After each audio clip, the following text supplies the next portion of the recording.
more shocked to then see him frag out. So, it's going to be an interesting change, and I'm curious to see how Petrichor Road's going to adapt to that. Of course, we've just looked as well. PMC is coming up, and for some of these teams, that's very important. Some of the players, that's very important. A lot like on the bottom of your screen. But let's hear back. Yes, Toffee, you wanted to say something? Well, I was just laughing. I mean, Ice Left is he's like a father, right? He comes out there, he sort of sets up the tees. He's like, all right, boys, I'm going to get you to the final. Go off.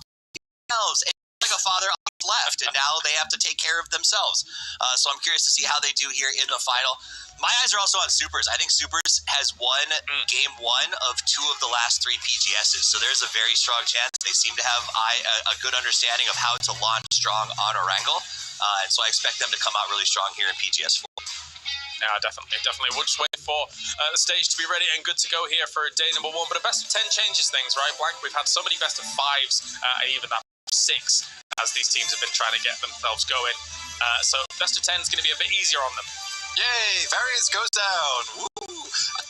Ice Left gone. I don't get it. I know we just talked about it. I'm sad. I don't understand. It's my first. You guys are all memeing about it. It's like he'll come and go when he plays. And I was like, haha, he'll be here till the end of this summer shortly. He's ethereal. Why is he gone? Well, I'll tell you, he's not gone. It's good old Bella. Bella, and welcome to the first day of the PGS4 Grand Finals. Well, from the grueling group stages to the high-stakes winner stage and the chaotic survival stage that happened just yesterday, 16 elite teams have survived this race. And now they stand on this grand stage for the ultimate showdown. And the stakes for this grand finals cannot be any higher. This tournament is the crucial stepping stone for the upcoming PGS 5 and 6, and of course the definitive path to our final destination, PGC. More importantly, as the race for the top 9 PGS points and those direct tickets to EWC to focus, securing every single point from out on and of all the PUBG Esports fans, that the PUBG Nations Cup 2026 is coming to Changchun Arena right here in Seoul starting from June 23rd to the 28th. Well, the players are all here and waiting for me to wrap this up, so here goes day 1 of the PGS 4 Grand Finals.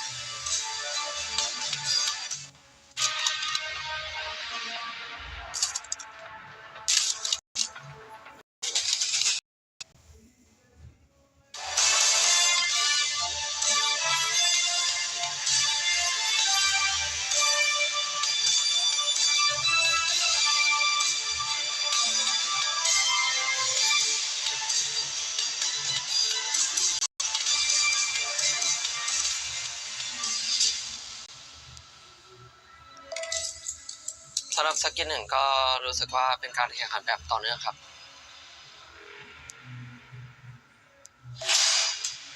Перемога чи поразка, результат все одно буде залежати лише від нас.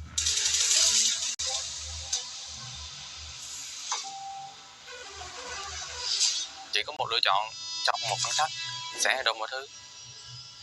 Как только игра начинается, PUBG, напряжение наиболее высокое. Но это напряжение, наоборот, вызывает еще больше желания играть в эту игру. If you can't beat the pressure, then there's no reason for you to be here.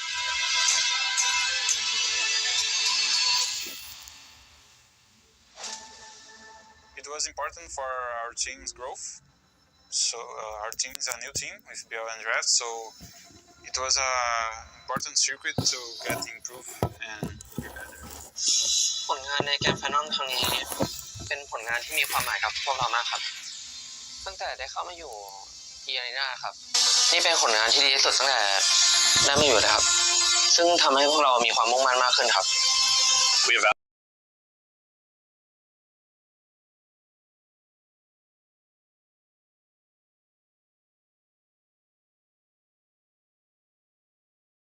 This is our first PGS with this, and so seeing how fast the teams have adapted to it and how it feels almost natural and comfortable for them is actually pretty impressive to me to take that turnaround time and work with it so quickly. No, absolutely, and I think every game that passes, these guys are starting to learn more tricks and tips. What did he say? It was all smiles of relief because they're obviously happy to make it through, but not necessarily happy on how they took the road there. As we see Pio just hanging out underneath Cerberus. When will he decide to spring the trap? Stan is coming up as well, though. Yep. But this is not surprising at all. We saw Crazy Raccoon kind of flexing off to the north in different spots, and Pio has just kind of been hanging out here. So Tanbin and Stan have a snake in their midst. Yep, I wouldn't be surprised if he brings the rest of his team in on the north side so he can try to make catch them a little bit off guard here as he very slowly goes back and forth. He's on top of the roof. He knows they're looking at his buddy's cars. The bait works. He pulls to the top, got the shot, gets the knock. He immediately throws a Molotov off so they can't counter him through those windows. Very, very smart. He knows that that's the only other window option he has. Pulls the shot but cannot hit it. Pio's down. And Stan L is going to come and try to get the flush, but here comes Guyon and the rest of the team. No one hurts my Pio, they scream as they charge forward aggressively.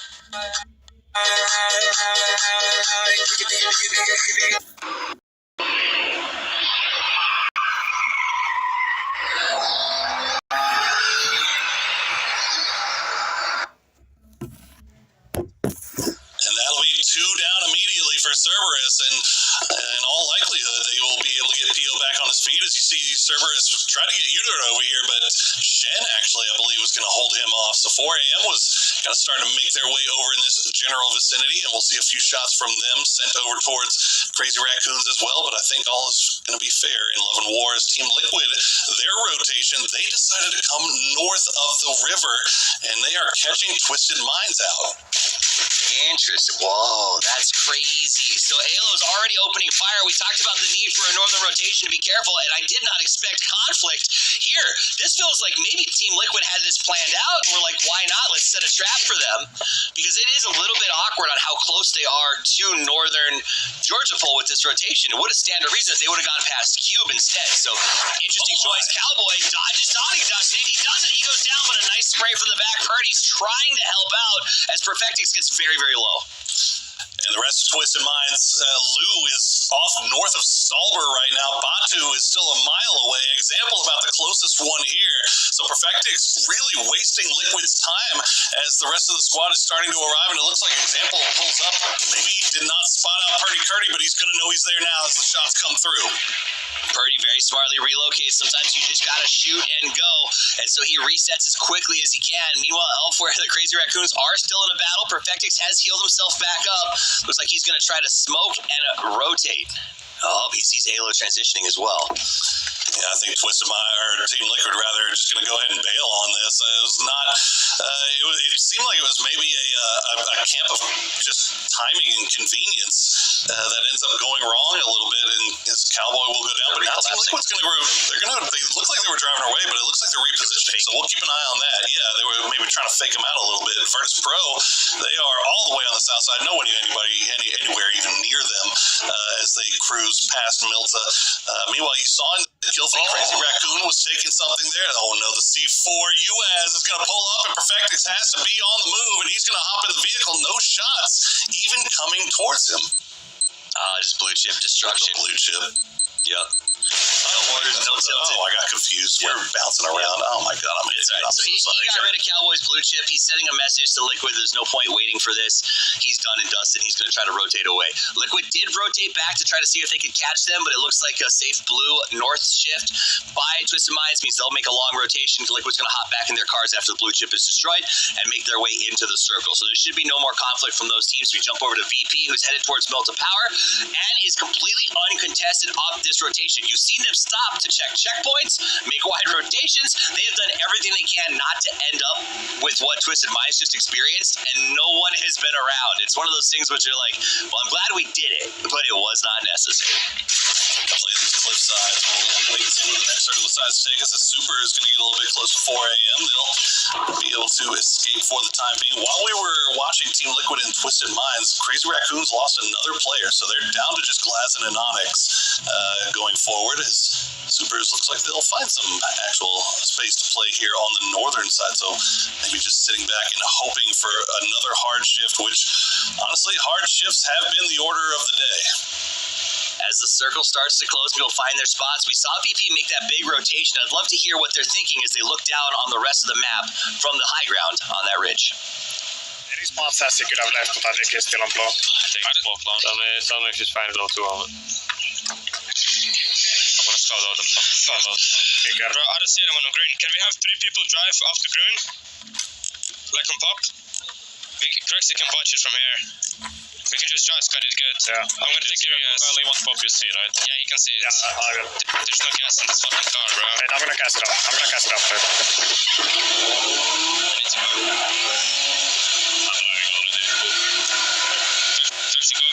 One sec. Yeah. There's no completely broken out driving on blue. Right team is close cut. Yeah.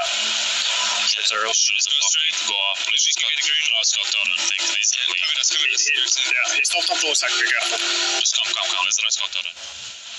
As we watch them rotate to what they called green, Poro, I think it's open. I think they should be okay. Yeah, we'll see. We gotta get our map zoomed in a little bit. We are looking at the eye in the sky, and there's a lot of colorful skittles running around right on top of each other. But you heard the problem that comes with making those big, long rotations as they were running a little bit low on gas. We'll see if they'll be able to have enough to get to where they need to go. As we check in with Navi playing around Shelter, they've got Gen G off to their north, and Gen G is actually getting really close here. Navi gonna have to be on time here to watch as D finds an angle. D spent some time playing with the Americas, brought over here to play with the Koreans, and has been doing pretty well. It's just Gen G doesn't seem to be turning it on, as they do take a couple of shots here on the transition. Hackatory getting a little bit of damage on him, but I just don't think D's going to have what it takes to get them out. The range is just too high, but it does set Gen G up. This is our area, stay away. And Navi has to stop down short, get some heals back up and running, and replan their rotation. So Hackatory will do that, gets out for a second, heals safely, and then continues that transition. Yeah, they'll be hugging that western coast, or western side of the circle, rather, as Team Liquid are going to push into heaven. Now, this is already occupied by a 2-2, or the western half of a 2-2 split from 4 a.m. Looks like Winda and HSM not really anywhere near right now, so this is all going to be on Shen and Spaceman, but Liquid not just going to blindly rush up here. They're going to stop, scout down, and see if they can spot out anybody before they make the send in. Yeah, especially down one player at this point, you've got to be super careful with how you take these compounds. They're going to be happy with the low up here on Heaven, and probably just lock up. I don't know that they pushed up to the top compound, but they do feel like it's safe to bring the cars in now, so they will very likely do that. I hope that they don't go up to the top, because 4 a.m. is waiting, hoping that Alo goes up on that high ground and sort of tries to take a peek. Yeah, absolutely. And for their part, it looks like 4 a.m. they're content to just hold on to this 2-2 split for now, and eventually you gotta imagine if the circle shifts away, then if they're gonna compound, they might compound onto Mansion just because of the fact that they know that there's another team here. But we'll see how it plays out. Falcons, meanwhile, have been playing that eastern coast just south of Lipovka. They've still kind of hanging out there. They haven't tried to go more towards the center. They're content with just having this edge, knowing that their backs are clear with the water behind them, and they'll probably wait for the next circle.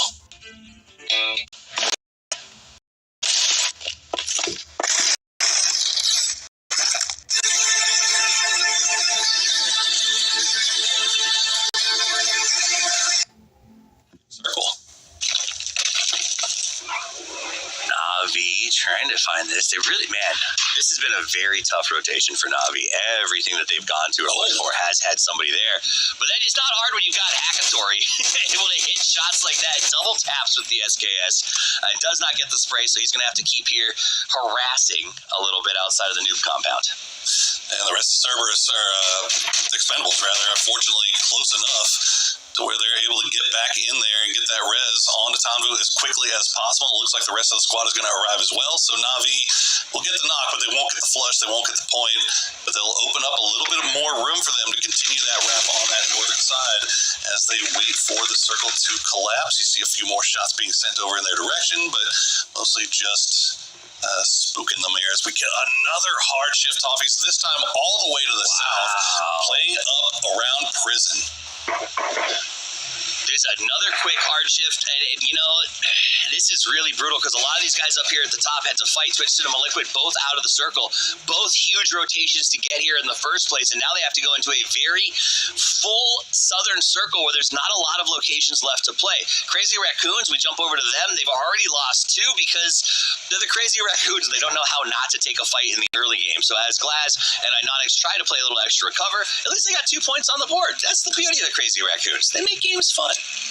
Well, they might not be 2 for much longer either, as I'm pretty sure Glaz is coming over here. Yeah, going for the emergency or the revive station. Petulance, eyes in the skies, taking shots from up top, and this is why he dropped the smokes down, isn't it? As we'll put a pause here for Glaz, but now Batu actually he's calling the rest of the team over. He's saying there's a solo over here, and this is a free and easy pickup, but Lou is going to get spotted out. He goes in a little bit too deep, and he gets knocked and flushed immediately. A rare mistake coming out for Twisted Minds. Lou, you can't go that deep that fast. You've got to have backup. Examples here now. He's trying to make a little bit of play. Goes for the roof. Misses the jump, though. Perfectix tosses that nade up. Misses the window. Twisted Minds has missed 2 executions so far. They need to close this out. Molotov to the high ground. Glaz does light up and takes a little bit of damage. Perfectix around the right side, but now they're fighting with a blue closing behind him. Glaz down. Good. I mean, not good, but you know what I mean? Like, they won the fight. Yeah, they do. They lose Lou in the process, though, and that's definitely one that Batu's not going to be too terribly happy about. But hey, guess what? You got a revive station right here, right? So, exactly. Let's get him back. But bring him back. You know what? It's very late to bring him back, though, isn't it? It is, but they've got the UAZ, and they can put his gear into it right now and drive it to wherever they're going. So it's not the end of the world for him if they get a good spot in circle. Now we go to Draft King, who sees Na'Vi. Na'Vi been getting shot at left, right, and middle. Here they defend their tower and say, this is for us, no cats for you. And the cats will have to find a different tower to settle down at, as Na'Vi seems pretty comfortably locked in here on this ridgeline. Came all the way back down south. So Na'Vi, yeah, this is you're going to have to see the distance traveled by the time that this thing's all said and done. But now they're getting backfilled by Gen G a little bit here, too. So might not be out of the woods just yet as we see the Falcons. They look like they might have been aware of what was going on over in Lipovka. And they're also going to see that revive station beacon light up like a Christmas tree. So nobody's shooting at them. They're just hanging out on the edge, waiting to see if they can maybe catch Twisted Minds while they're slipping. Yeah, because they saw the first beacon go off, then they heard the fight, saw the kill feed, and saw another beacon go off. So they're very aware of where they are. Smartly, though, Twisted Minds is going to revive and then go north right away. So they will not have to worry about that Falcon's trap, though they might bump in to the rest of Crazy Raccoons as they settle in right here. Yup, there it is. Crazy Raccoons, though, is eliminated because Example is just that good. That was a drive-up slay. He is. Easy as you like. And well, I guess they must have got him low enough to where he goes down to blue. But 04MB, welcome to the lobby. He's going to get taken down by Wong F. Our 2 new players, somehow, some way, finding each other in the open fields on the right about the center of this new zone pop. As Petrichor Road still looking off in that direction, would love to be able to take down the Expendables. But this is what happens when you get these open fields. Remember the new terrain destruction that we've seen be such a player so far this week is definitely going to be looming large here. But mortars are still a thing, Toffees, and T1 is sending them downrange. Man, I love that the two first players fight each other to start out. It's like it was like a rite of passage. All right, subs, you got to get in there and do this thing.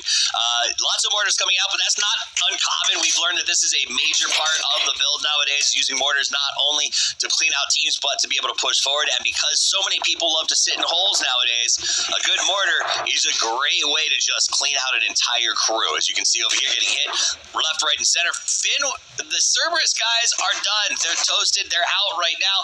They walked away with only 1 point. So on a 10-game series, that's going to be really rough for them to sort of start. They have to play fight back already, and I am a little worried about that. Wow, Super's actually kind of cleaning up there in prison. They take out Cerberus, they take down Lou as well as he tried to drop down in the prison. Twisted Mind's going to go ahead and try to send it down towards that area as well. We'll see if they can get away with it. Right now, they've got 3 teams taking shots at him while Na'Vi is still trying to get themselves sorted here on the south side between Furia and Gen G. You see, Twisted Minds have found a spot to play, but it is precarious to say the least. Absolutely. As we close into this, you see see the scoreboard. Some teams have points because of how they qualified for this. Team Liquid is out, unfortunate. They need to go a little deeper here on game one. An example, as the Twisted Minds boys are building forts as desperately as they can, but already down two as Perfectix crawls over and says, please res me. Example, trying to defend them with a car burning in front. Yeah, Expendable's just taking shots downrange, really, but looks like they might be able to reset this.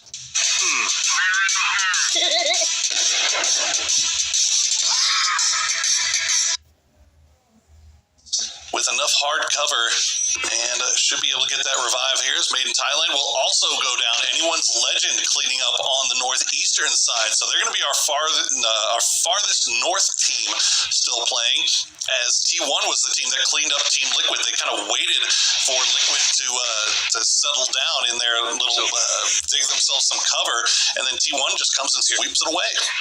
Tingleton is softening up VP. The rest of his team has already moved to the ridge line, hoping to progress here.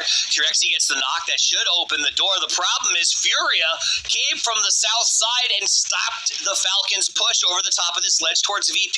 They put all three of these teams into a bit of shambles as they try to figure out how to recover. It was a really nice opening knock by Tingleton that Falcons couldn't fully capitalize on.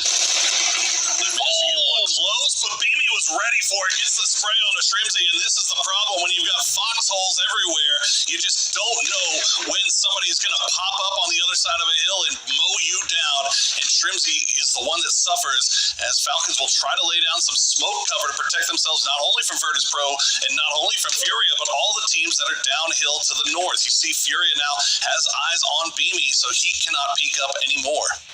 Stop fighting. We already lost Liquid, Furia. Leave Falcons alone. Go fight Na'Vi.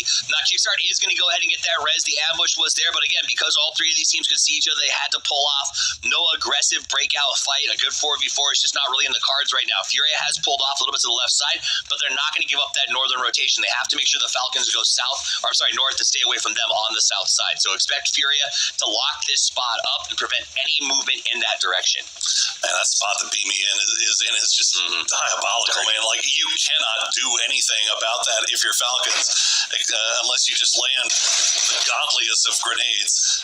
Virtus Pro, meanwhile, have Beamy keeping eyes on Falcons while the rest of the team's keeping eyes on Furia. Not a bad spot for VP, as T1 looks like they were getting pressed by 4 a.m. and Ian will find the double knock and take down 4 a.m. with the help from Destroy. All right, since I think most of the other fights after 4 a.m.'s down have ended, let's take a quick listen to Falcons as they set up this fight against VP. Okay. Car on the north on orange. Guys, we should stop peek now. Can we team nade this div right in front of me on green? Yeah, down. Yeah. He's once behind on the rock on blue, I see. Green. It's further, brother.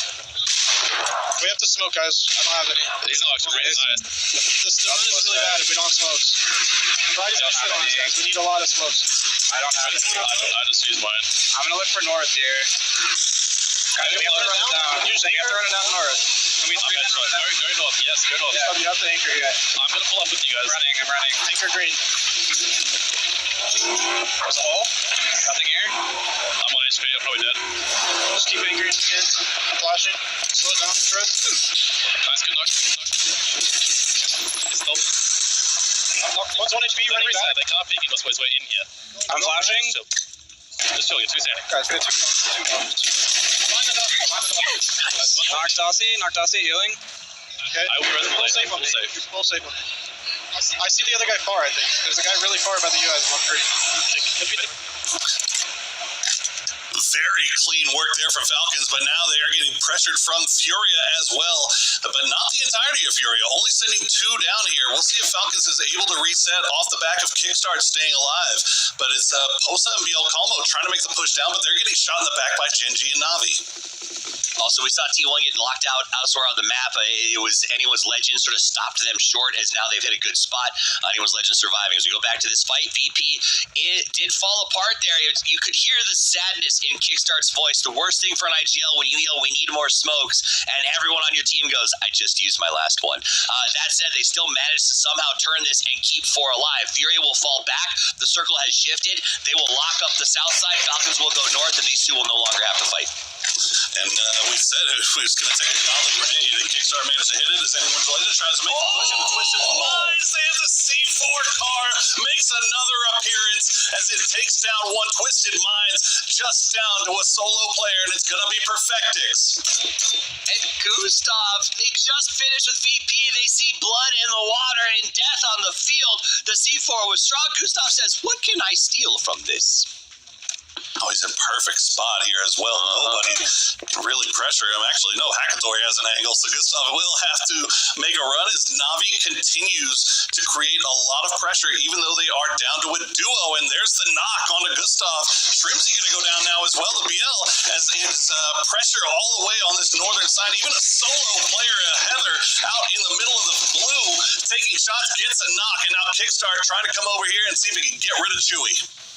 It was wild. It was just too much blood in the water, and everyone came running over to see if they could pick up some points here. So we got Falcons, we got Twisted, we got Petrichor all facing off head-to-head. Batulin on the low ground, Kickstart on the high, trying to wrap around Petrichor while Batulin just hunkers down and says, I'm just going to try to survive whatever the heck this is.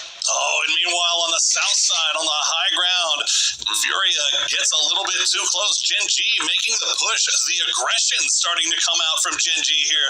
4 strong on the south side. They take out 2 of Furia. It's down to just the Kraken and Bielcalmo, who are hiding in the cliffs. Navi down to Hackatori as well as Gen G is sweeping.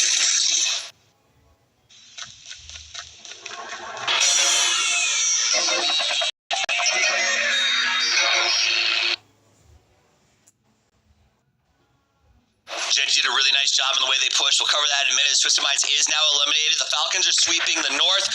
Gen G is sweeping the south. Both of these teams playing very aggressive. Falcons came in with a 10-point lead because of their performance in the early divisions, and now they've gone up to 17. A really good start on a 10-game series. Kickstart looking to try to make a move here on Petrichor, who's fallen back, but D, the other sweep, is hitting from the other side. I2 6v6 is going to get finished, and that does mean Gen G, who held very comfortably on the south and waited for the close, was able to backstab all of our shift teams. Now we got lockdowns. We got the solo Navi. We got the 2 Petro. We got the Furia guys all locked into the rocks. They do catch the circle, which is great news for Navi, but Gen G doesn't have to push down. They can now pay cleanup as Falcons has to push through the rocks and try to clean out every single tick that's hanging on. The Falcons has to make a decision here as well, because supers are going to have to go somewhere, and this is the only shot that they have at winning this game is if they try to go and wrap out right now and backfill where Falcons is. But Falcons trying to make their way up the hill immediately. They're going to spot out. Should we get them low? That grenade going to fall just off to the side as Kickstarter will have to stop down just briefly. That's going to fall a little bit too far. Chewy has that foxhole that he can work around in a Panzerfaust in hand. This could be bad news for Falcons if they catch him at the wrong time. And honestly, the big thing here is they've got to deal with this fight as they go up here against Chewy. Also, Gen G is in a good spot, but they have to maintain 4 alive because DNS, the soup, is in the prison waiting for the final circle. Here we go. Gustav cues up the flash, is going to lead with it. They're going to do a double push. It pops right away. Chewy was trying to heal. Not going to be allowed to get that boost off. Kickstart in the lead, goes up to the top of the rock, sees the hole. He calls it out, says, look out, they're down low. And they get the spray. Chewy goes down. Kickstart gets the kill, and Petrichor is out. Very nice, very cleanly done once again by Falcons as they collect their 7th kill. Supers, meanwhile, are now locked in with Lucarux on this low side. Looks like they've got a couple of vehicles that they're moving around. They might be trying to make a late run. There's still some space in the low side for them to play, and it looks like that's going to be the call, Toffees. They had locked in next to Lucarux. They heard him on the other side of the wall because he dropped down after the Falcons fight, and they eventually had to move to circle. So Luca's been backfilling them very slowly. They know that he's there. Taggleton and the rest of the Falcons are trying to still move up to this south side, but you can see Navi and Gen G pointed in their direction with no other interest, as well as Furia. Keep in mind, the Pride Rock location they have can see down into that area. Heaven finds Lucarux. Now the prison is theirs with no other worries. Prison is clear, and Hagatory is hiding in the shade of bullets from Falcons and Gen G. As Tickleton will spot out the flanking member of Gen G and D playing up against the wall. Gen G having themselves a good game here so far, 5 kills. But Falcons also farming right now, 7 as they fight their way up. It's two different stories. Gen G has played a quiet, more passive style of game. Falcons have been smashing on every side of this prison, trying to find points, smashing into fights left and right. Hakatori going to go low ground. He is the last remaining member of Na'Vi waiting it out. Fascinatingly, Furia has sent one of their camp players down into the prison. So they're doing a split now, top and bottom, on that prison area, which I think they both want to try to shift into the circle. DNS Supers can only wait. Gustav knows they're down there. He's been put in charge of using the perspective to keep track of Soup. And the problem for Falcons right now, you look at Tiggleton, you see he's knocked, but they don't have any smokes. They have no utility left. So going for that res was just going to be practically impossible. And D was waiting for it, even if it ever came. So Falcons instead will hide in these foxholes, try to keep eyes on some supers, and that will work to get the knock and the flush on a deal before Gustav has to drop down once again and heal up. Yep, he was there to make sure this flank didn't happen. Soup sent 3 out to try to slide through the blue with that P90 and get the Falcons from behind. Gustav was assigned to this position where the heat shows their kickstart gave it to him. It was the right move. BL did the drop down from behind. He catches Cuban. I don't even think they knew he was down here. Soup thought they were fine in the prison, but as with all prisons, you never know what to expect, as both were attacked unexpectedly trying to rotate. BL is going to get flushed as Heaven turns back around and says, no. You don't get to be down here. We run this place. My goodness, Heaven. The grenades are just landing in the perfect spot now as Hakatori, he will reveal himself, takes down Kickstart. They had no idea he was here. Let's see if he can take down Gustav as well. He'll at least secure that point for the squad as Gen G will take him down in the end, and it is looking like it is going to be smooth sailing for Gen G here at the end as Supers are pinned down. Nice throw by Heaven. He gets a good knock. That's going to open the door, but how do you get out of here? Heaven been playing very, very well. Takes some damage from being on the back, trying to use as much utility as he can to get up here to the top of this hill, but they are just outnumbered, and Gustav is still here, waiting to get him in the back, but he doesn't do it. Heaven, you're a king. Give Heaven every single grenade. He is landing all of them, and the shots are going to land as well. We'll see if Supers, I'm amazed that they've actually managed to get 6 kills playing from inside of prison, a place that usually you just see the squad go to stay safe and play for the late game. Well, the late game has arrived, and so have Supers. Gen G do manage to get Salute back on his feet, so it is a full 4-man squad that Supers are going to have to dispatch.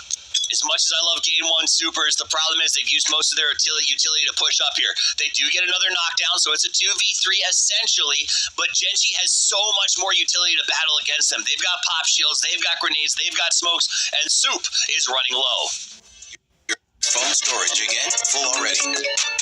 Relax. I wanted it bad, but there were so many red flags. Oh.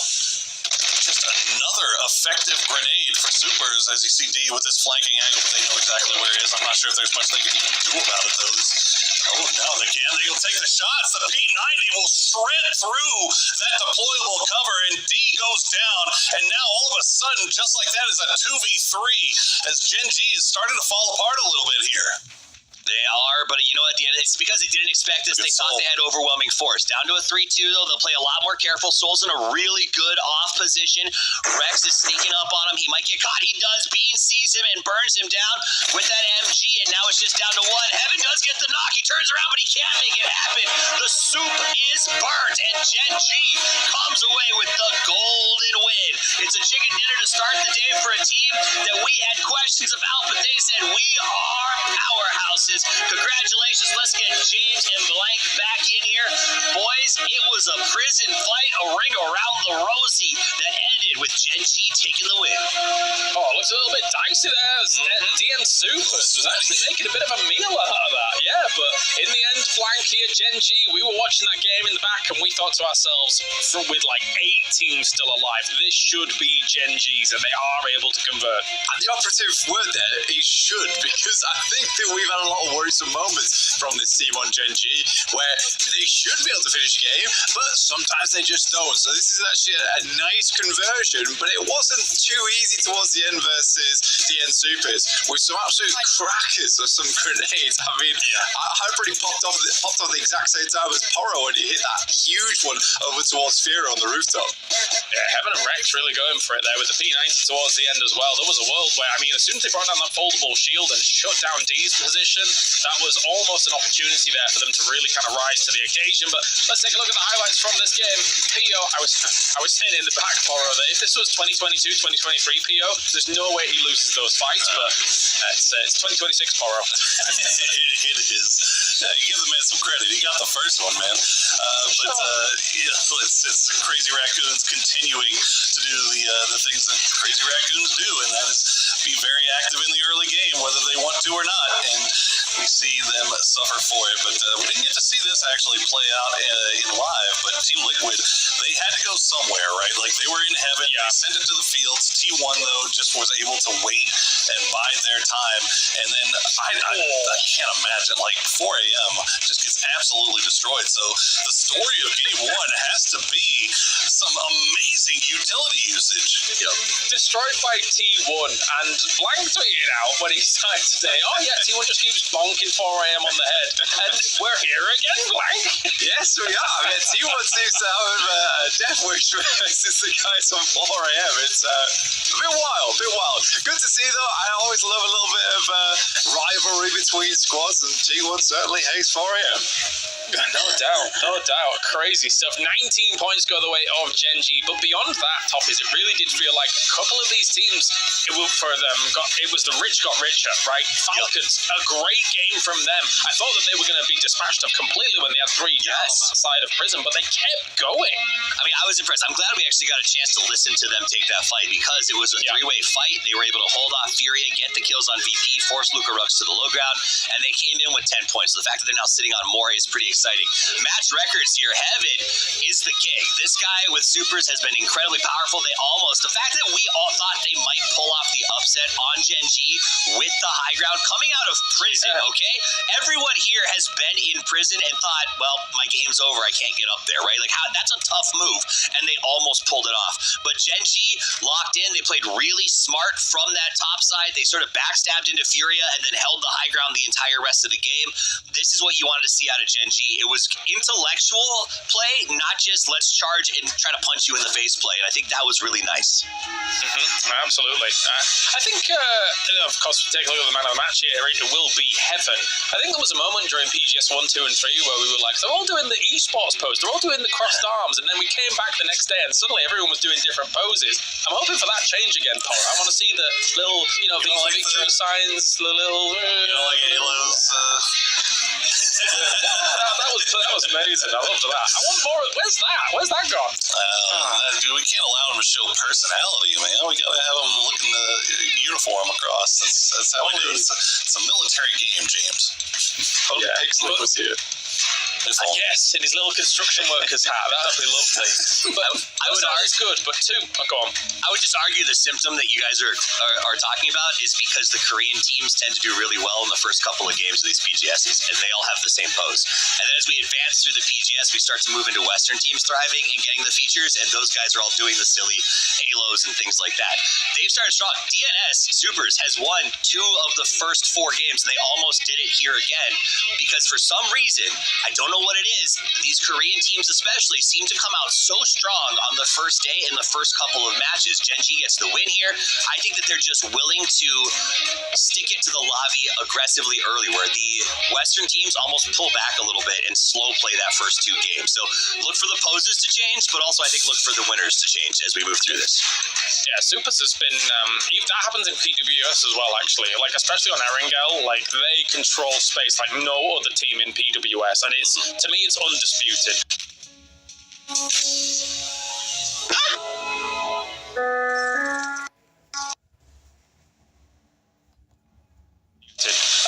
When they're playing in their region. And again, we're in South Korea, right? They're going to feel much more comfortable compared to some of the other teams coming in, even a week deep, playing on a stage like this. But yeah, for that, as it all is said, another team, Blank, that we do need to talk about that kind of went through the ringer a little bit there, and then also had an insane split at the start and then dealt with Team Liquid a little bit. Twisted Minds, their game was all over the place, but they did get some decent salvage. Yeah, it was Twisted Minds. Again, that team was incredibly unlucky on their start. Catching Team Liquid where they probably did want to, right? They just thrown out the line on the fishing rod. Someone bought a bit straight away.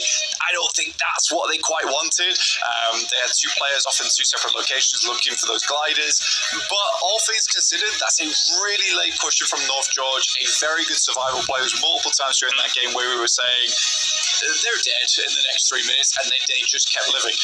But that kind of consistency is going to keep them up towards the top side of the table, and hopefully with that whole less amount of variance over 10 games, put them maybe in a first or podium position. Maybe.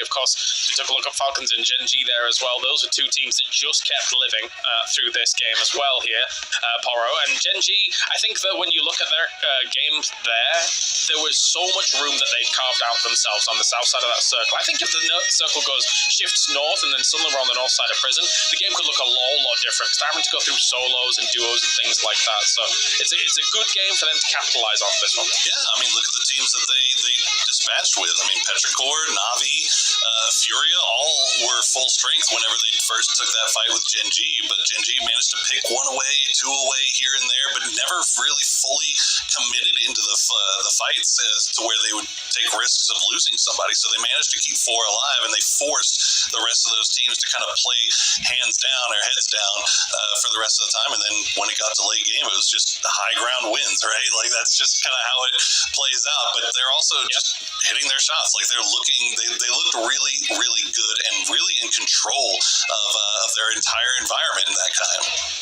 You looked very inquisitive there, Toffees. What's on your mind? I just, it's nice, but I just don't expect it to continue. Gen G made none of the finals leading up to this. They were in 16th place yesterday. This was really cool, but until they do it again, call me mean, but I just don't buy into the Gen G hype. I love D, I love Soul, but I'm not there yet. I think a lot of people on this panel are probably on board with you. Like, we need to see multiple instances of Gen G being able to take a big crack at it here before we give them their flowers. But anyway, it looks like we are ready to get into game number 2. We will be on Miramar. Alright, Toffees, take a break. It's time for me and Blank to do the do here over on the Dusty Dunes. And the Miraboo. We jump straight in. Pontorito all the way up towards La Cobraria. Relatively even playing path here overall. For Gen G, I think you guys are completely right. These guys need a little bit more, right? Before we can concretely say that they're a really strong team, because right now it's still all on paper. We've not signed the contract just yet with this squad. Navi, Hakatori doing Hakatori things last game, but we want to see some of that conversion rate from those survival stage come into this finals. Yeah, I think if you'd have put any team in Gen G's position there as 4 alive with the solos and duos around them, and then you get that shift that actually comes towards the south side hill of prison, most teams in this lobby should have won that game out. So for Gen G though, it's good. 19 points to be able to push them up in second place there, as they have to basically play catch up with some of the teams that came in from that winners stage and got themselves those advanced points.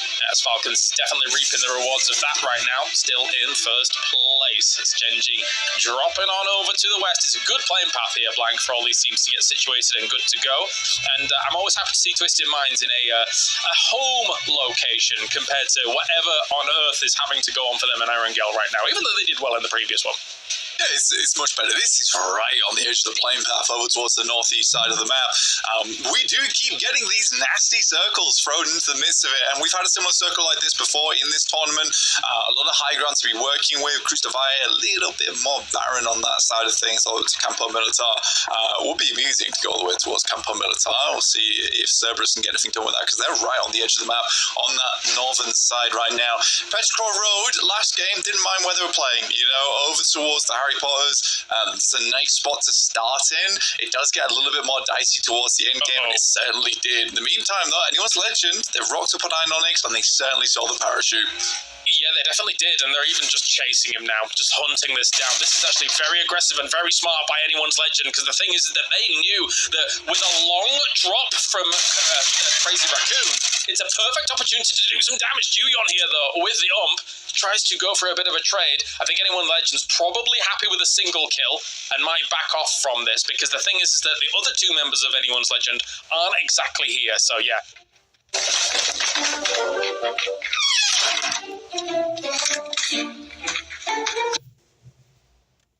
Yeah, I think that this was a very smart play by them, considering they knew that Crazy Raccoon was going to go here. They knew that the parachutes had been opened early, so they had time to be able to get guns, get over here, and get a kill. Lovely. Yeah, watching back some of the streams from yesterday, a lot of players talking about, who can we hot drop earlier on? Who can we try and... well, not hot drop, but who can we capitalize off the back of, who do have long drops quite frequently. It didn't happen all that much during those survivor stages, and it sort of makes sense to me because you are switching around the teams quite frequently, right? But you come into this one, it's the same 16 teams every single time for 10 matches. You're going to see these early push-outs happen more and more often because these teams are very much downloaded at this point.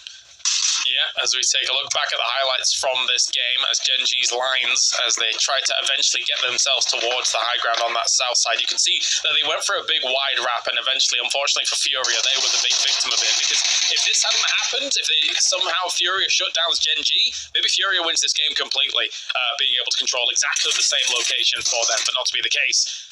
And also Hakatori really being annoying against Falcons. Yeah. It's kind of scuppered all their plans as well, trying to go up against them. Hey, got an additional placement. Can't say no to that. I do think for Furia, though, there's been quite a few times where they take some really, really strong positions. I think the consolidation is a little slow at sometimes. I think that's the only thing I'd like to see a little bit different from this team, because the amount of times that we actually get towards a mid-game, we're like, Furia is in a good spot, and we quite like where Furia is playing, other than for it to go down to like one player dropping, and then the rest of the team not being quite there to back him up on that one. It has been quite a few teams for our Brazilian squad here, so hopefully they can get a little bit more done now, because they have been fairly impressive on this side. They're one of the more crucial teams from the Americas side who had a really good run in towards this final stage. Yeah, they have. Yes, they have. It's undeniable that Americas have been able to get all their teams here, and hopefully they can be able to convert from it. I don't know. I think that I don't know what it is about PGS 1. I feel like, as much as maybe the Americans are shying away from the idea of saying it, I think this might be Falcons. I really do. I think they look good in winners. I think if it all comes together here for them as well, I think that they've got some fire underneath them. And an America's win might be on the way here, Blank. What do you think? Well, Gustav has been a really good pick for the team, but I think we talk about him a lot. I think it's more the way he's melded into the squad, because the squad is already really good. Your biggest problem when you're coming into new teams, right, it's like the vibe check, isn't it? It's like whether you can work well with the rest of the squad, whether you can blend in. And I think when you've already got a fantastic team with you, you're bringing someone else in, that can maybe bring you down a bit. Instead, it's absolutely elevated Falcons to new heights. So big up the big green bird. Hopefully, he can continue this type of behavior. Yeah, of course, the man of the match moments there coming on in from Erangel as well, as we have DN Supers here jostling for position and on board with them, because they really did make a good run of it from prison. And as Toffee said on the desk, right, it is not common that you would see teams from prison somehow survive and then get into a position where they might actually win the game when it doesn't end in prison. It ends like on that south side. So impressive stuff. And Billy Goats, weren't they, really crawling up that hillside? Yeah. Fantastic days. I mean, Heaven has been astonishingly good with the util, and we all keep banging on about it. You're probably very bored at this point, but utility, it's very important. It is very important. Yes. The same old phrase coming back time and time again, but Heaven really does take that to a very different painting, right? This guy is looking like Leonardo when he's dropping those nades. It's good to see. It is good to see. Twisted Minds, though, making their way in from that southwest side. You said they had a good start to this game. Yeah, over on Power Grid, that's normally their spot in terms of a drop spot here, always on Miramar. Speaking of drop spots, and what's actually interesting based on the fact that of how this final has worked out, I want to turn attention to another team that I think actually might also have a good run of it. I talked about Falcons. I want to talk about T1 here whilst we join on top of them as well, because T1 in internationals, and this is important, guys, T1 in internationals never gets their PWS drop spot. What do I mean by that? Well, normally in PWS in the finals, they're dropping Pachinki, Picardo, all these places. Who else drops there in internationals? 17 Gaming and all the like, right? They never get their spots. With 17 Gaming not in this final, we saw them in Pachinki before, we see them in Picardo now. There's a world where they could parlay those strong central drop spots into a good result throughout today and tomorrow. So if they do, that's an exciting moment for them, because they never get to drop here on internationals. No, yeah, I mean, it's absolutely bringing a little bit of different life to the team. They are sort of the clutch maestros when it comes to those endgame moments. I think that if you can clutch up a lot of times towards really, really difficult endgames, that's what's going to push you towards the top side of the lobby. But right now, it's all about getting here. Shen finally makes it up to 100 kills here across PGS. A little bit later than Hakatori, but still very impressive result. And Himas. Yeah. Unfortunately for Tian, he got him beaten out. Crazy stuff. Oh, by the way, if anybody's interested in the Tian situation, I did see over on social media that there was a bit of an interesting story about that. So we'll continue casting this game, though, as Purdy Curdy does the best here against Salute. Team Liquid, that's their first point on the board.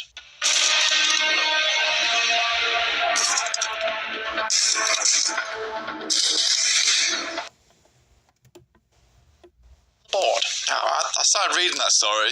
It got very convoluted very quickly. China's a crazy place, man. Yeah, at the moment. It's like it felt like V for Vendetta dominoes effect on the side of how Tian is not playing in Circuit 2 Series 1. Yeah. I mean, fair enough. If he's got to do what he's got to do to make it through 2 later tournaments in the year, it makes sense. He's a great player and deserves to be there. It means taking a bit of a roundabout approach to it.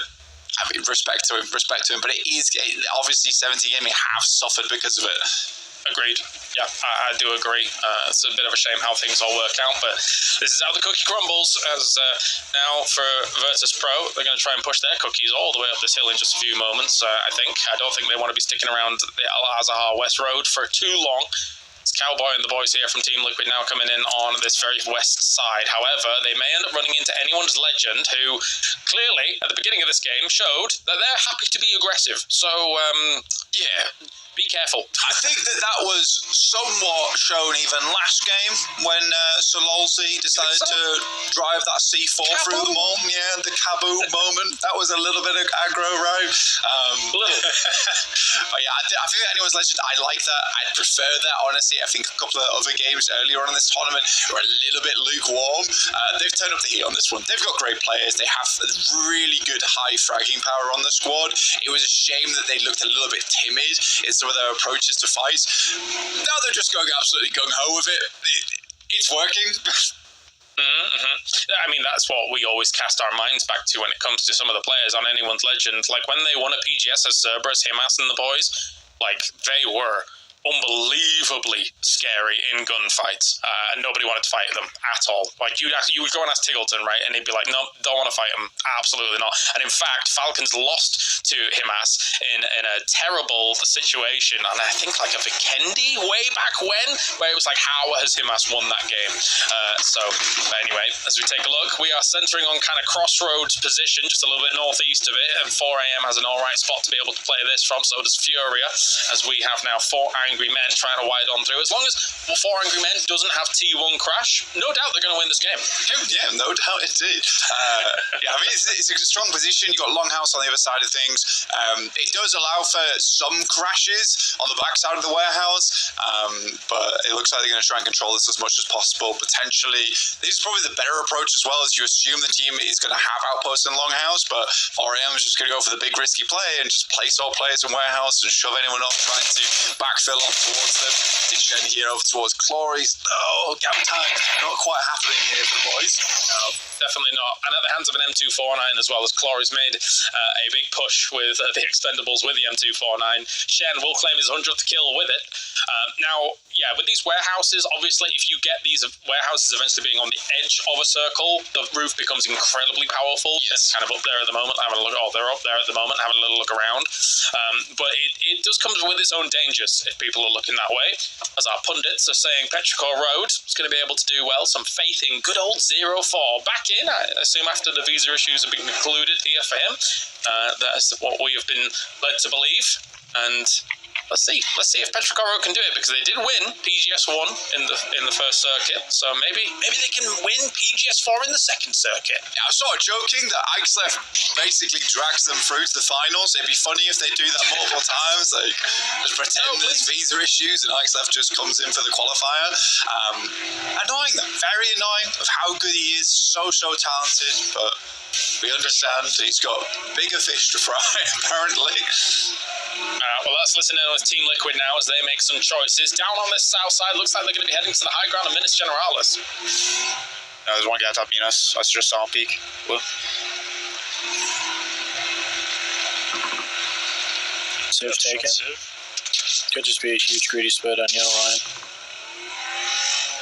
Yeah, definitely Civ. I mean, it's kind of maybe something like Waypoint, but we have 2 cubes. So I don't know. We went more east at all, or like you ready to be like We could definitely hit blue off Waypoint. Yeah. Or we could do orange line and work that side. The orange line's just gonna be hard if they have top Minas control. Yeah. I think we have to go even more east and like go through truck south. It's either a sim line or we go east and blue. Okay. Let's get ready to send on the north first. Yeah, pick me up then, Luke, right where I'm at. Yeah. It's gonna be like waypoints are like our only playable spots. Could hit this guy and save pre-pop. Well, they have a lot of options available to them, and it was interesting listening to their choices that they did have. It was indeed. I think for the boys over on, are we frozen? I think so. Hopefully they'll be coming back soon. Okay. We're back in. Dave side here. Check in with the Team Liquid fans again for a little bit. They hit blue. They went for special needs. They could have given up free win though. So, For Hossie guys, if we're signing places to the compound, better than Northwest. Heard. Free win does look free. It's just a hard scout. Yeah. Is that plays after free win. Strong in, right? Yeah, we're being super aggressive on this spot. Plays after free win. Just gotta drop it in, right? Yeah, we're being super aggressive on this spot. Big side. I'm kidnapping yellow. We're going more north. You guys set up on blue. Why do you open blue?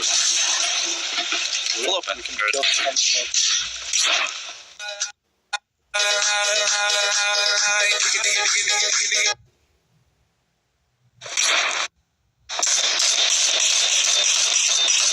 Arceus is fucking doing a dig. I don't know. Big team wrapping us, maybe blue? I don't know what team it would have been. He's healing inside on orange. Yep. Shooting. Unlucky. Okay, potential send. There's a flipped car there and a bunch of smokes. Yellow taken. I have a mortar. He might be in the bowl blue. Might be a guy in there. No, he's not. There's a dead body there. Okay, I heard. Who just died then? Body. I don't see the crate, so I can't. Freeman looks free still, but there's still a car above it driving. All the road spots are taken basically, except for yellow. Yeah, that's south. You saw going. We have the hay bales as well. It was. South team's taking blue. VP or I don't know. I don't know. I wasn't paying attention. I don't know either. Terror's on green. 2 knocks right now. Seen. We can see it a little bit. Yeah. I can try and mortar that from here.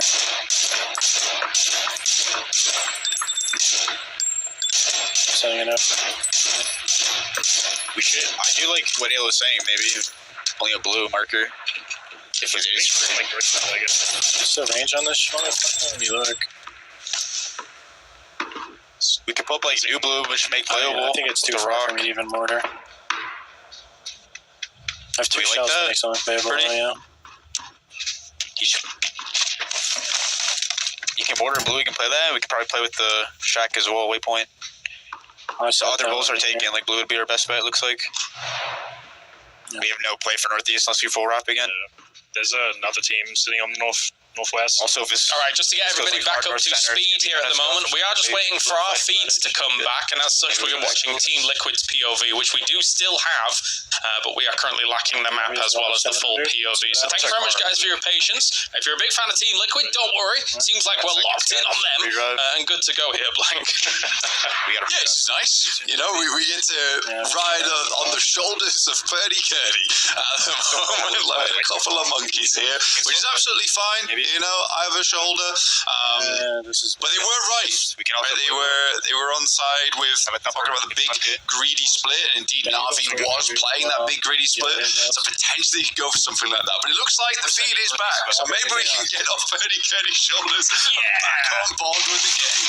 All right, let's get people up to speed here. Although maybe Team Liquid speeding to their deaths as crazy raccoons leave them on this can push on through. The problem is for a lot of these teams is it's in a big field situation, and now they're gone to Crazy Raccoon. Oh dear me, but they didn't have many options to go for, right? With the field so much of a focal point on these kinds of circles, Blank, where were they supposed to go from where they came in? Damn. I feel like I need to re-cosplay a Boo, get back on Purdy Curdy's shoulders there, because we seemed to give him a bit of good luck until that point. We jumped off and they died. Yes, they did. Yes, they did. But now I think Crazy Raccoon might be dead pretty soon as well. Like, Team Liquid was going really for the consolation prize on this kind of send forwards, and I think Crazy Raccoon being here as well, they're going to be shot by a lot of teams as this does go down. Type can pepper a few shots in here with the MK12 against them. And there might be other teams very soon that seize them. And what's even scarier is if somebody has a mortar, that is prime mortar bait location. Yes, it is. And sadly, Alo's not in the cave. So maybe Crazy Raccoons potentially are safe. Type, though, is not giving up easily. They're still taking some shots inwards. Calmo will find Ionix on the backside of this rock, and Pio looks to be panicking as Heather continues to rain those bullets in. He can't seem to get anywhere, lies down, but in full purview. There's shots coming from everywhere. This is a very, very tough position for them to play. T1, in the meantime, they're able to get themselves in towards this spot, nestle themselves in over towards that northwest side. They've got the Falcons behind them. In the meantime, Gen G is looking to make a big old run-in over towards anyone's legends and through the fields. And those mortar shots coming in against Pitchcore Road's position as well. Technically, it's just hunkering them down even just a little bit more in a already strong spot, especially with some of the deployable cover that they do have here. Here comes Gen G, though, trying to clean up Crazy Raccoon. Qyon on the other side of this. Little Nate goes forwards with the underhand that actually might connect, but Soul does take him down. That's Crazy Raccoon's out, currently in 5th place. Hey, you know this circle's tough when Gen G's fighting for a place like this, right? This is horrendous terrain, but where else do you really go? I think Gen G realised that quite quickly. Gustav still taking some good shots over towards Uda, over on Cerberus. Kiss does go down, not quite fully flushed out yet, but they're playing on the edge of the road over on this eastern side. A lot of teams have to make their way through. DN Super's looking for the lineup over towards them. Yeah, trying to head on to the other side of this road, not too bad at all. Falcons, I'm concerned that Falcons might end up in a similar situation to the previous Miramar that we watched, where they had a good compound and then kind of got caught as they needed to transition. Unfortunately, they don't have a good compound per se. I just don't know how they're going to make transitions. As Tiggleton trying for some good old trigonometry once again. Looks like he's aiming towards Cerberus' spot. Good down. Won't be able to connect. Oh, it's just a little short. Maybe a little further. Oh, there it is. You dirt. That's a good confirm. That's a very nice confirm. And another over towards that hell. All right, let's go. But that was a very important pick-off. Again, we have to really restate that there, because that is the line that is going to do the most damage to Falcons as they're moving in. If they can delay Cerberus any way they can right now, it's going to make their push in a lot easier. They know they have to create as many casualties on the map as possible, and this is the problem they had on that last Miramar that you were talking about, Kale, is that they were doing a lot of damage around the map, but they weren't cutting teams down to size. Yeah, especially shutting down the east flank. From this, there is definitely paths that they can make happen here. Cerberus likewise also making a bit of a dash for it. What can they actually do in terms of the shutdown? Doesn't look like too much just yet, because they are being shot from elsewhere on this map. Example and the boys from Twisted Minds, they have a little bit of room to play in from the warehouses that they have on the south side as 4-man still. Yeah, you're just trying to get any kind of elevation to look down towards these fielded areas. This is a really grim, disgusting, horrible circle that these players have to work with. Folded shields are going to be really critical here, as are the pickaxes. Example with some clean shots over towards DN Supers. Jacob looking to finish them off. Yeah, they want to hold on to some of that high ground that they have from this compound as long as possible, because technically it really opens up so many angles of attack against the teams that are also coming in from an east side position, just a southeast position, as 4am as well as mid. Now understand that this is only a spot where they can find some solace, and it's no solace at all for 4am. They're down. Let's see what now Falcons as well as Twisted Minds here on north and south are causing absolute havoc here, especially with the Lynx AMR. Oh my god, Lubu with the roundhouse kick over towards them. Goodness me. The Lynx AMR in hand. That's some good stuff. Furia also looking to make their way in. Twisted Minds, they've cut open a big pathway forward here, but there's still sightlines that's going to be looking towards them. Next circle is going to be brutal, as it will pull all these teams in. Falcons are going to make the move here. They're wrapping underneath Furia, who have yet to see sights over towards them. There's already some folded shields down. They knock a couple of them out of the way, but they have to make some impromptu cover quickly. Kraken takes a huge amount of damage. That is nice for Falcons, and perhaps they can stabilize here. Yeah, trying to make a car for as quickly as possible. The car's being pushed into them as well. Everybody's being knocked. They just didn't clear enough to be able to find themselves a spot. That's a nade going forwards. It's miles away though. But the shot in from Gen G especially absolutely caned their position. That said though, Falcons in the last game, they were down to just one man with a potential 3-man res. They could still recover here if the shots don't hit from Gen G and the boys. Oh my goodness me. He's gonna stick the res on that one. And it is very, very spicy. You know, towards the northeast side. I mean, T1, they still have a position to play on this one, but they've got to start thinking about the future here. DraftKings with another nade. It's the last one he's got left in his pocket. Falcons, they are very good at getting back from these hellish scenarios. The nade is bounced away by the vehicle. The fort is looking good, and Furia knows they need to move. It's a long blue zone sent in, and it tucks itself in right in the midst of them. Literally every single person on Falcons needs to go for a bit of a heal here to try and deny some of that damage, but at the same time Furia knows exactly that. They're going to be preoccupied as they do drive on in here. At the same time though, it is Sololzi knocking BL, defending the position, stolen away by Heather though. Falcons here trying to shut down Poser, definitely do. One of them does go down. Heather likewise finds an angle here against Shrimsy. So this is such a deadly position to try and make it work. You saw the lay of the land before, it's so flat here. How can they somehow weather this storm? Quick nade out the side, that's a very, very cool little nade there. Prevents DraftKings from getting in too much quicker, has to delay him. The bullets coming in quick, but so are the bleed outs as Tiggleton will go down to E-end. T1 having a field day here from their position on that northern side. Absolutely, literally. Here, as Twisted Minds now on the south side, having a bit of a difficult time trying to get back on in here from this one. With it shifted up into those fields, they've also got to make the big play. Where are they going to go? They know that they've got Virtus Pro ahead of them here. They're going to try and maybe hit some of this little shack area, but there's nades, there's the ace, there's a lot of damage going to be coming their way here. I think it's all but naught here for Twisted Minds. Twisted Minds definitely going to struggle to get in on this one. Virtus Pro has played a really nice match here. They've stayed out of purview from a lot of teams.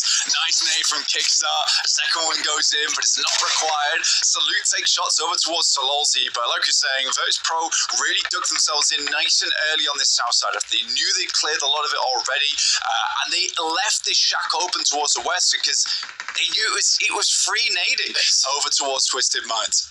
Mate, this is why I think I'm on the Falcons train for this one. They've survived all of that. There's 3 alive for them. T1 is now moving into the middle of this field as well.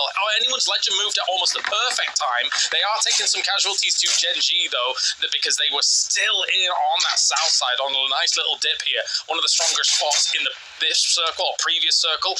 But as time goes on, if this shifts into the field, everybody's going to be looking Gen G's way like, yeah, it's our turn now, boys. Yeah, Gen G, they've been taking shots at quite a few of the players. Eventually, they're going to get pushed out. They're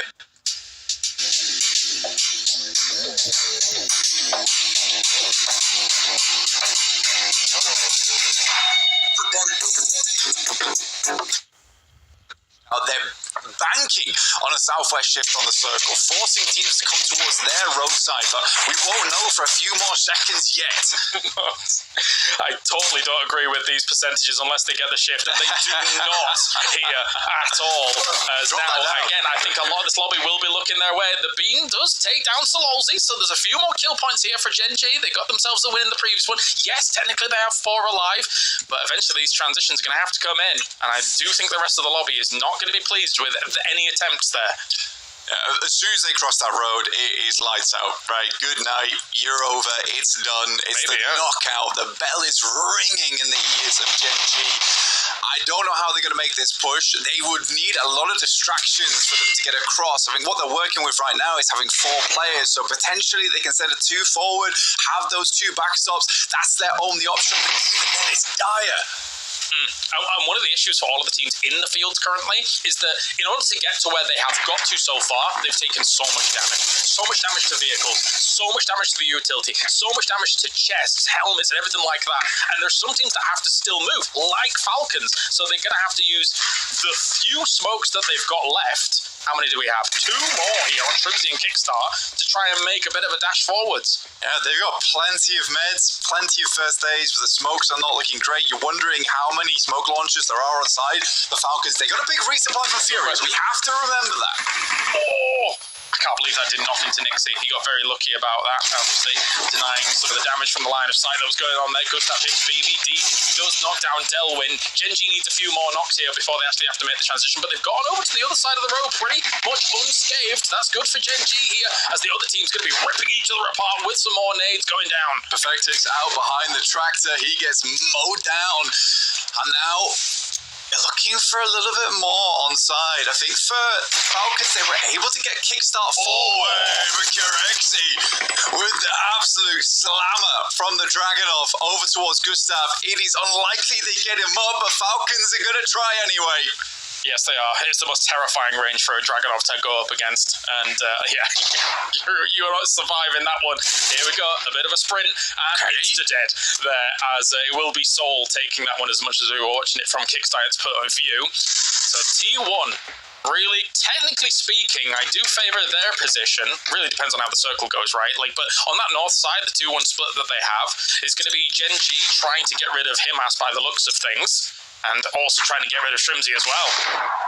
I mean, we talked about the start of the game. T1, they are looking good. They have their drop spots. They move into position.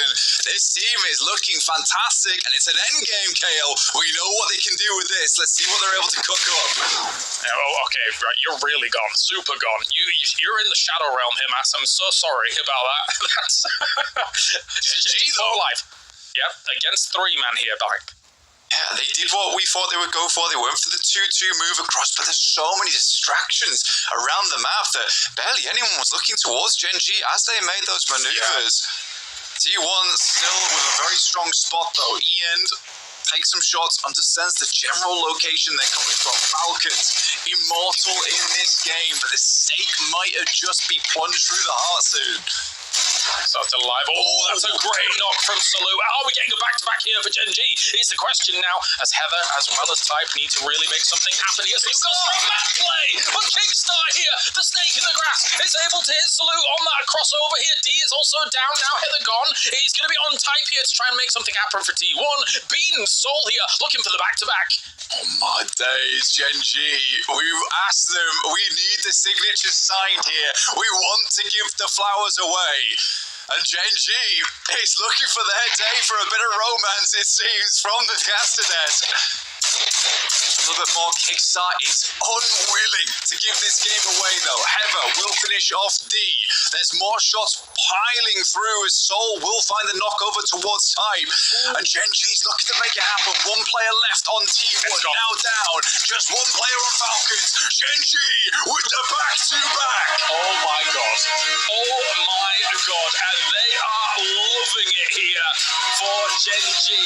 What a play. They have the right spot. I thought the rest of the lobby was going to be able to shoot them on upon arrival, but no, as you said, too many distractions, and Genji is able to get in on that south side. That said, though, Gustav's all smiles as well. Let's bring back in Horror and Toffees to talk about this one. Did you boys guess, coming into this, a back-to-back for Genji Toffees to start off the day? I specifically said, well, they didn't make the finals last time, and they got 16th yesterday. I'm not going to trust them to do well yet. And then Genji goes, we took that personally, and comes out and plays a bopper of a game. Like, look at these guys.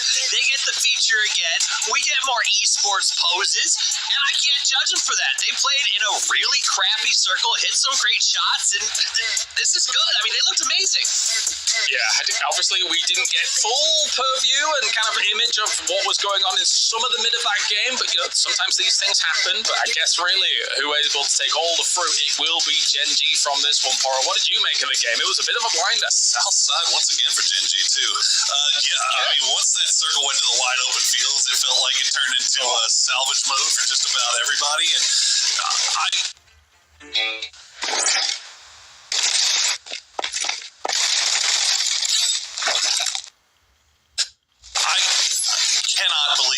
that Falcons managed to get second place off of that. They were knocked, you brought it up, they were knocked down to one player with 3 knocked twice in a row. That was absolutely insane that they were able to recover that as well as they did, and then collect as many points off of that as well. Like, that was just unreal.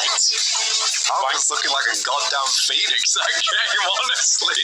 Totally different type of herd, always getting back up on their feet. But they've done this quite a few times. This team is damn resilient.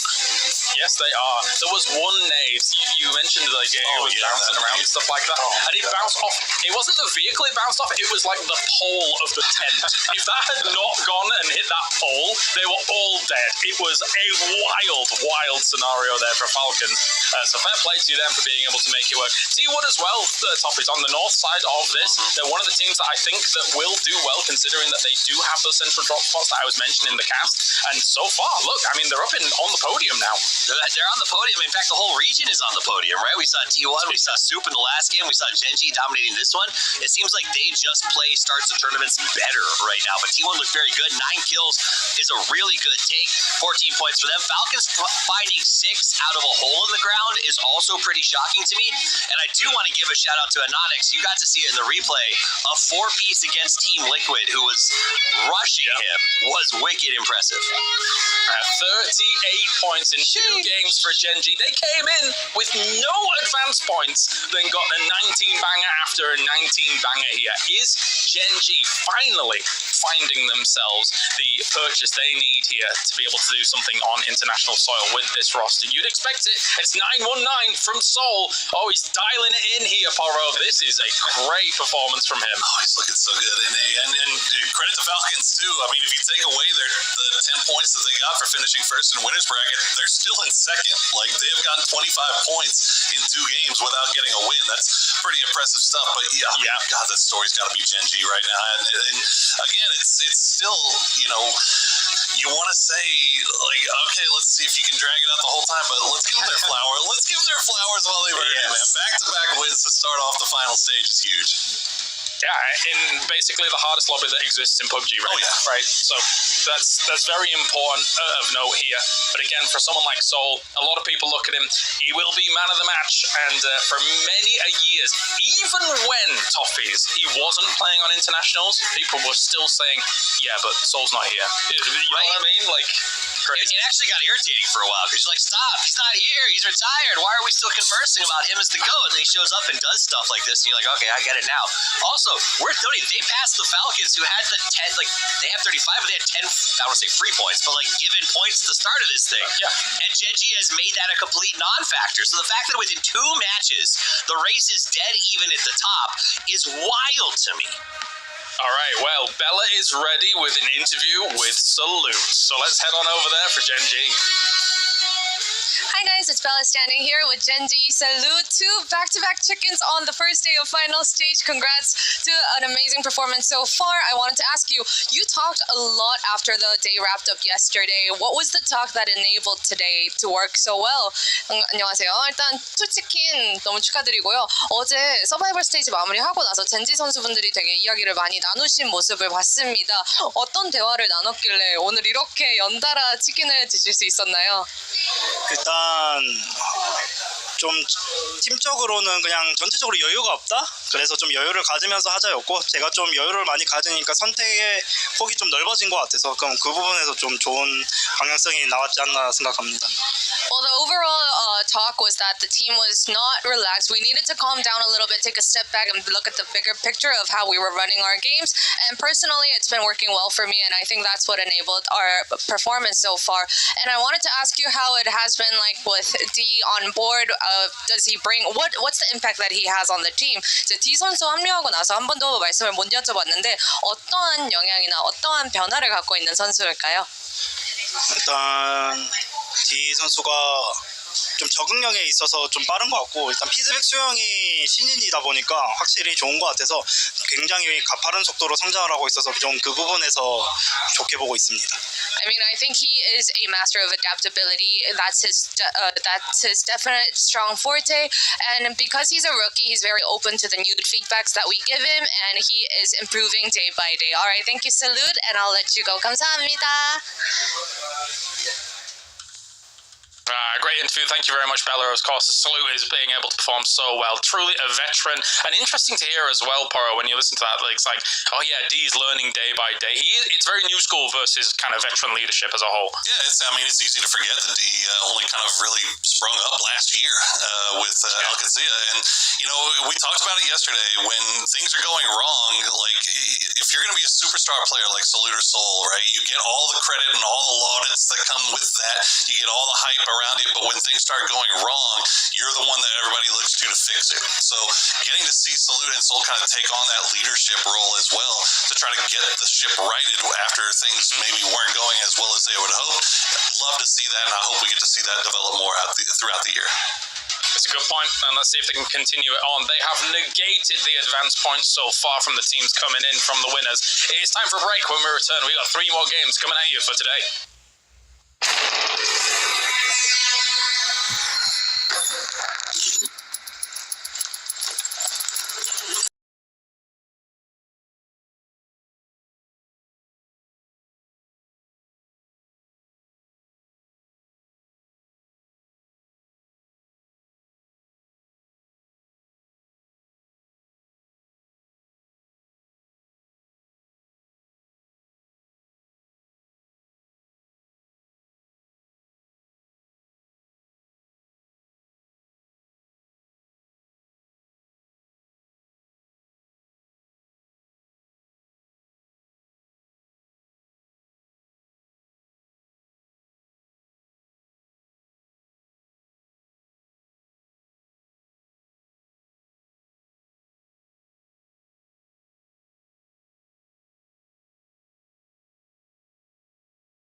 another team, actually, just to highlight their spot, KZ Esports, a team that we highlighted every once in a while, but there's been usually very low on the rankings, have actually a wide split. They got 2 players up north of the river, some players down south of the river, so I think they're just waiting to see if we can have a northern or southern circle shift, and they can just kind of put their eggs in different baskets.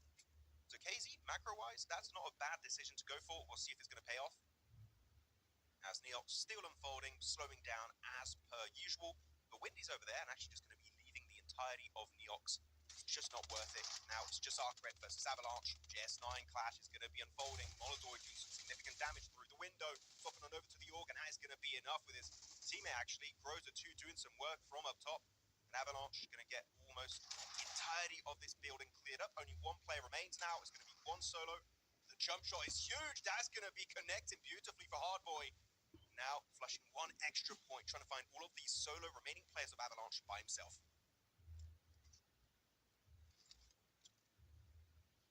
Avalanche then already bringing themselves up to 6 elims to start it off on Rondo. That's a nice swing of things. Is there more to be achieved? It would be Arcred they're up against in this last bit of Mortal Kombat between the 2 sides. Molodoi has been the landlord of the roof for quite some time and continues to control the area with a good response back onto the team. So Arcred there forced off of their setup in Neox and just going to get themselves back in the action with a recall coming through. Try and set their focus elsewhere. By the way, I don't know if some people saw that in the elimination feed. We had some players of Metacore nade and molly themselves. So what they're trying to do is to deny points away early game and just get a recall to get back to their teammates. So it's a strat that people do. The thing is, you've got to reset your loot entirely by doing so. But it's just pretty much a respawn, a free respawn they went for. So definitely not a terrible strat you can go for. They're going to go far to the east, though they are still in blue, not in the zone. So it's definitely not the best position to go for a recall strat like this. I'm surprised why Metacore committed to it so early on. Maybe they just didn't want to take the risk as a duo or even just a solo to make that rotation in the center and try and get a recall tower, because most of them are going to be occupied at this point in time. So the future champions, yep, going to be looking for their first point of the game, and that's going to be good old Kino, as expected, flushing that one out.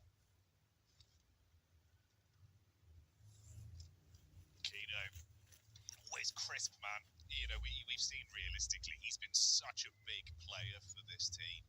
Back over, the initial stage in Knockout especially, he was always the one that was very handy in kind of outnumbered situations. If you're playing like 1v2 angles, he could still rep himself pretty consistently. So great to see he's coming out with the blood pumping into today as well. This is an opportunity for a team like Champions to absolutely sort of farm and really balloon some of their points if they can play to a similar power level of what we saw in Knockout. So we'll keep our eyes on that as it develops.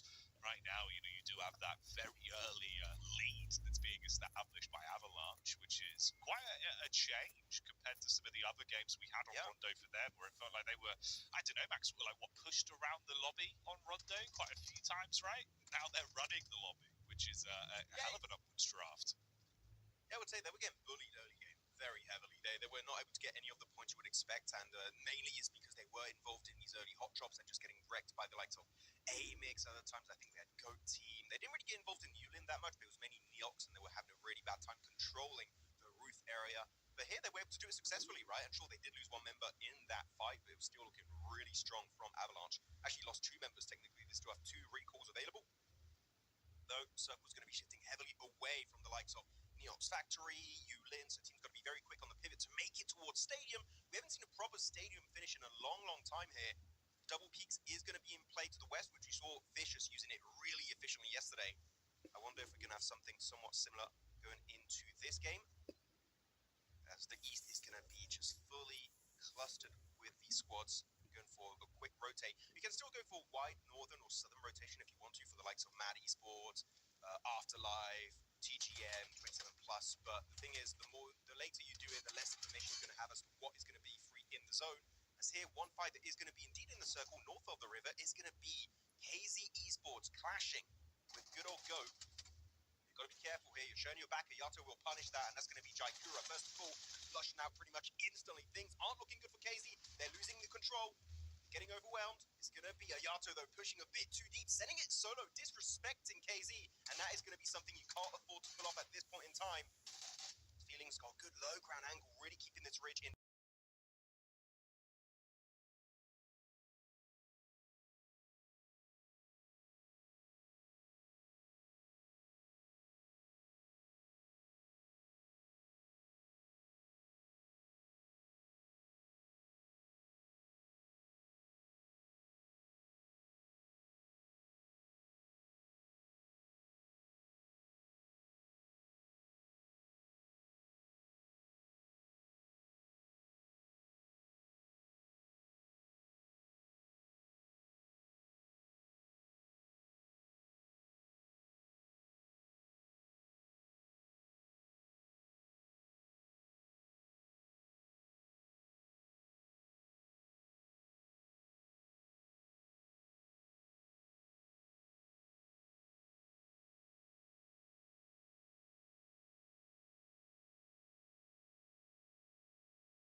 But it's not going to be enough, as KZ are going to be the first squad eliminated here on Rondo. Goodbye, KC. Okay, down now from the competition. What it is, that's only one E-leg point. They can even from the back pocket before they get shut down entirely as well. So it's a slow start into the day. 11 minutes in as well. That's when we lose our first squad. So timely stuff here on Rondo. The average survival's been a little bit higher, at least over the prior stage. See where it goes from here. Avalanche back on the move once again. Can Avalanche continue this successful start? I mean, the fact that it's now both them and Goat Team tied on 7 elims. If they shut down SSE and farm up a few more, pushing into double digits, it would be a gigantic boon for them. It would be, but I would say not now. Double peaks, you can share this location. Just have a little bit of a symbiotic relationship. Just quick firm handshake, say, okay, this fight's not worth it. IMC Molodor, he seems like he wants to fight SSE. But I would not recommend it. What's a really good strategy to put down cover players to kind of separate yourself from the opposing team on the other side of double peak. They seem like they're committed to it, and actually I'm looking at the circle shift of phase number 3. It is not going to be in zone. So now you can start thinking about, okay, maybe it's not worth sharing this location. I would even say it would be good if SSE sends it to the west, disengages, and Avalanche goes to the eastern location, just to make sure we don't crash and really hinder each other's rotation path. As looking at some of the rotations here, SSE going to be doing exactly as I recommended, going for the western rotation through Stadium. One thing that's really fun here, Jackie, actually, just to keep in the back of our minds, Stadium Rooftop is in play. It's one of the rare roofs that are so high up you can actually get access to. We'll see if anyone's going to set up shop up there. They're going to send it now. SSC just getting completely picked off. This is a terrible push as Amex, boom, easy eliminations, just gifted to them on a silver platter. Boy, oh boy. Oh, mate, let's see that as well. With this reposition here, with the DP in hand for Corp, if he can actually make this one work back against the Amex squad, the Marauders at the gate, usually that team we're talking about that is so lethal, so confident in the early game fight. We lost a bit of that but now they're back in with it. That's a good distance pickup. Corp falls, and Amix survive the encounter with Kvik from long range. So they're in the running as well, Max. 7 points between our top 3 teams. The reason why I exclaimed yes was not because I'm biased for Amix, even though I do like the squad. It's because we saw Stadium Roof in play, which you don't see very often. The circle's got to be in a very specific area for this to be used, and actually at that range, hey, that's some really good sprays coming out from both Spike and Kvik from Amix, and actually able to successfully defend it as a 2-2 split 2 versus SSC, but they had the off angle that was definitely making things a little bit smoother to defend. It's a good setup from Amix though. A second crash from a team that's a little bit more organized and well-thought rotations could be able to overthrow their location. So you do have to be somewhat more cautious. Though 3TN, he got up there. I think he got recalled and he just parachuted on the rooftop. Actually, it's going to give him a really good angle. Keep in mind, when you do get recalled, you recall with a weapon instantly in your arsenal. So you can use these little bit of elevations to your advantage. Though he drops on down, not looking too good for the side of 777, but did have a decent comeback, right, Jackie? During knockout, they were just not able to capitalize fully to make in the top 4, as Arcred will also lose Fleet. The battle never really ending on this one, though. It's been kind of reaching a bit of a fever pitch now, which has been fun to watch with some of these distant encounters. Dude, it is kind of crazy, actually. You know, when you look at the distribution of the teams at the top, this is sort of the expected squads that we thought would really blossom when you remove some of the bigger bullies that were in the lobby back in knockout, right? And all of them are. They basically just come in and gone, all right, then, we'll give it, we'll fight. And it's working well. I mean, Amix again, up to the 8 limits now. It's just constantly building for them. TGM trying to win out up close here, seeing if they can get some extra points on the line. Backstab potentially onto it though. Stadium still in circle. This is my first Stadium possible finish. I am so excited. This is the best way to start off the last chance qualifiers. It's going to be Amix. They got the 2-2 split. I would say remain with that 2-2 split. Maybe even just regroup slightly, but you don't have to fully regroup. You can use Spike and Kvik as kind of the eyes of Sauron, the true overseers of this lobby. They've got to keep in mind they might be looted when it comes to loot. Amix now, some of the split players in default, and Havlik will be getting involved in the conversation, getting a few decent bit of damage thrown the way of 777, actually flushing one out. So they're up to 9 eliminations here. They're just farming it out early stage. Though it was an Eastern Circle shift, meaning you are going to have a dash of teams such as Motion, Champion, Mad Esports, Arcred, even Avalanche that might be encroaching on their terrain, so they do need to be a little bit more respectful. That is going to be too many players for them to deal with as a split 2-2 team. It's Windy, one of our rookie players of the tournament, looking to fight back. Though the nade is looking good. How does he tank that point blank? What? Okay. He's built different, literally, I guess. That Windy's made a stronger stuff. He's still at what? This is ludicrous, Max. And he might actually just get it again to save himself. That's ridiculous. 3 nades where he is survived by a sliver of HP. He's using a lot of his resources, but he's still alive and kicking. And I think that might be the last nade thrown out as well. So he can live free now, at least for a second here. It's created him a bit of cover as well. You have no power here. Your utility does nothing to me. I don't know. Lord of the Rings, I was trying. I don't do good impressions, unfortunately. But Windy, he's having a good impression on everyone here at home. Able to tank so much of that damage. He's still down to 2 first aid, so if he wants, can really keep delaying this fight, buying some time for himself to get some extra possible placement points. But though we are to top 11, meaning we still need to lose 3 squads before placement points start to roll on in for these teams. Amix able to find another elimination onto Fearless. Our 5th place team from the knockout stage is going to be a full-on fight unfolding in Stadium. This is going to get tricky. Stadium is so hard to fight and defend. Though it's going to be committed to champions down to Kino and Atomic. Again, Kino always the sole survivor, it seems, at the end of these fights. Now solo in the open, outside of Stadium, but it's just not going to be enough. Shut down by good old Default and flushed instantly as Havlik, rough angle, but you are dealing with an entire team of Amix here. Can he pull off the clutch? It's not going to be looking too good as the Molotov is right there. It's going to burn Havlik to a crisp. So will he be able to flush it out? Why are you going away from cover? I guess the Molotov was still burning and he didn't want to get flushed, but that is going to be 1 point snatched away by good old Atomic.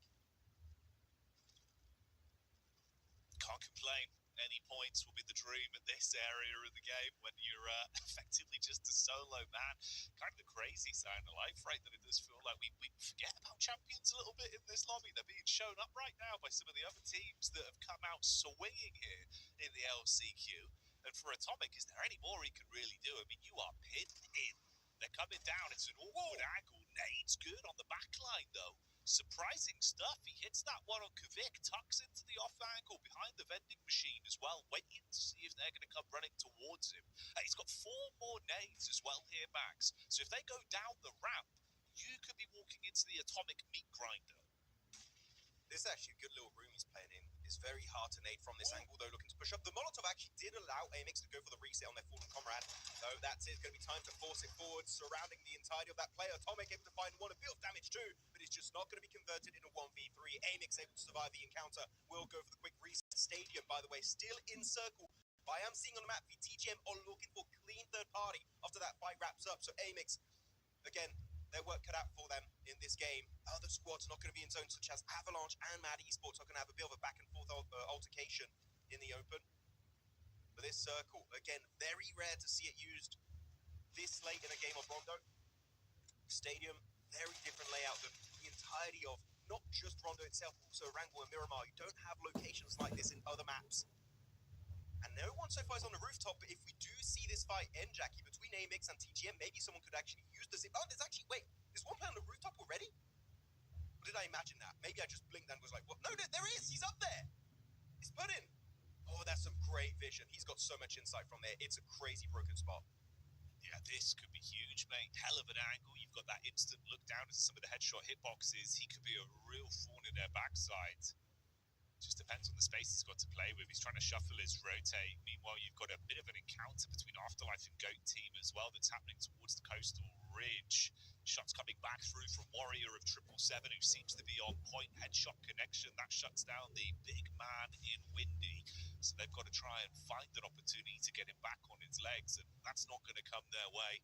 So slow and steady. It's slipping out of the hands of Afterlife on this one. It's only Misha with no real room to make a play to get his teammates up. There's no recall towers left, so he can't do anything with that element. Hayato from distance, absolute find that. Boy, on point with the Orc. Yeah, not sure why he did show his back there for split seconds players of then Afterlife and Mad Esports. A bit risky. This is a really strong split, by the way, from Goat Esports. I really like it. They got some good ridge control from those players under the bridge. You just got to respect the incoming firepower a little bit more from your opposition. Avalanche also looking to push their way into the zone. They're going to be looking good here in circle number 5. Decent position. They still have functioning cars, meaning if they do have to go for a last-minute rotation, they can still pull it off. But they're going to put their focus now fully onto Mad Esports. It's back to the good old fight of Stadium. Amex and Generational Miracle. The clash is looking good. It's in favor of TGM. They've got the man advantage. They're going to go for the jump shot here. Put it looking strong and able to overwhelm Amex. They held down Stadium for the longest time, but they will not be able to reach the true late game here on Rondo. And that's going to be a big win that TGM desperately need after a very disappointing knockout stage. Oh, 100%, mate. This is probably the best we've seen TGM over the past 4 days, right? They're actually in the runnings of getting some points out of the game, showing us that they're handy with the steal. It's been very quiet and far between previously. So, no, focus. He's broken his knees. This is not what we wanted to see, and this is not the dream for Ozorox either, as the Serbian squad gets rolled up on an Avalanche to unleash a can of pass in their general direction. Avalanche has got 16 eliminations. Why has this team been? This is what happens when you get rid of the top 4 teams. Now you can just start farming points. Apparently, Avalanche were just waiting to reach their final form, going Super Saiyan. That is time for Avalanche to strike and maybe get one of the biggest chicken dinners, maybe the single biggest chicken dinner we've seen the entirety of this PMGO EECA season. Though, looking at the side of Mad Esports, Afterlife, Goat Team. Teams in a very similar situation here to the east. We'll have to try and leave this ridge and cliffside. They've got a ton of cover flares. The thing is, they keep in mind, by the way, the fact that Avalanche have 16 eliminations mean they've had access to so much extra loot.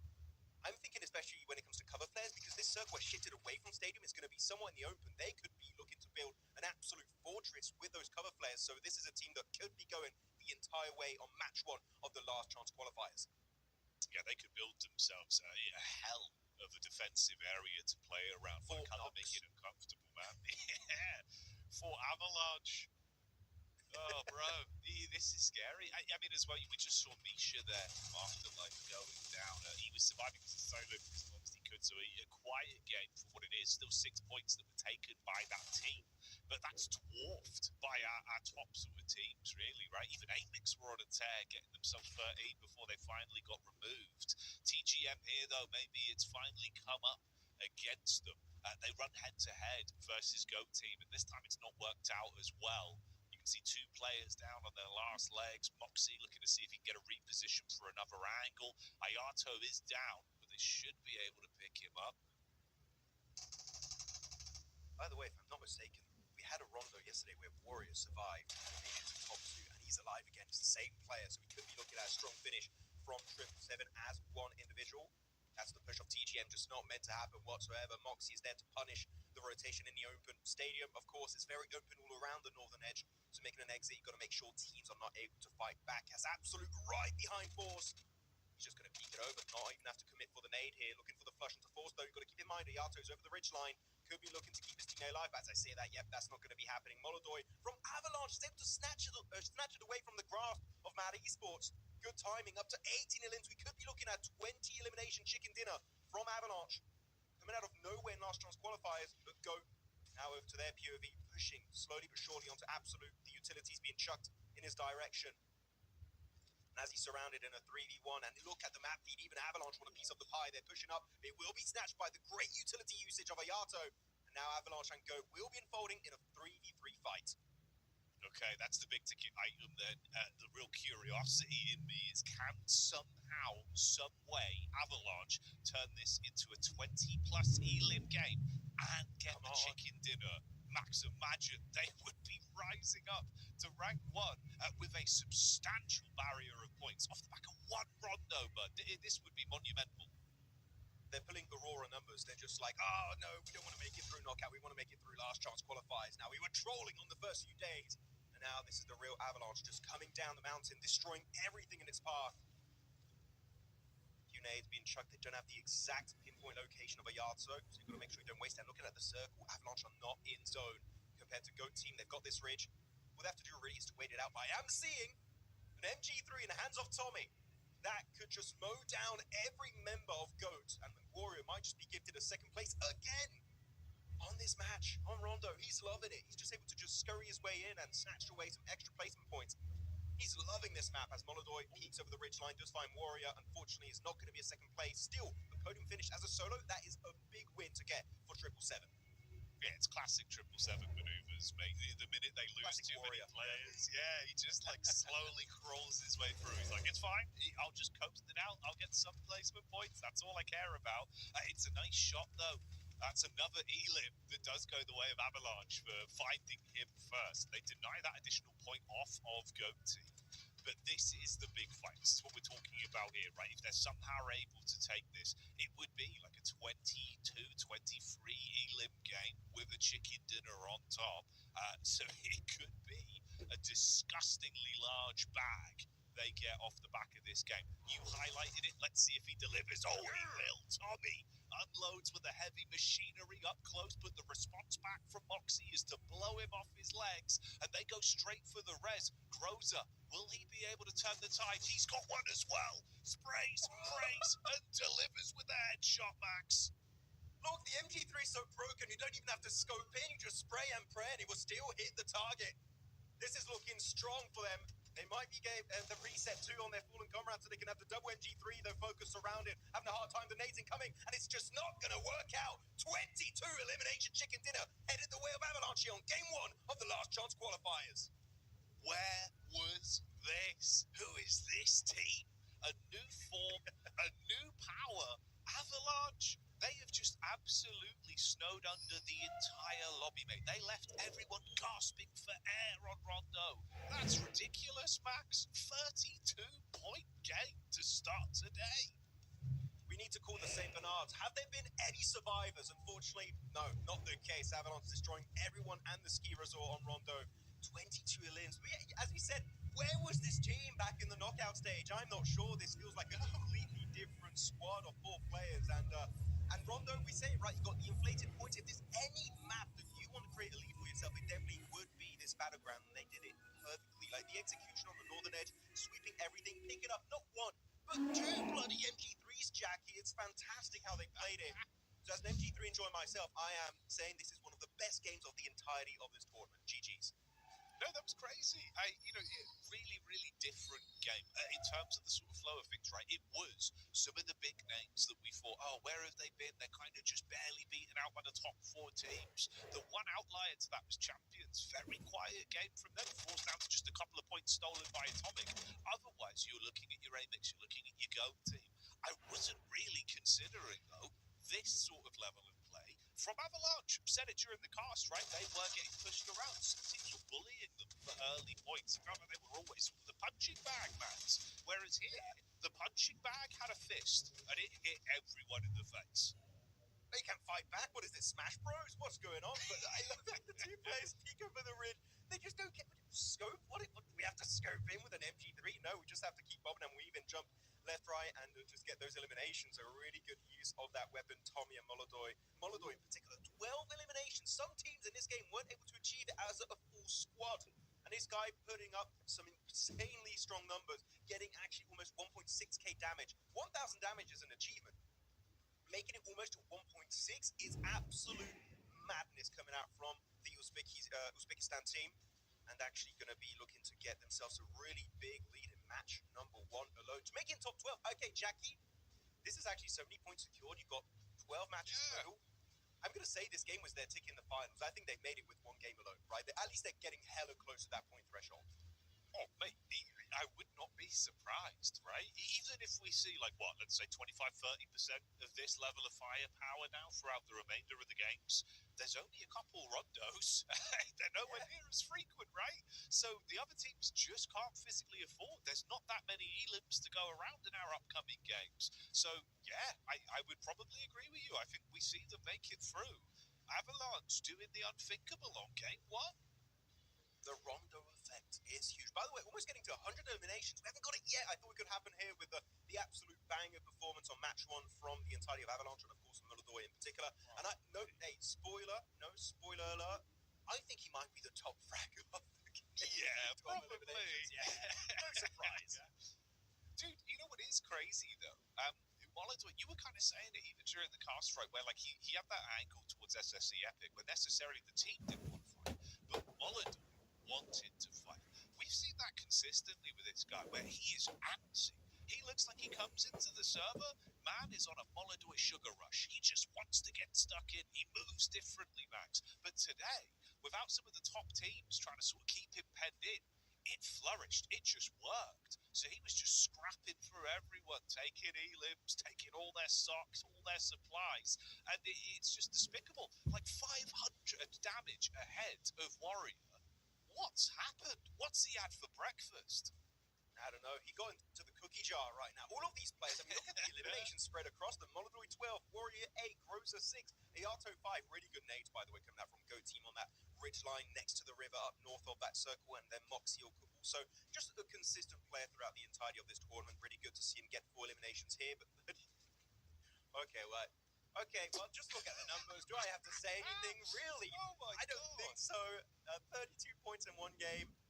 Over the course of 12 matches, the point threshold, they should be looking very comfortable for that already. But Go Team, really good to see them get a strong finish right here, Jackie, able to get 18 points. This is the team that barely missed out on making it to the finals because, of course, they were not playing those last few matches in the knockout stage.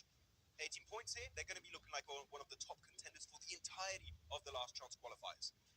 Man, it's just puts it into perspective. When you see it like this, right, with the breakdown, we knew it was going to be 32 points.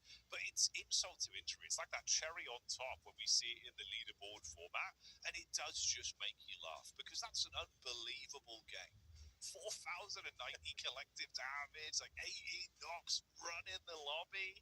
Boy, wow, okay, that's crazy to see. This is even more impressive when you look towards the bottom side, right? Arc Red there with only the 6 points. Also Champions as well with 11. That's how good they are. They're peaking up again even now. We can't avoid them even here, Max, on the graphics. Yeah, that's how he's speaking over the ridge. Like, Peekaboo got you, and it just gets eliminations every single time. So it is very strong showcase from Molodoy. But yeah, good game. And then you have some teams at the bottom getting 1 point. Can we get some more points, sir? And Avalanche says, no, it's all for me, and just keeps munching on those eliminations. So that I was didn't expect generally the Oliver twist. That's good. Yeah. But this was one of the best games, I would say, just aggression-wise. And it was just not just blind aggression, I would say. They were leveraging areas to its full potential to actually get those eliminations every single time in this match. So, yeah, it's just... I wish we saw that earlier back in the knockout stage. I feel like this gameplay style would easily qualify them in top 4 for the grand finals. It's a bit late, but better late than never here to make it to that next stage. Yeah, I suppose that's kind of the italics, the underline, choose your punctuation form that makes sense formatting-wise in this conversation.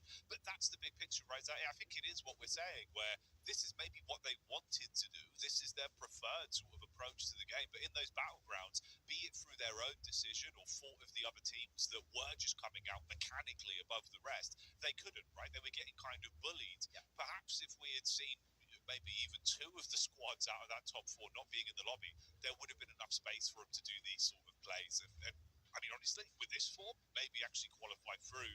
But hey, you can forget about that, right? That's in the past. The present is absolutely that for this team. It is a present, and they'll be happy to try and wrap this one up.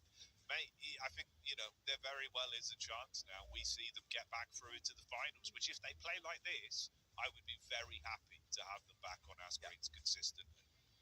Yeah, I mean, this game was a gift with the bow on top, with an MG3 inside of it. Actually, 2 MG3s. Very strong. Yeah, I just hope people, because I've been a big fan of the MG3 for the longest time, and people were like, Max, we're talking about the M4's better. Okay? I think you'll look back on this game like, oh, no, maybe he was onto something. The MG3 is looking hella strong, so I'm expecting maybe some other teams to jack in these next 5 matches of today, play with that good old LMG even more. I think so.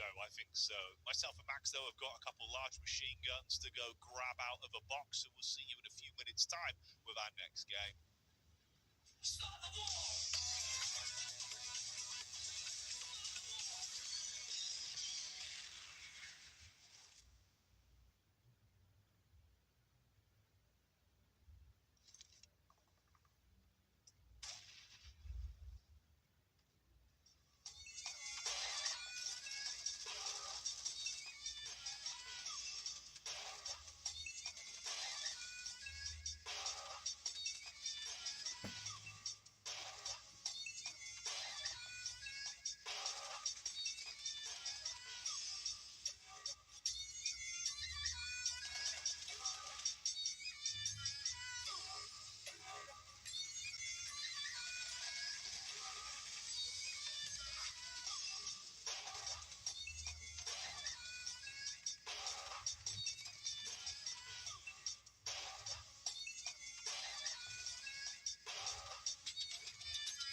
joining us, you missed out on some monumental PUBG Mobile to start off today's broadcast, so I would very much recommend checking out the Rondo VOD once we're done with the rest of today's show. But we are back, Max, with so much more to get through. Of course, 5 more games today, right? We're playing the full set of 6. But that does mean we get a bit more consistency potentially out of our teams. It's the free errand gals now that will be coming up next. So you'd imagine what we just witnessed from Avalanche should not be happening here.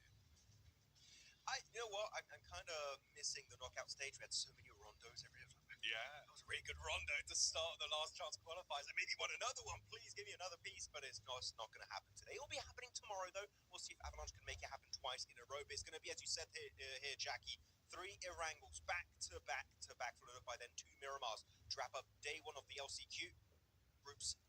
Not actually, well, I was going to say the groups. No, we don't have groups, guys. It's a prank. It's the groups prank. We have 16 teams only, no rotations. With actually, when it comes to analyzing these games, Jackie, it's very important to keep in mind because we do not have the groups.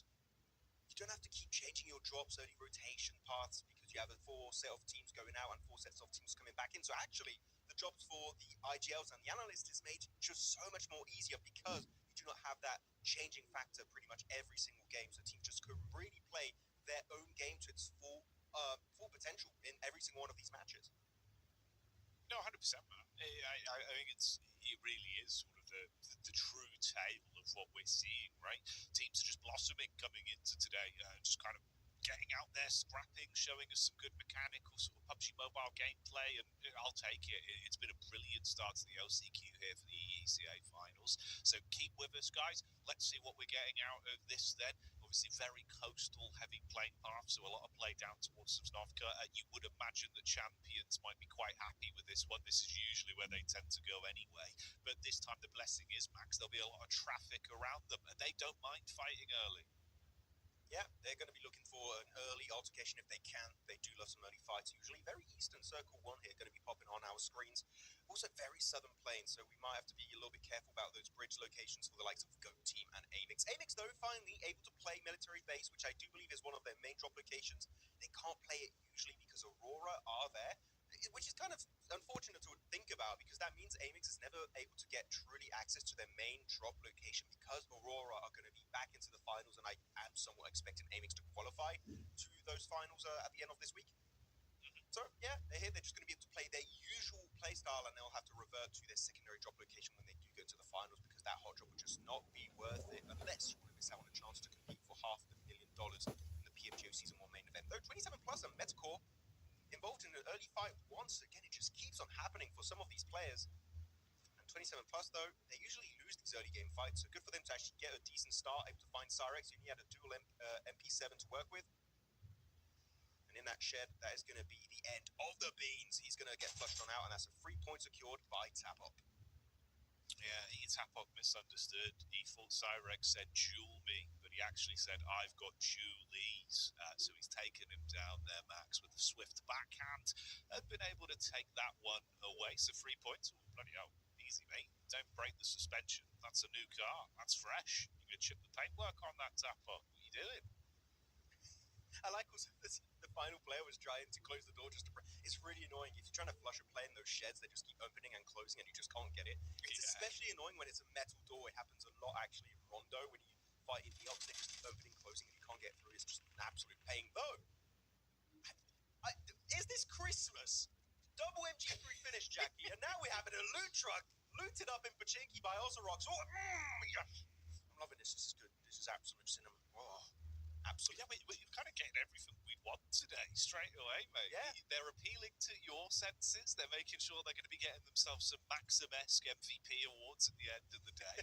This is the dream. I mean, what would be the... Oh, we need the PL rotation. Now, the only thing we're missing, Jackie, realistically, is the plane rotation with 2 horses on the wings. Yeah. And this would be the best day of the year, and we're just in spring. If it happens, I would eat my shoe. I would go and get one of my shoes. You could decide if I would eat that because I can't see it happening. I'd love to, but it would be beautiful, mate. Well, there is a horse in the distance. Look at Bro. What's Bro doing? Oh, I didn't go for it. The thing is, horses are genuinely good. I know we're joking around, but for those who have been watching esports for a while now, since the horses came in, they weren't used a lot initially. especially if you're a solo player trying to scout, it's a vehicle. It's an animal. I feel weird calling it an animal because you're still in the game, right? It's like, it's a vehicle. Let's call it a vehicle. The fact you can... I'm not going to try and say that. I don't have that Pokemon in particular. I don't know what that is, but it's very hard to spray at a range on those players because they can jump, and the extra bit of elevation really can throw a spanner in the works of your spray recoil control. Yeah, it's actually really strong if you can use it, and also keep in mind there's one small feature that you might not be fully aware of. People in chat is that if you are hidden in a building and you did park your horse a little bit further away, you can actually use a system that actually calls the horse back to you. So you don't have to put yourself out of cover to get to your vehicle. You can call him, he gets to you, get on top of the horse, and just get the hell out of dodge. So he's actually got a lot of little intricate features that, if used at the right time and efficiently, can really get you the hell out of a bad situation. But yes, another loot truck. Sanich. It's burning up, and of course when you've got an entire team, it explodes pretty much instantly. Is this going to be an MG3? Maybe. Thank you, by the way, to the observer showing this early on. I really like seeing what they get. I saw Ozrock's got I think it was a Groza back in Pachinki. What are they going to get here, though? It's Christmas early once again. Yeah, it is. Christmas in May. Bloody hell. We're really speeding up the calendar. Yeah, okay, so a bit of looting going on. Let's find out. Was that the P90 picked up there? Yeah. Okay. Yeah. Hey, mate, I mean, honestly, we've seen some tremendous stuff with the P90. Like, close-range combat with that bad boy, it absolutely eats, Max. Not the worst weapon to grab yourself by any means. We're going to get to a point, I feel like, where people are going to realize... I still feel like it's not gotten to a point where people really focus down the loot trucks as much as they should, because you get tier 3 helmets and vests, you get just such amazing amount of ammo, meds, you get late-game weapons too, which is great to have. I think we are going to get to a point this year where the meta is going to evolve, where you are going to have people try and camp out the spawn locations of loot trucks, snatch away the loot, so that the team that's in the city nearby like Saverni, like Yasnai Polyana, like the Island of Military, or also maybe Pachinki, are not going to get that extra buffed up loot. Though actually, that's going to be one early elimination headed the way of Atomic. That has been putting up decent numbers today right here, Jack. He has a duo. They did great, him and Kino, in Stadium versus Amix. To get a few points here and there, so we'll see if this is going to be the rise of Atomic in these matches. They're certainly a team that, can flourish in these conditions. And I think if Atomic comes online as well, and then we get that sort of baton being passed between Demo and Kino playing off one another like we were witnessing previously, that could be an even bigger element of why you should show this Champions roster respect in these games.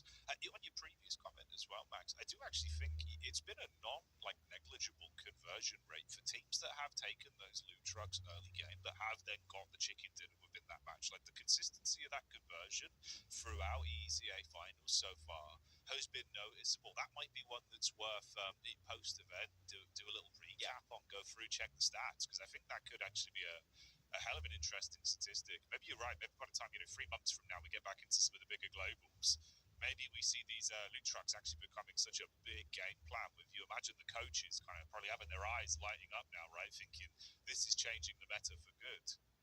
It's an early game double, just not one airdrop. It's actually pretty much got the equivalent of 2 airdrops. It's really worth it for it early on. So yeah, I would definitely say it is worth it. I wouldn't say this fight is worth it for the likes of both Afterlife and Champions. It's phase 1. Sure, you're in circle, but at early fights, my opinion on those at this point, it's just not really helpful. Even if you just lose a single player, those odds of a chicken dinner are going to be a little bit lower. Though making it to top 12, you don't top 12 to qualify. It's not. If you have to be in top 4, top 5, top 6 again to make it, then I would be really unhappy about this early fight. Top 12, you do have some bad games you can afford to take. They're going to be chucked, missing out the window entirely, as Fearless inside the building's got its own piece of util to work with. Hearing the footsteps here, the bounce could have been good, though nice dodge on the opposition of Afterlife, making the jump through the window, but the backstab is there. It's Fearless to claim that life. Instantly confirmed with the DBS. And Champions here, able to find themselves so many good secluded players and just kind of push and surround and overwhelm. As I say, that Fearless will get overwhelmed himself. Instantly flush on out. So yeah, Champions get no recalls, and like Rondo, Windy will get taken on out by Demo. It's a bit messy here at the end. I thought they could really get all the lives of Afterlife one by one. But good clapback from those solos. And this is where I think, the topic you mentioned there about these early game fights is really thrown into the forefront, because obviously Champions as a team, they play at their best when they have all four members. I know that sounds easy to say, but realistically, they've got very good synergy within their comps, how they play off each other. So even losing Fearless here, that reduces their percentage chance of converting this into a massive win of the game, massively. So it's a shame, really, that if they were going to go for a fight like this, you weren't able to do it cleanly. Afterlife have been pushed about a little bit today as well, so anything they can do to soften up Champions will at least make their run harder. Nade's getting a little bit scary. Shaky hands today, Max. Yeah, I mean, the thing is, trying to nade a smoked-up window is never a good idea, because you miss it out by just literally a centimetre, and it's just going to bounce right back in your face. And they tried, Kino tried, but it was just not able to really thread the needle at that point. They know where the final player is. He's going to be upstairs. The thing is, it's really tricky to push up here because you've got so many different rooms, so many openings. You've got also the balcony, so really to pinpoint the exact location can be tough. That actually is going to be Misha going on the offensive. Able to find himself one at that point, and also able to flush it, right? So that's actually going to be 1 point secured by Afterlife. Up to now, a total of 2, so somewhat redeeming this poor performance on Erangel. But also, this fight will result in a very weakened state for Champions, which a team that barely missed out, Jackie, we know to make it straight to the grand finals here, having a bit of a tough start down to just a duo. Yeah, again, it does feel like maybe it's a little bit their own fault on that one, but it is what it is. This is how they've decided to come in today and see if they could build themselves some early points. Honestly, if it was me and I saw Afterlife, after getting that first pick onto them, I would have just cut my losses, looked for a lesser team to try and bully, as Afterlife ain't that squad, mate. Even if they're down numbers, they can still certainly put up a good battle. So results in a bit of a poor opening for them. It's 4 elim, sure, but that's not going to be the biggest boon if that's all they get out of this one, especially with some of our talented teams still alive and kicking inside of the lobby today. Obviously, Avalanche as well. I imagine what the comms are like in their sort of TeamSpeak right now between the team, right? Because you've had such a huge first game, you probably come into this one where you're like, right then, boys, let's just relax a little bit here, let's take the load off, put the feet up, let's not do anything silly. Yeah, by the way, I do want to say real quick, we can tell your gaming background, Jackie, by you saying TeamSpeak. Like, I know what you've done. We're Discord boys over here. We use that on the mobile side. Yeah, the new gen. I'm an old man, Max. I'm an old man. Yeah, exactly. I would have said Mumble or potentially even Ven, but then I probably would have scared everyone in chat. What the hell is Mumble? What is that? What? I'll join the raid call, guys. Come on. What's that about? I'm ancient. Yeah, Back in the lab, thanks for my ball mouse. Yeah, but I do believe they also use the in-game comm system, which is solid. I wonder if they do talk in the plane before they drop it. Just like, okay, guys, we're going to mess you up. And some people, I don't know, I get some very mean comments when I'm playing my games in Ultimate. People activate all chat. They're not very nice. They're like, hot drop us right now, and a bunch of mean words. I'm like, okay, I'm not dropping there, I'm getting Saki. Yeah. They see your name, they go, Maxman, we've heard what you say about Aurora. No! Please, I'm going Saki, and just drop on the opposite side of the map. I'm like, I'm safe. Yeah. Easy top 3 for me in Ultimate Royale. Looking at the circle, though, did shift slightly more towards Yasnaya Polyana. The 2 fields, by the way, will be in zone. For the teams that dropped in Yasnaya early on or near Yasnaya, going to be off to a good start, especially TGM, that had a really good first game, right, Jackie? They had a big step up, a big blow up that we didn't see initially a knockout. Can they build some momentum off the back of that? That is going to be the main focal point for this team. As up north near Stolber Mountain, actually on Stolber Mountain, is going to be Motion, Amex, Goat Team, Mad Esports. A lot of teams in a very small area will result in some early limbs, as Visa of Motion will be flushed out very early on this match. Is there a bit of a 3D bounty here as well for the Amex crew as they spot out Mad Esports and look to try and run them down? Kvik quickly jumps in the back of the armoured behemoth that is the hover truck with the buggies around him. Mad Max level gameplay right now as they run down Mad and look to punish. But that's actually a bit of a steal away from Force. So Go Team trapped in the periphery. Ooh, this could turn into a Hell in the Cell matchup quite quickly. Focus with the bonnet runs down Zaknov and removes him from the equation. But are you now forced to fight Amex? That's the big cue. It's early game circle. Alright, it's just going to be the slight tick damage on the blue zone, so you can delay it a little bit if you want. Though Havoc able to dodge a lot of that incoming damage from that nade of Moxie. Though we do have a hovercraft that's going to be controlled by Amix. If we do end up in an open finish, which unless it heads heavily towards Yasnaya Fields or Yasnaya City itself, it is going to be tough to see. Actually, okay, Circle Shift is going to be incorporating the entirety of Yasnaya Polyana and northern Yasnaya Fields. So this hovercraft could be a really impactful piece to hold on to, could give you a significant advantage, especially if you can crash against a hay bale and explode it.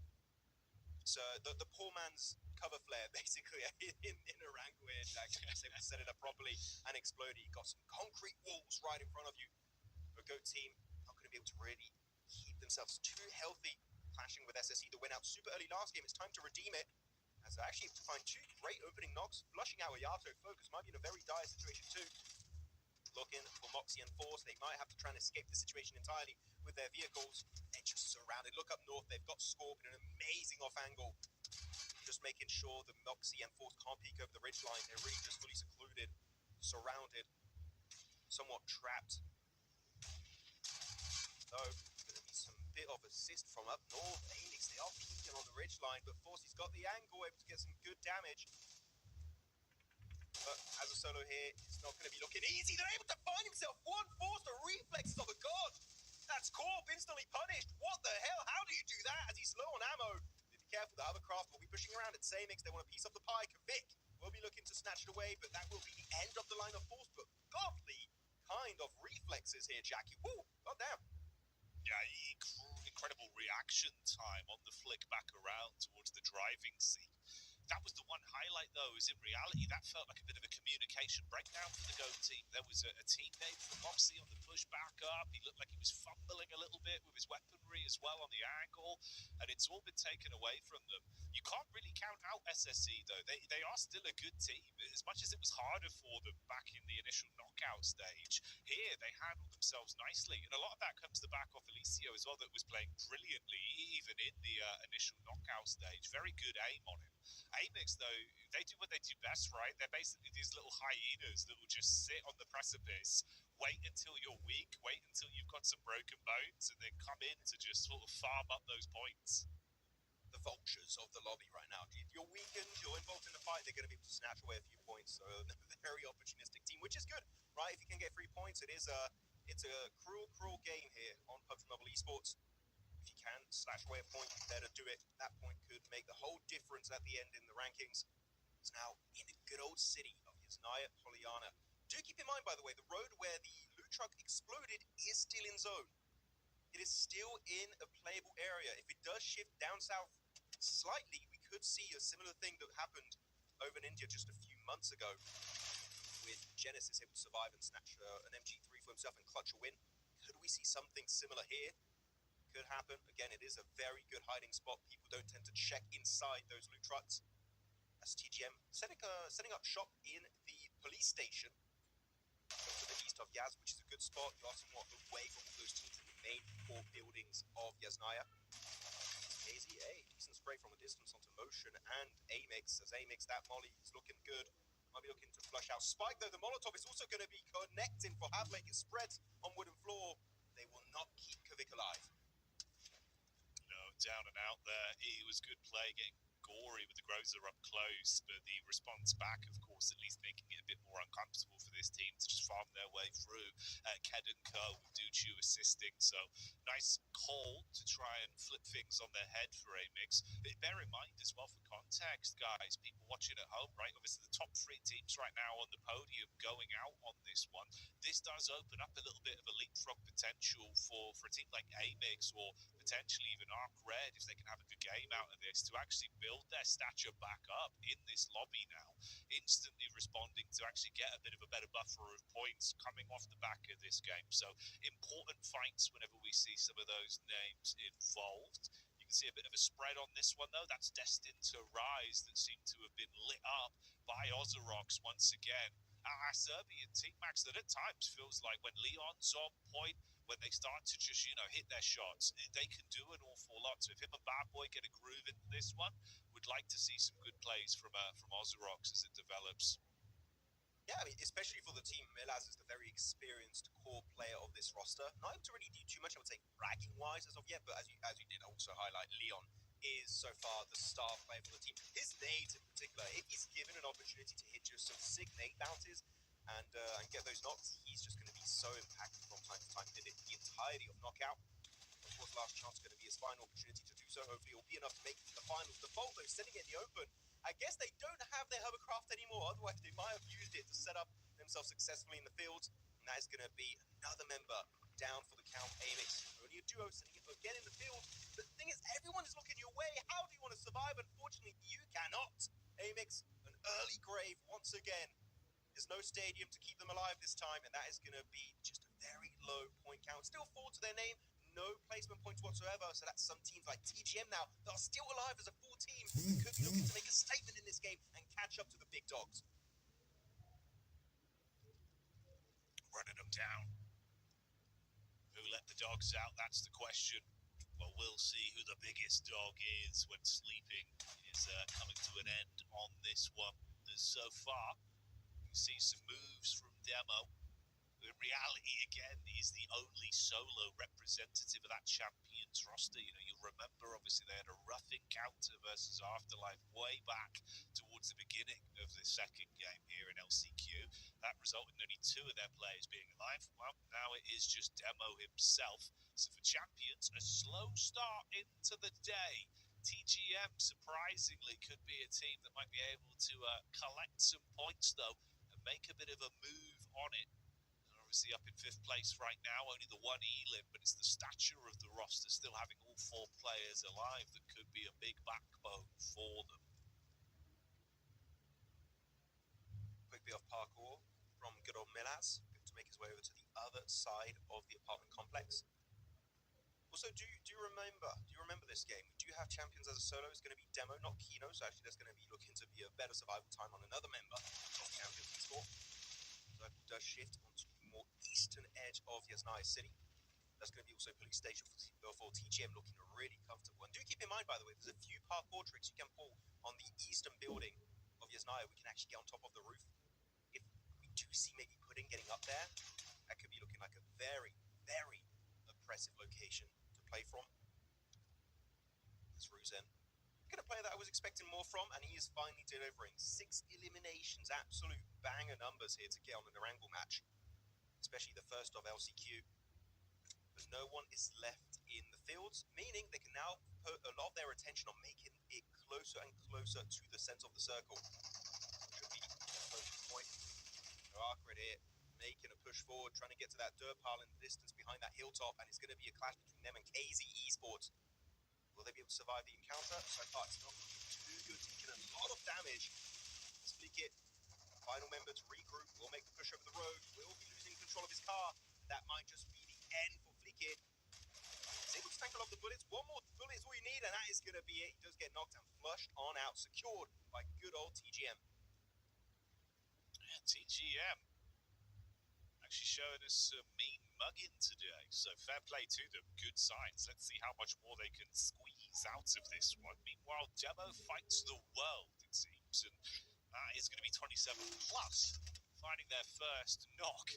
So even that solo of Champions proving to be a thorn in the sides of the lobby where possible. A lot of nades being lined up here now with everyone's attention on TGM. There's a chance for a solo for a Mad to maybe actually make a bit of a play on this. It's Beard that we know loves an off angle, and he does reveal himself. Gets the 1 knockback over onto Ark as well. 27 plus starts a third party on top of that. So it's all getting a bit messy here. Oh, this is a really good building if you're able to control it. It's very hard to nade every single room inside there, so if you can actually make a successful push forward, that would have been really good for Argred. But as we can see, it's only Hardboy behind a very nadeable wall, using a blanket of smokes to keep himself alive, and even then you've got Bio of Mad Esports behind him. But as I said, very nadeable retro. That's going to be an easy piece of utility to chuck and find an extra elim up to 4. So a decent spread throughout every single player. They've got an elimination each. Bio, though, I think is somewhat forgotten about, not spotted by the members of TGM. He does have 2 nades, by the way, so if he does feel a little bit spicy here, could be looking to try and get that surprise factor onto TGM. But as a solo in the field, just still in circle, I would recommend stay silent. You do not want the full attention of a full team thrown your way. You want to make sure that maybe he can snatch away a top 5, even maybe a top 4 from that position. Oh, know. Yeah. I mean, they've got to read. Like they had the previous moment where he made a bit of a play and he was able to at least get the knock across. So they should know about the angle. Bid always loves these little positions to try and tuck into, right? So if they're aware about that when he took the fight onto Matt, although there was a lot of infighting going on, so maybe it was loud enough they didn't quite get the full information that we're privy to. We'll see. We'll see if it goes on. But obviously, Bid, not a stranger to like a late game sort of snaky situation where he'll sliver into a few extra points on a placement. So it could always be the aim of the game for him. Again, though, dude, I'm just kind of surprised the demo's still alive. Wait, is it Bid? Isn't it? I thought it was an O. Is it a D or O? I thought it was Bio, not Bid. I thought it was a D. Can I not read? Maybe I cannot read. Maybe. Which one of us is right? Hang on. Yeah, I've been calling him Bio the entire time. I thought. Why did I thought his name was Bid? It's like okay, wait. It was like, oh no, it's Bets. Like, oh okay. Yeah, Big Bet, Big Bet Manifesto. Or I suppose we'll see. If his name is Bio, that's my bad. My bad. Liquipedia for the same. Wait. It's Bio. It's Bio. I was correct. It is Bio. Okay, Salvation. Yes, Max, I can't believe you were calling him Bid the whole event. What are you doing? Don't pull an Aurora again. I did not say that. Bio, Max. Come on. No, my bad. I want to change Look, it's quite hard. It's quite hard, all right? Yeah, that's the problem with the font. Look, tell me that doesn't look like a D. Okay, 1v1 TDM after this game, Jackie. We'll see who said all right, Bio. we'll make up for it. Yeah, we'll make up for it. It's fine. Meet me at farm, kid. Oh, okay. He was... Bio was spotted and taken on out by Generational Miracle. Up to 5 limbs. Again, one of their best games so far. They had a decent start early on Rondo. They're doing it here in Police Station of Yaz. Final 5 teams, though. TGM, Ozrox, Champions, 27+, and D2 other. Actually, Jackie, genuinely looking at these games, these are 2 teams that had such a really, really terrible time. Actually, 3 teams that had a terrible time during knockout. TGM, Ozrox, 27+, still have a squad alive in the city finish. This is their time to shine and prove they have what it takes to make it to the EECA Grand Finals. And honestly, I think there is a decent chance that they can if they show us some of this consistency that's starting to come out of them, right? They're a talented roster. Just feels like, again, it was that classic conversation we brought up a couple of times today. The lobby was so jam-packed, there was no room to breathe. You were squeezed in, shoulder to shoulder, with some muscly teams. Now we've removed them. Everyone's flourishing. Everyone's giving us some great signs of life. So, yeah, there's room for it. That topic of conversation as well about the solos, you do still have 2 of them in play. You can see basically Darling set up here for D2R and then Demo, who hasn't had to move for quite some time. Will he get spotted out? You've got some high ground, potentially a bit of overlook towards his position. There's a chance he might get sniffed out eventually.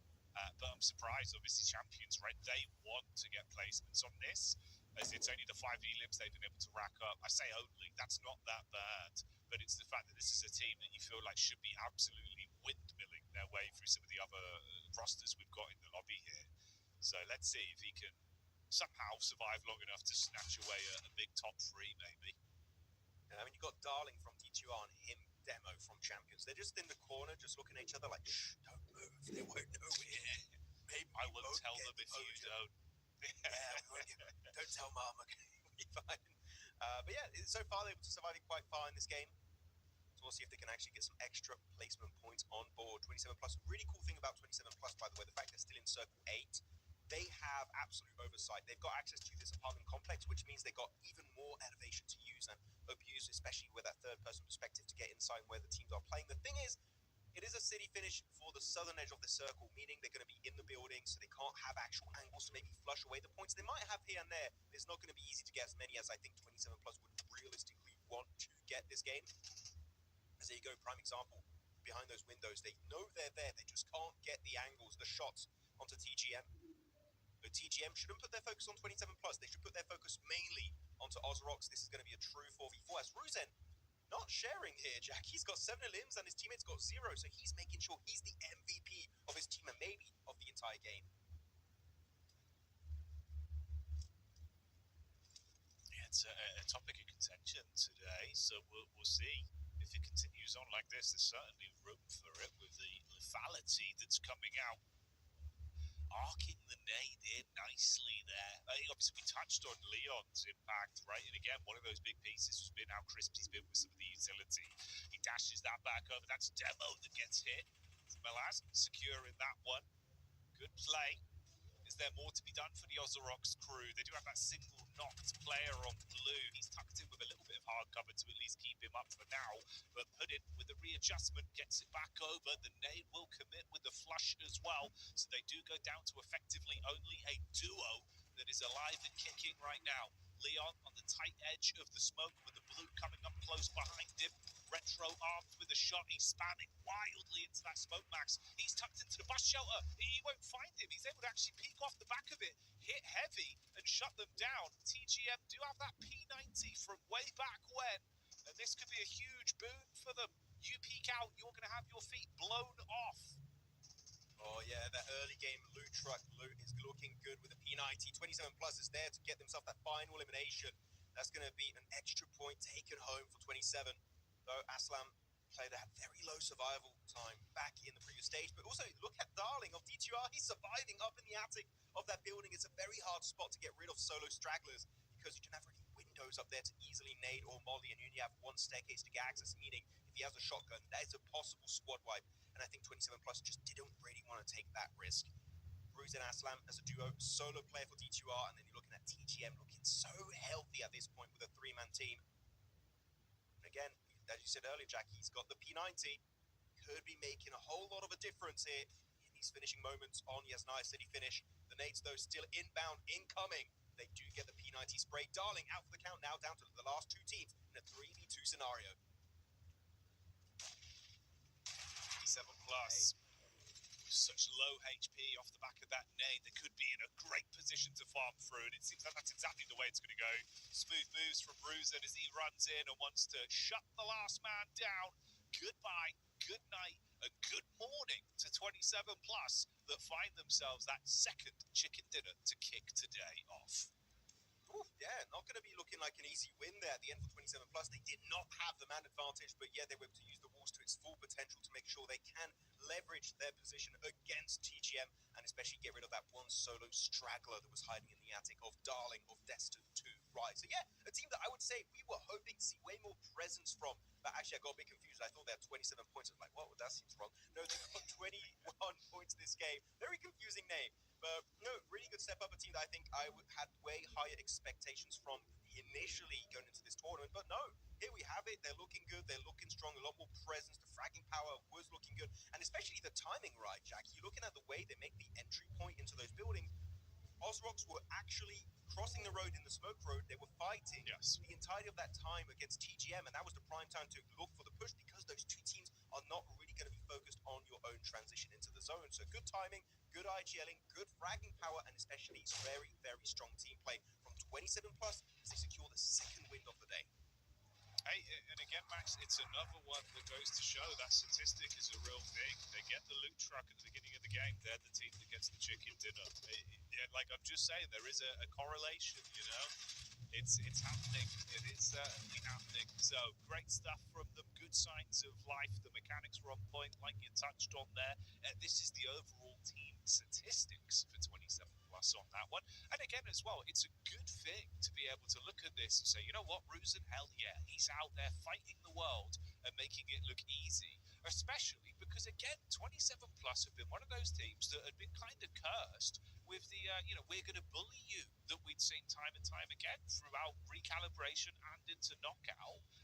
This was a team that was getting pushed around, so they've had enough of that, Max, and they've come into LCQ and shown us the true potential.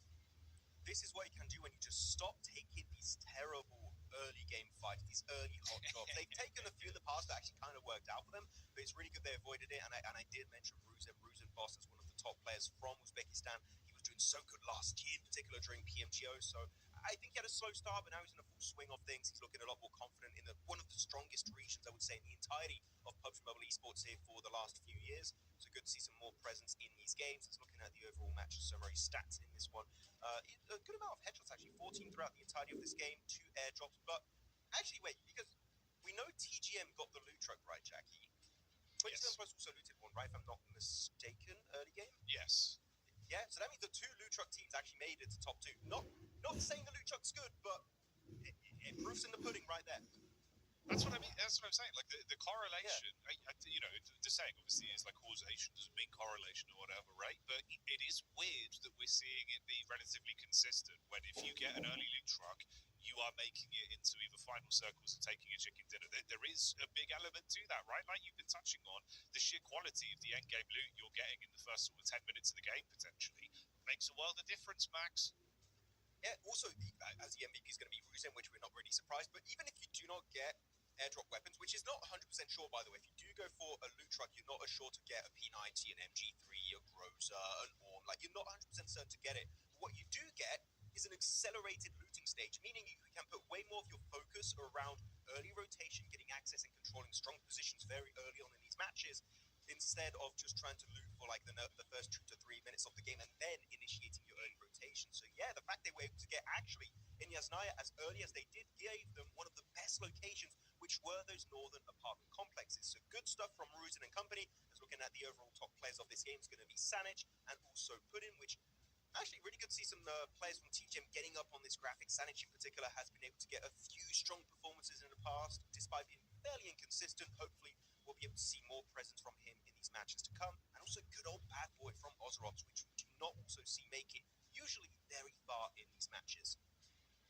No, you've been way better today from Ozrox. You know, we were quite excited by some of the plays we were seeing from this Serbian team, but it felt like at times it just never had enough follow through, right? At least today we're starting to get a little bit more longevity to their play, so fair play to the lads there. And this does make it at least a bit more interesting to start it off, because sometimes we get into these situations where we have such a big point vacuum immediately, right? Over that first day, a team is consistently in sort of the upper echelons, they're stealing away with the points. At least this time it's very different in terms of our placement teams and high eliminators compared to what we had on game one. So already we're seeing that chance of quite a few squads being able to fight their way through. It means the lower end of the standings is more where the infighting will be today. Yeah, no good back-to-back games, unfortunately, for the likes of Amix and GOAT, in particular SSC. I think that I called it a terrible push in Rondo earlier. I think here they just didn't quite have the early game they were hoping for. It was a good wrap-around GOAT, genuinely well played, but they stayed there for so long that made themselves very vulnerable to Amix. As here we go, our first taste of the overall rankings as we get after match number 2. And it's going to be TGM jumping up 2 ranks, but especially 27 plus here, jumping up to 13th to third place with a 13-point increase on the rankings, 21 points total, tied with the likes of GOAT. Yeah, Uzbekistan looking really strong. You've got Avalanche, got 27 plus, so they mean business in this opening day of LCQ. GOAT down below, Amix. I still feel like we're going to see an absolute banging game from this team. I'm just waiting for that moment to happen where Amix will get just an absolute banger performance with high eliminations to climb their way back up comfortably in the grand finals. No doubt. Honestly, Max, I'll say it now, my prediction with that is I think those last 2 games of the day on Miramar, they'll actually just bully. They'll come out and just really run into a lot of fights. For some reason, it seems like Miramar tail end of the day, when everyone else starts to cool off a little bit, that's when Amix like rub the sleep out of their eyes and basically go, you know what? Yeah, let's farm, boys. So that's when I'll be worried. If by the last 2 games we haven't seen them come online, I'll be a bit more questionable, but I think it's okay for a squad like that. It's nice to at least see, though, a good wide spread of talent today. And I will touch on the fact as well, I think mechanically, everyone's looking pretty good. We haven't seen that sort of, downplay where we're like, oh, God, it's looking a bit rough out there. So mechanically, things are looking good, Max. I'm happy to see we got some of the names of the players that were expected to do good finally step up to the plate. But you know what? You can also step up in the chat right now if you go and enter this code or scan the QR code to redeem the Madcap Animus set right now. Looking really sick. If you want to look extra snazzy in game, do it right now. It's over here, right below me right now. So enter it. I believe we also only have 75, just like the Thompson, if I'm not mistaken. So it's a limited amount. Got to be quick, or otherwise it's going to be running dry on that supply.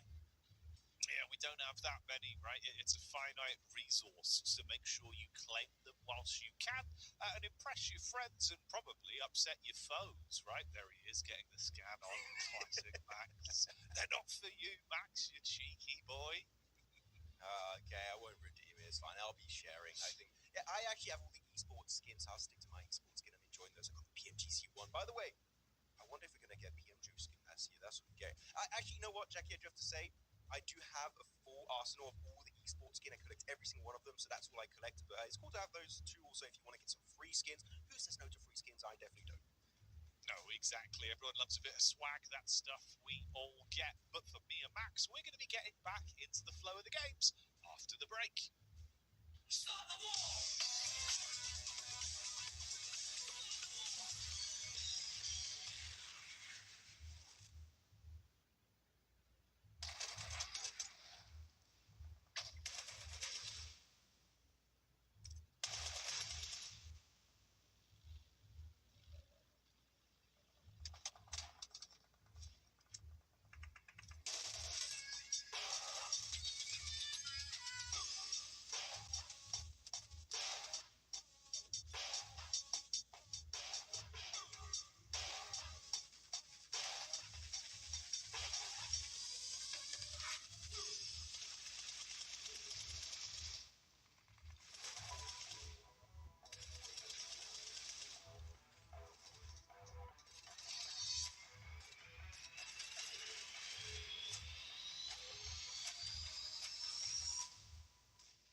architect for the Centaur. I knew this would be something very special. Now, I'm bringing two souls to life. Through Helios. One legend, two faces. Feel the epic. Stay tuned.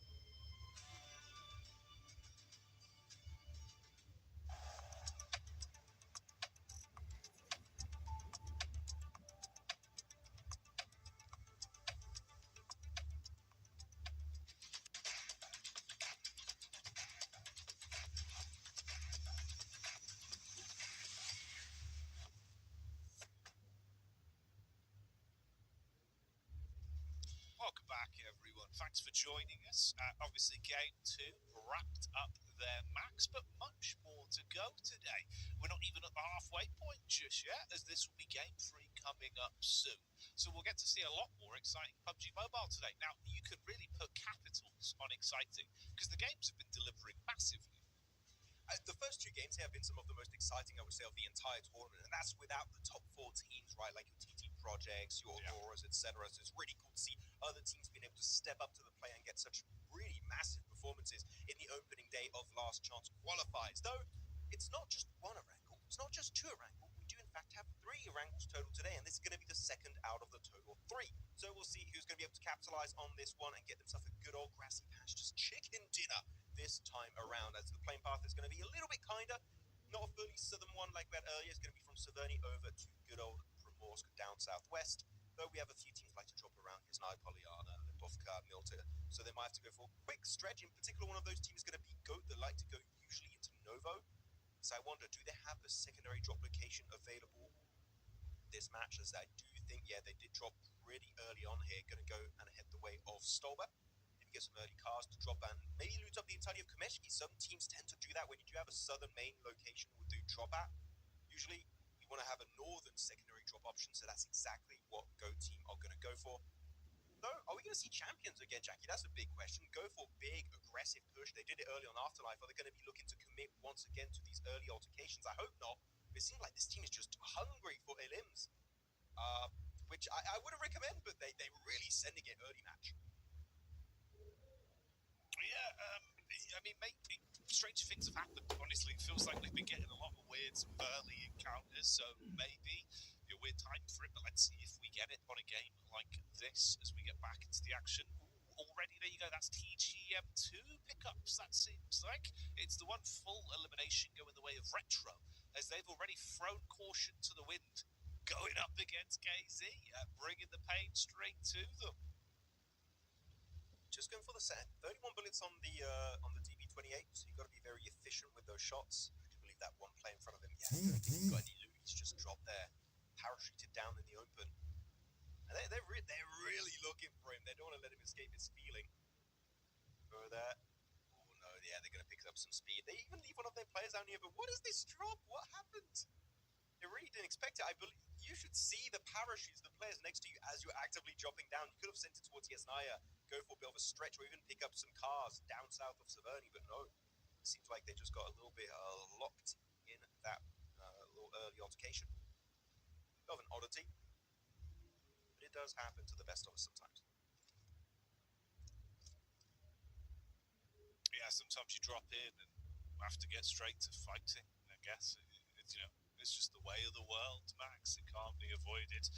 31 bullets in a dream on a dinner plate, and he's licking his lips and opening elim for free. For TGM, that's actually a nice way to keep sending messages as well, that this team is willing to take some crazy early starts and big late game finishes. So nice to see the duality of the roster early on.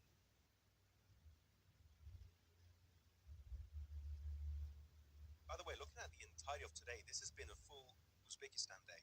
Chicken dinner for Avalanche, 22 points elimination-wise, 32 points total on Rondo. Second game won by 27 plus in a Yasnaya finish.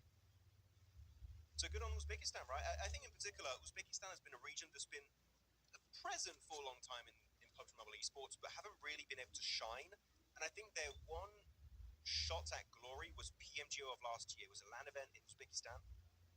And since then, we have a lot of big names from that region. In particular, Ruzen Boss. I was like, wow, that guy's crazy. Same for Groza. And it seems like that shot at a global LAN event is what really enabled some of these players to level up significantly. And now, look at that, they're playing in ECA and actually delivering some really strong results. So PMGO, really exciting to see what's going to come out also from this event this year. We have two, right? We're going to have one over in Jakarta in Indonesia. One is going to be happening in Pakistan. So who knows which new talent will come out from the shadows from those events. This is why PMGO is one of the funnest tournaments every single year, is because you just bring that new blood to the scene that can, in the future, maybe become your new top, your new dogs. Yeah, two players of Aurora, actually. Your new, I don't know, Power Boys, right? So it's really fun to see who will be the players of the new generation in this esports scene. And the up-and-comers, the new gen, it's always fun, mate. It feels like, every time you get sort of these players that have grown up watching some of the mechanical best, and then they're able to commit the time to the game. We get a whole new level. It's been a very consistent trend in esports, especially PUBG Mobile as a whole as well. So always fun to get an eye on some of the up-and-comers. It's why the Club Open from Eastern Europe was so fun for me and you as well, seeing a lot of the grassroots teams, right, that were not only doing well internally there, but also now doing well here. I mean, it really is fun, as you say, during PMCO EU. You go from, like, who is this guy, to, oh, that guy's pretty good, to, like, he's the beast of country, like, insert country name. So it usually is the natural evolution of these kind of events. Yeah, PMCO format's really fun. And we'll see maybe some of those newer names will be able to make their way into even bigger globals, such as PMWC, Esports Nations Cup, also at the end of the year. And after that is going to be good old Global Championship. Looking at some of the rotations of teams, though, most teams already going to be looking to set up in their drop location, looting up. Teams that have been looking to get also, I think a loot truck has been taken up by TGM. They were camping the eastern road of Yaz. Same for 27 Plus near Saverny earlier. I think Afterlife could have that as their own. And then Champions do have a hovercraft. And we were talking about this, right, Jackie, during the break, talking about, the loot trucks is very impactful. You get a lot of this incredible loot and you can speed up your early rotations. But now you have value inland with the loot trucks, and on the outskirts near water locations, you have the hovercraft. So there's a lot of value to be found over the entirety of Miramar and also Erangel.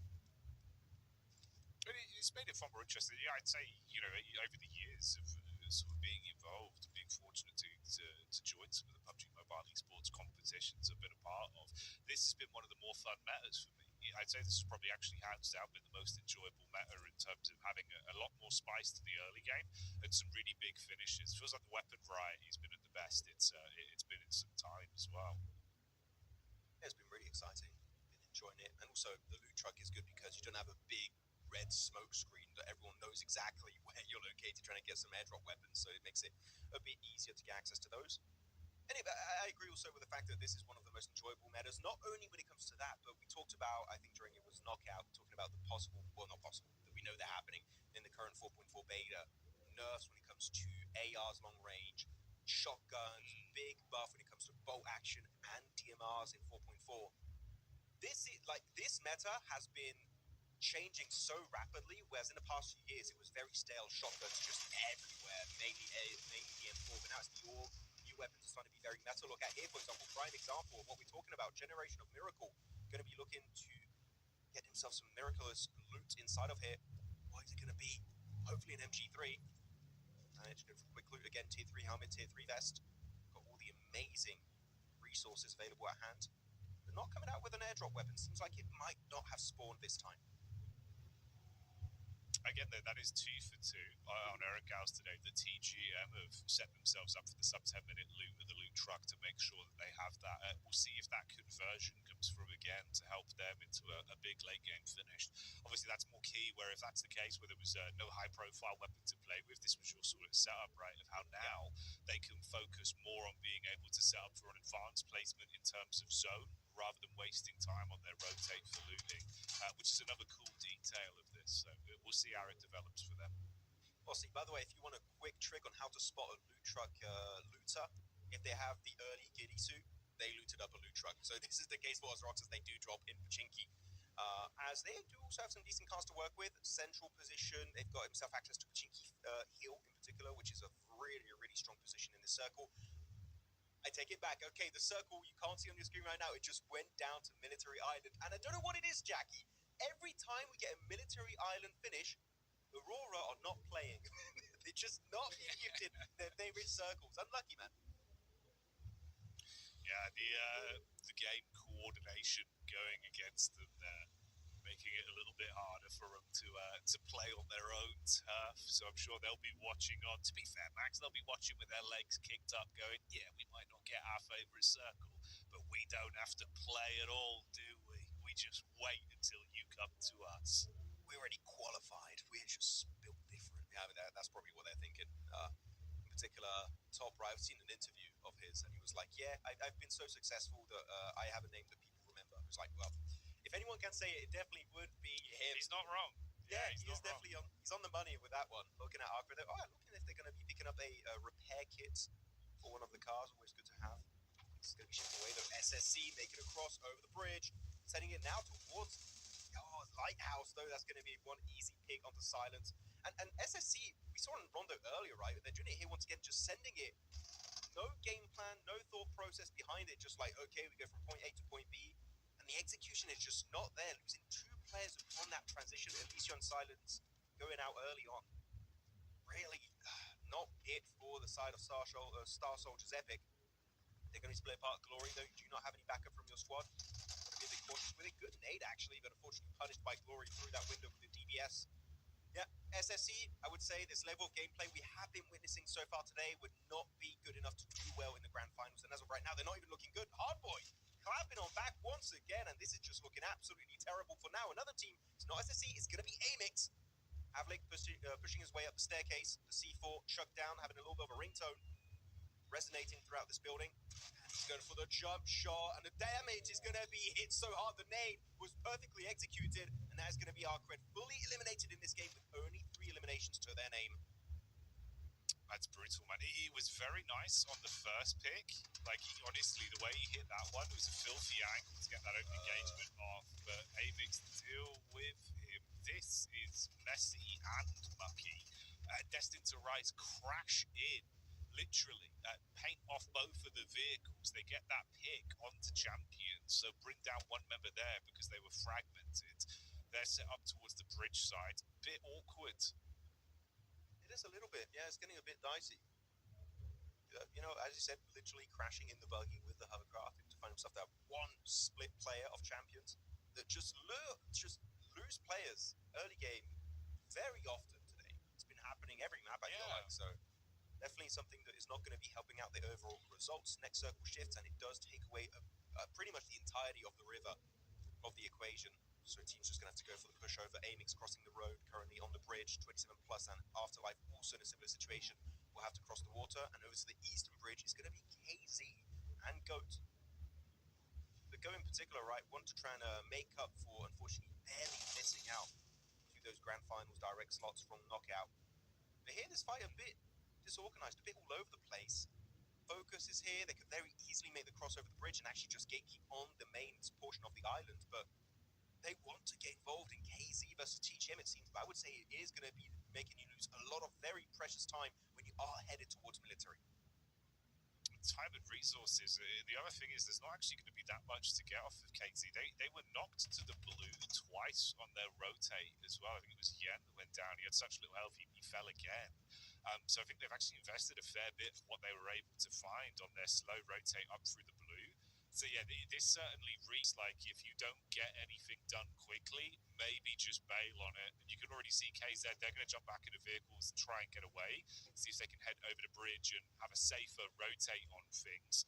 Focus, I mean, he's trying to make a decision on how to play it, jumps back towards the vehicle, instead tries to scope in.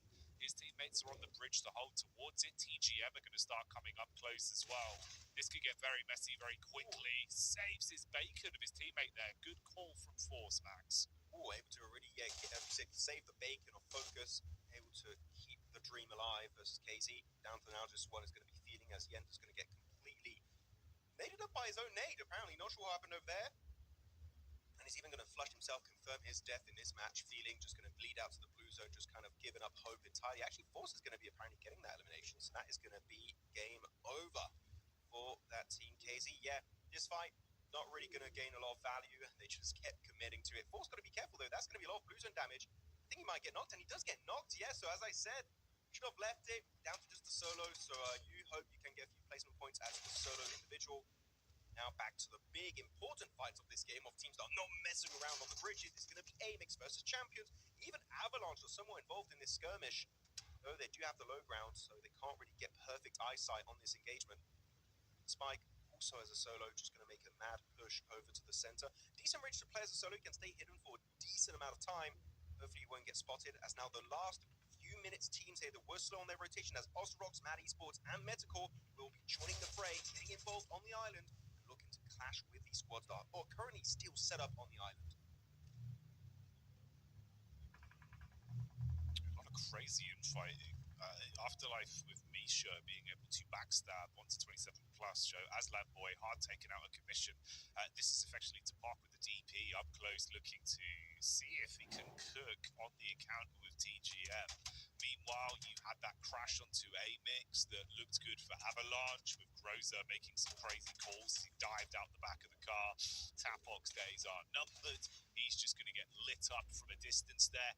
We also say goodbye to SSE as the final man from that team goes down in the midst of things. And even Destined to Rise getting a bit of an angle to take shots over on towards Ozorox as well. So a lot of encounters. You're playing over very limited space here towards Military Islands. It's all kind of resulting in a lot of fighting in a short space of time. Yeah, it's going to get a bit risky. Keep in mind, though, they do have the loot truck loot from earlier, so that can really make a difference if you get fully locked into a fight. Yeah, Melaz just left behind, not going to be able to survive. Same for Tiger, Metacore going to get taken out by the Blue Zone. I'm going to say, this is one of the games where I've seen from a lobby the weakest attempts at crossing the bridges and the water. It was very messy, teams delaying it for no real good reason. We need to see these kind of things ironed out going into the finals, because otherwise these are kind of performances and rotates that you would not expect to be able to make it to a LAN event of PMGO Season 1 over Jakarta. The good nades coming out from 777, able to confirm Buzz from 27 plus down to now just one solo straggler in Rusen. We saw what he could do earlier and he has now finished. Let's see if he can do it back to back. Champions also locked into this low ground compound on the road trifecta. It's a decent position. Unfortunately, the circle has shifted away and over to the east on Crates Mountain. It is going to be Destined to Rise set up successfully as the gatekeepers of the west, so they could have a really good opportunity to strike and get 3 eliminations if they hit their shots. This is going to get a bit hectic inside, though, as a portion, actually almost the entirety of military base here, Jackie, is in play. C block in particular is very strong, and that's going to be held down by a full squad of TGM. A lot of juicy angles, and teams obviously already breathing down each other's necks for control of the better cover to play off of. We did see Rusenboss as well finally being taken out as the solo 27 plus. He's gone.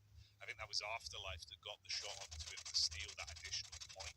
But now they've kind of got to force their way past 777, fighting over towards the loot crate that's in the field side as well, near them. Backstab, a little bit of chip damage, that seems like from TGM onto the rear side of 777.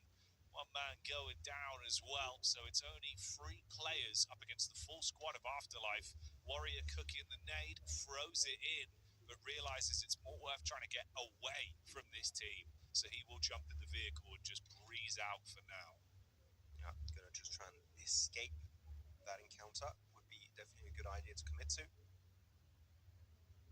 Yeah, a lot of teams set up in military base buildings. It's going to be Mad Esports, Ozorox, Motion, Goat, Amix solo player in Spike, and the duo of TGM. Though the hovercraft push is happening.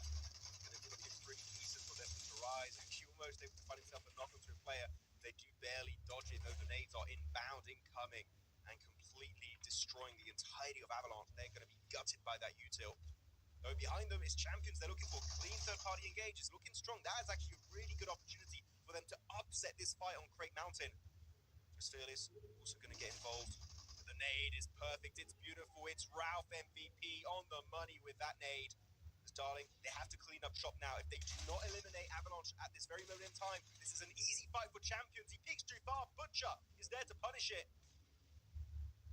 The fight is still messy, and these are so many free eliminations that could be snatched away by the Mongolian team of Champions. They got 3 players, but that should be more than enough for this engagement. Fearless, shoulders get knocked in the smokes. The information has been lost. Destined to Rise knew where Avalanche were playing. That is not the case for Champions, as they joined the fight a bit too late. Though this nade, it could be good. It's got 3 seconds on the timer. It does not hit any of the members of Avalanche. It looked scary from the arc. It felt like it could have been right on target. Obviously, just throwing it into the smoke there, hoping that someone was still inside. Butcher, he actually gets one straight back. Primed nade, still got 4 in reserve as well, Max. They're giving as good as they get on this downhill fight against champions. That one looks pretty on target. There it is. Butcher blows away Fearless and Kino, living up to his name as he pulls out the knife and chops his way through champions. A hell of a play from Avalanche that still have 3 players alive. 6 elim points. They win out on that third-party encounter. Butcher is absolutely mad for that. Not in 1,000 years should champions lose that fight, and they had the full advantage. They had all the information. They had all the knocks onto Avalanche after eliminating Destined to Rise, and yet the nades, the blind nades, by the way, through the smoke. I think he was just mainly using the audio cues of the footsteps of champions to actually get the pinpoint accurate grenade behind those walls on Crater Mountain. Whew, absolutely stellar performance from them. Avalanche again had a great start with the chicken dinner of Rondo with those 22 eliminations. Who knows, maybe they can make it happen once again today in LCQ. Osrox over to their POV for the Serbian team. Looks actually getting some good angles onto that push of Avalanche. Down to now is going to be just one. It's Butcher. He is in zone, meaning he can survive a little bit deeper on in this match. But all of the other teams are now in the play zone, meaning he's going to be having a kind of level playfield with every other remaining player in this lobby. Leon also hiding. He's got 5 nades. We saw earlier what he could do with that utility. We'll see if he can maybe find that one player, Butcher of Avalanche, and wrap up that engagement.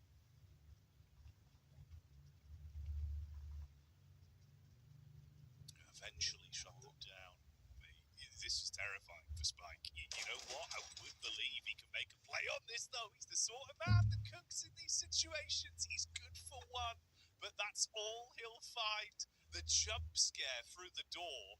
Hearts must be pounding in the chests of Afterlife, but Windy replies in kind, and they will be able to save their mates. The team will still live on as a full quad squad. I love how he just like, screw this door, tears it down, and he's like, what? Why would you do that? It could have worked out. The thing is, you are wasting a lot of ammo by doing so. It was a bit risky, though. Looking at another solo player, it's going to be TGM. Waiting for the fight. Come on, Afterlife. There are too many jump scares in one building. 2 solos coming their way. That's going to be able to get some decent damage, and that is going to be it for him. Though a lot of damage coming on through, right? Able to go down to just Windy. Luckily enough, no one was flushed out fully of this match, meaning he can get a full team reset. So it's not the end of the game for them. Actually looking really strong in this circle. You can see on the left side of your screen, they're going to be on in C block. Everyone else is going to have to fight their way through the southern edge. Motion in particular is going to be the main gatekeepers of this game. If you're 777 though, over to the east, they're split. I would definitely recommend a quick regroup and sending it over to the east so you don't get involved with Motion, because that team is set up for success.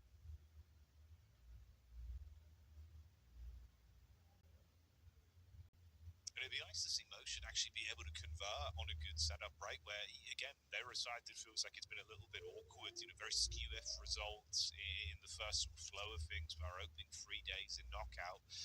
So if they can show us that, talented names, right, such as Duchu and Ched, with both of them playing very good individually, that the team now, with a setup, can convert into a big point scorer. That would be nice to see. We'll stick with it and see if they can prove that the longer it goes on, as there is a lot of fragmented teams slowly moving towards their angle, taking space where possible. Got a bit of time before the zone comes in, so they won't have to rush straight towards them just yet. Meanwhile, Bad Boy, he thought he was safe, but that nade ruins his day. And Absolute cleans up on the org. Instant reply back, though. Ibiza partying from quite a distance there. Good shot.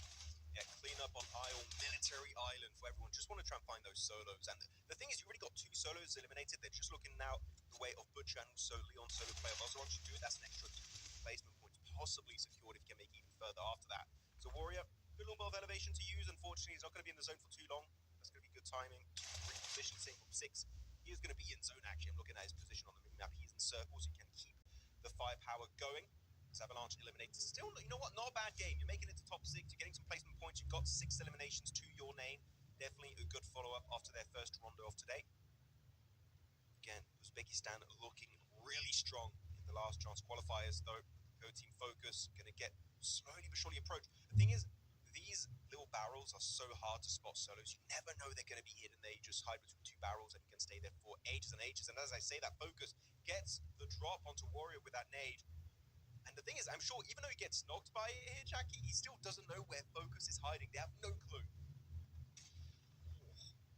Mate, I mean, you're kind of lucky there, being saved by a very small area of concrete between you eating that nade. This next one could be primed for it. Let's see if he gets the arc. Oh, it's slightly too deep. Bounce as well off the top of the shipping crate there, Max. They're trying to respond in kind. I believe that's 6 that's got a couple nades left, who roughly knows his angle now. So everyone just investing the util. Don't want to raw peek it. Oh yeah, he knows now. Focus had to leave. He saw that nade was a little bit too close for comfort.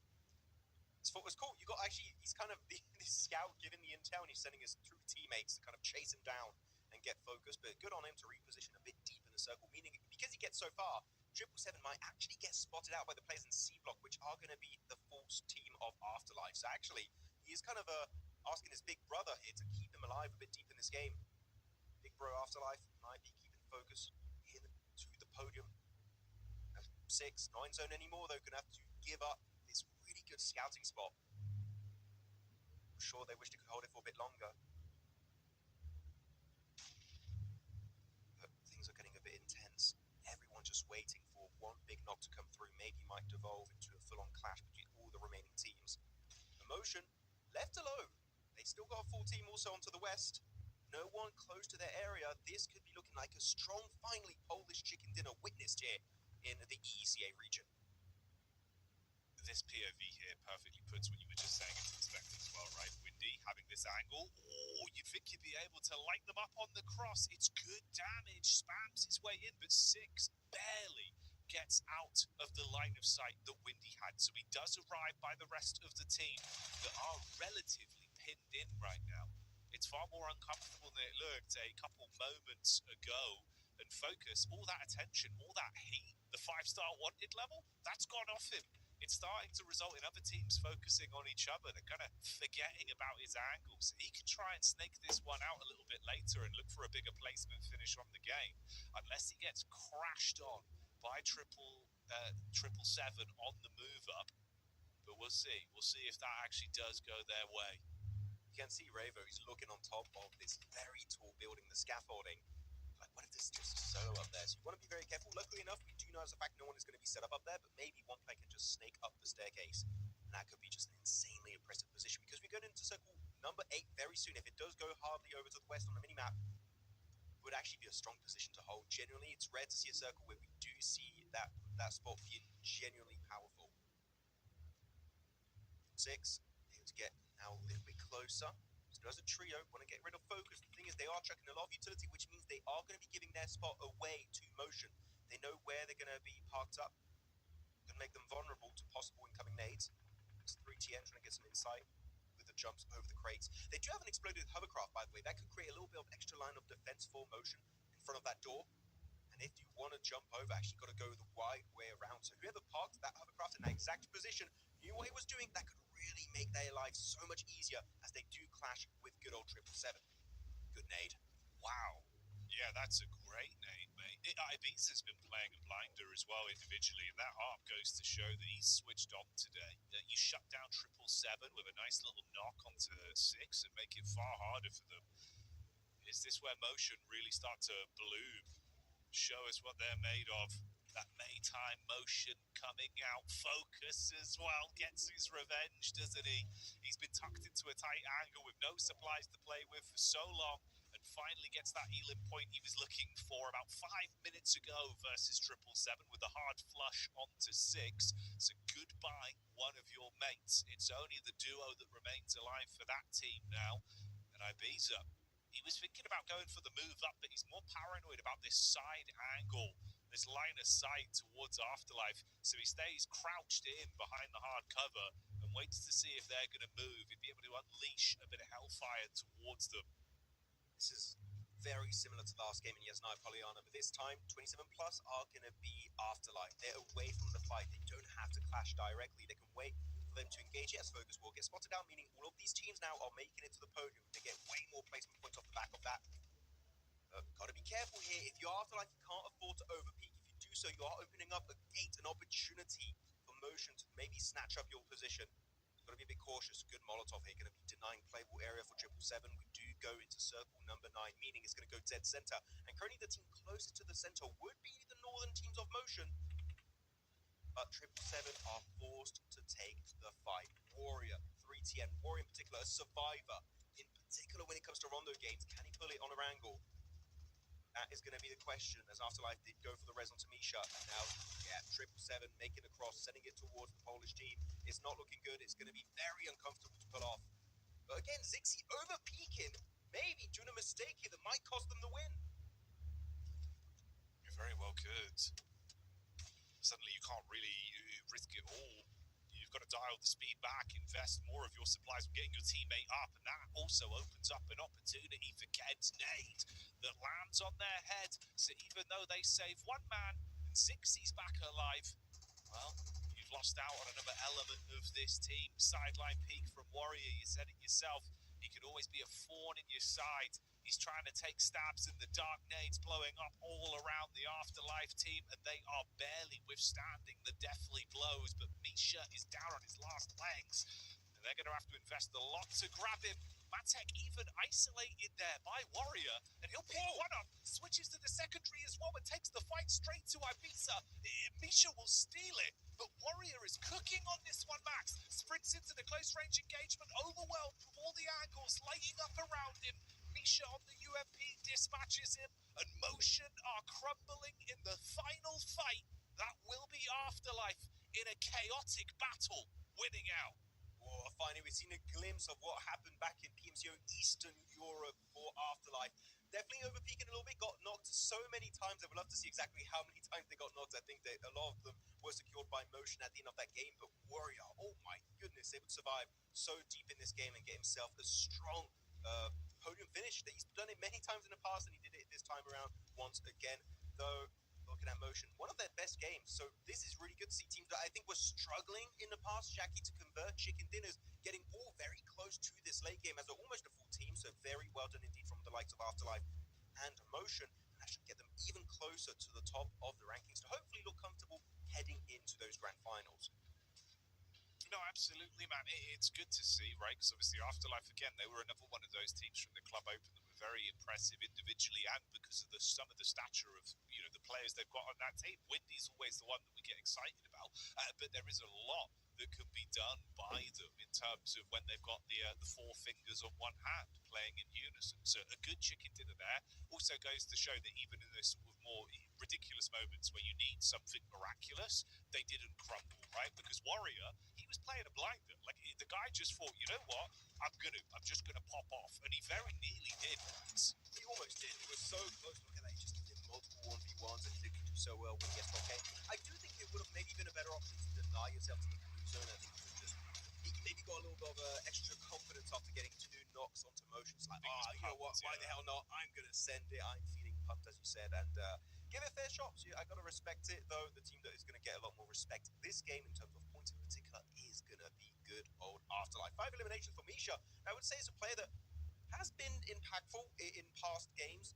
Windy is the main consistent player. I would say also Revo's been having some really solid off angles, but good to see another player in Misha able to step up massively, get those 5 eliminations and almost 500 damage. So he is going to be a player that, if he can be a bit more consistent and survive alongside Windy, this could be a team that has improved significantly and actually reached their peak heading into the finals of PMGO EECA. Shout out to the squad there. Good stats all round. Nice to see Afterlife living their movie. I'm looking at the eliminations. It's so low because of the teams delaying their rotations on the bridges, especially Eastern Bridge. We should be at 60 eliminations. 7 got denied by the blue, possibly. When you see numbers like this, it goes to show there was definitely a big issue lobby-wise in terms of early rotation. So hopefully that can be fixed if we do have other military island finishes. Yeah, man. You could kind of see it happening even like in the Elim feeders, right? Where KZ was slowly coming over and they went down twice to the blue. It was all just very messy. So everyone was left kind of like fighting over what could have been 4 Elims, but in reality it was 2, and you didn't even get anything for it. There were no supplies to pick up. Yeah, well, the blue just did all the work really at that point. Just eliminated all the teams on the Eastern Bridge. Misha looking at his elimination spread. Hey, no lower percentage on terms of headshot. Most of it's going to be volley, which is not too bad. Can't complain too much about that. But Afterlife, I wonder how high that's going to really put them in the rankings. We'll see soon enough, as the top players of this game is going to be good old Warrior of 777, as followed up by them Butcher, Misha, Bad Boy. Actually, this is twice right. Bad Boy's been on this graphic, 2 eliminations, 700 damage. They were playing on the southern side of military base, so of course trying to make sure some rotations like Avalanche and 777 were just not able to be executed to their full potential. So Bad Boy getting in the full swing of things today, it seems, Jackie. Yeah, no, you're looking really good. Great to see Bad Boy coming out swinging. He's shown up in our sort of top players a couple of times, even back over Knockout as well, even if Ozrox as a roster weren't able to get too many points off of it. So individually, he's been looking pretty hot. Good to see. Got to give a shout out to Butcher as well. The very uncomfortable uphill fight they had versus Champions, where he had 2 fantastically cooked nades. So props to him on that one, Max. Yeah, I mean, props to him, or props away. I don't know, it was the opposite, away from Champions. I think they messed it up massively. They did a mistake, and that was punished by Butcher with some of the best blind nades we've seen the entire tournament. So yeah, really happy you did highlight Butcher. He was definitely an outlier in that fight. Though, looking at the overall match rankings of this game, match number 3 of today, reaching the halfway point of day 1 of LCQ, is going to be looking really good at the top of second page. 27 plus, really inconsistent. Or they get an absolute banging performance, or they get a 0, 1, 2-point game. It's looking a bit topsy-turvy. Should be enough to make in top 12. Will it be enough to do well in the finals? That is going to be the big main question. As here we go, overall rankings after 3 games played. And Avalanche not budging, still maintaining a massive lead, mainly off the back of their first game right on Rondo with those 22 eliminations. But a bit of a negative, you're looking at this, you're saying, well, if they got 10 placement points from Rondo, that means they've only got 2 placement points in the 2 Orangles. Yeah, it's been really bad for Avalanche. We need to see more presence in them, or otherwise that point lead is going to disappear in the next few games to come. No, absolutely. It's kind of, the one saving grace they've had is that the teams that were directly beneath them haven't had the most, huge games either, or an Aaron Gal. So it's been most of the squads further down that have been climbing, but that's only going to save you for so long, right? When we were sat there thinking, oh, Max, this is huge. A game like that could propel them right through to the finals. We said if they deliver even 30 or 20% of those points over the remaining games, we've been getting, maybe 1% of those points, which it's not enough. So we still need to see better signs of life from Avalanche overall. Yeah, hopefully a step up from them. And also, you know what? I kind of want us to run it back once again. Give us another military item finish. I want to see teams actually pull off good rotations on those bridges, because I'm a little bit infuriated after that one. I enjoyed the MG3 fights early on Rondo. I was not enjoying what the hell was happening this game. So hopefully it'll be happening. But you know what's going to be happening right now, guys, in chat? You can get yourself a cool outfit in-game that Madcap Adam has set. Enter the code, or if you want, also scan the QR code for yourself. But keep in mind, it's only 75, so it might be out fully. We might be out of stock, but if it isn't, you know what? Better not waste any more time. Enter it right now. You will be looking some really good skins in your game, and looking extra snazzy on the battlegrounds. Exactly. Yeah, you do it furiously on the battleground, but do it fashionably as well. That's what me and Max would always advise. Get those style points when you're out there, shutting down your foes on the battlegrounds. Another great game under our belt, though. There's been some explosive finishes, good mid-portion. I think sort of, the flow of things in terms of the choreography of PUBG Mobile we've had today has still continued to be very fun, Max. And that officially is our 3rd game done. Meaning, of course, we've now still got our next half of the day, our last 3. So we have our final matchup on the grassy pastures, and then the back-to-back Miramars, where potentially some teams' fortunes that maybe aren't looking good as good on Erangel could turn around. Yeah, no, definitely. I mean, you do feel like some teams have a bit less pressure on their shoulders, because I'm going to call them the bullies of the lobby have been taken out of the equation. You don't have TT Project, you don't have TG77, you don't have Aurora, you don't have Vicious. Teams are able to play a bit more comfortably because you don't have that overly oppressive firepower from those squads in these lobbies anymore. It's going to be a bit of a snapback to reality going into the finals, Jackie. They're just given a bit of respite, a bit of time to chill and relax and play their own gameplay, but you better get it to just improve your overarching playstyle. Otherwise, those 4 teams I just mentioned, they're going to be ready to punish any slight mistake you might just make on those upcoming matches for the grand finals. So yeah, it's good to see teams overall evolve and improve their gameplay. Will it be enough, though? I think it's still going to be really tough going into the final stage here of PMGO EECA. Yeah, dude, I'm looking forward to it, honestly, to see what's going to be coming out of our teams in these last few games, to see if, like you say, with that lack of top-heavy teams, they can blossom and we get some surprising results. This is what we were talking about, though, of course, in terms of the map schedule. What's yet to come on today's broadcast. We'll be going into our third and final of the grassy greatness, granular gameplay there. Other words that start with G that are also applicable, let us know. And then, of course, it will be Miramar back-to-back for our final two games. That's where I went for my bold call that I reckon Amix will certainly be coming back into the forefront, because we still haven't seen a true test of what that team can do yet, Max. I think they're very sharp, and we've just not seen it right now. I mean, I'm really happy you bring up Amix on Miramar, because it was yesterday, right? They almost got, I think it was a 1v4. I was rewatching the stream. I think it was a 1v4 from one of the players of Amix. He almost snatched it away from the hands of TT Project.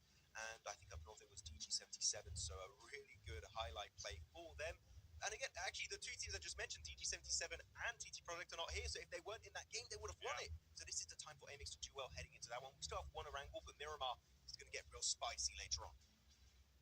Yeah, I genuinely think that's where they're going to absolutely farm. I would expect high elimination point games, if not chicken dinners for them there. I know that might be a bit of a bold call, but I'm just going based off what we had seen previously. I think, honestly, these maps right now, it takes them a little bit of time to get into a groove. I don't know why. The games in terms of elims haven't been anywhere near as high as what I'd expect from Amix, but I think last two games of the day, that'll be good territory if you are an Amix fan. For now, though, we'll carry on with the triple threat of Eric Gauss as we get back in. Game 4 is going live. Let's see if there'll be any different outcomes this time around. I mean, the drop locations have been fixed for the most part. It feels like a distant memory what we were witnessing in calibration. It was messy, which we expected, right? Because except for your seeded slot that you were playing for, there was no extra prize pool, there was no extra point gain or bonus points based on your performance in calibration. So this is definitely a lot closer to our initial expectations, and teams are playing it to its full potential. Keep in mind, Blue Trucks, the pathway is going to be near Saverny, as Naipoliana, Pachinki, and also one going all around good old Novka military base. So some teams that will drop around there, in particular the likes of Afterlife, could be getting some early loot. Ozrox have been loving it every time, right? They get the loot every early game, it seems like. And being uncontested over there, you can take the shots. No one's going to really try and contest the spawn point away. Which actually, if you do want to deny the loot truck from Ozrox, it does spawn to the west, to low ground in the fields. Technically, you could send a team there, get some very early loot, chase down the loot truck, get all that loot for yourself, and get the hell out of Dodge. It is doable. It's kind of like a highway robbery IRL in-game that some teams could try and commit to. Especially Phase 1. Whew, very, very western here. One of the most western Phase 1 circles I've seen in a hot minute, Jackie. So teams will have to be a bit cautious, especially to the east as they make their way into the play zone. Gosh, yeah, timeline here where, I mean, if we do end up with a majority of water to the playoffs, such a heavy shift, it would be terrifying for these teams. So we'll keep locked in, tell you how that one goes in a minute's time. Afterlife were blessed in terms of the loot truck driving straight on by. You can see they dumped a few magazines here. So that's a 2-minute detonation of the loot truck. They'll be able to grab themselves some high-tier loot off the back of that. Right, where do we... No, observers. I wanted to see what they were going to get. See what they had. Tease us. They're like, they got loot. What is it going to be? I wish we would have. You know what? I keep saying this every time. I would love for globals. We have a little animation showing what they get inside of it. I think that would be good to see, because if you do get loot, an airdrop weapon, which you always get, it's random. A lot of the time, I get M4s, I get orgs, and I just get really good high tier attachments. But it's not confirmed you'll get it every single time. But actually, when it comes to the attachments, you can get, I think, the drum ammo, which means instead of an M4 having 41 bullets, you can push it up to 51. So having an extra 10 bullets in your mag is very important, especially in the hands of a pro player. You can do a lot more work with those extra 10 bullets. As Amix also going to be split around the map. But yeah, the loot is worth it. We just don't know what they got. Yeah. It was a P90. I did see P90? There was a P90 that was taken. Yeah. So we got one P90 that I think was... Yeah, I don't remember who actually got it, but I saw one P90 in the secondary slot. So one player grabbed one. It's a team weapon. They just have it. They share it. They're like, I want the P90. Mum said it's my turn on the P90. They just swap it and alternate. It's communal, you know? Yeah. You share it. You pass it around. Exactly. It's like a birthday cake. Everyone gets a slice. Yeah, it's a team. effort to destroy the loot trucks. You better share it. You better, otherwise that's going to make some angry players. Maybe nading their teammate, like I did a few days ago. I got banned actually. Maybe I shouldn't say that on broadcast. Someone stole my loot. Tell people about this. I can't tell this, but I did molly one of my teammates that stole my loot, and it got me so mad. I'm like, it was an MG3, and you don't steal my MG3, and I mollied him, and yeah, I couldn't play for a little bit. Oh, mate, toxic, Max. It was the first time. I didn't know. I was like, oh, I didn't know we'd get me into much trouble. That's what they all say. That's what they all say. I didn't mean to. It was the first time. It was a misinput. It was a misinput. Yeah, okay. Yeah. Big fingers. I've got big thumbs. I can't help it. It's not my fault. Yeah. Classic. Yeah. Well, we'll let you off. We'll let you off. Thank you. As the decision maker on that, I've approved your unbanning for now. Don't make me ban you again, Max. Yeah. The next ban will be even longer. Oh. Okay. You better be scared. You can take your phone off you, mate. Next time I see you, we're at a global. I'm stealing your phone. Look, happy thoughts. Horse. Jackie, horse. I know, that was a nice horse, actually, as well. Did you see the design? I say design. I suppose breed of horse, but people that design horse. God. That's good. That's like if there's different breeds of animal. That's like saying which brand of animal do you like most? Oh, we've lost it. Yeah, we've lost it. We went slightly off topic there. I don't know, but there's nothing happening. So it's fine. No, true. It's probably acceptable. I did like as well, by the way, on a more grounded level, the point you raised about having the drum bag. Actually, the mental game from that would actually be really nice in like a late game situation, where if someone's counting rounds and thinking that you're going to have to go for a reload to try and push you, having the extra 10 rounds to play with, you could really ruin someone's day on like a close engagement. So that's always a nice element to be thinking about. Because I did talk about the drum mag. It does spawn in regular games. I don't know if it's activated in esports, so I will have to do some research. But yeah, as you said, it would be a very important just attachment to have. So you've got the range extender, which allows you to do more damage at long range, and also you've got a extra ergonomic grip, which allows you to just have a better grip on your weapon and better recoil. So you know what? I'm going to do some research after the broadcast today. I want to see if it is actually activated in the esports room, because if it is, yeah, that extra 10 bullets, especially on the orgs that we saw, like the main AR, even more than M4s currently, it seems, could make such a massive difference. Though you cannot put them on DMRs, so that is something to also keep in the back of your mind. Arcade can have an early clash with the likes of Moxie of KZ. That's going to be a nice headshot connecting. Is that going to result in a flush though? We'll have to wait and see. They are fighting dead center of the circle, by the way, in Gatka Fields, next to Chopsticks, as Fleekit will be the one to get the first frag in this match after a decent start.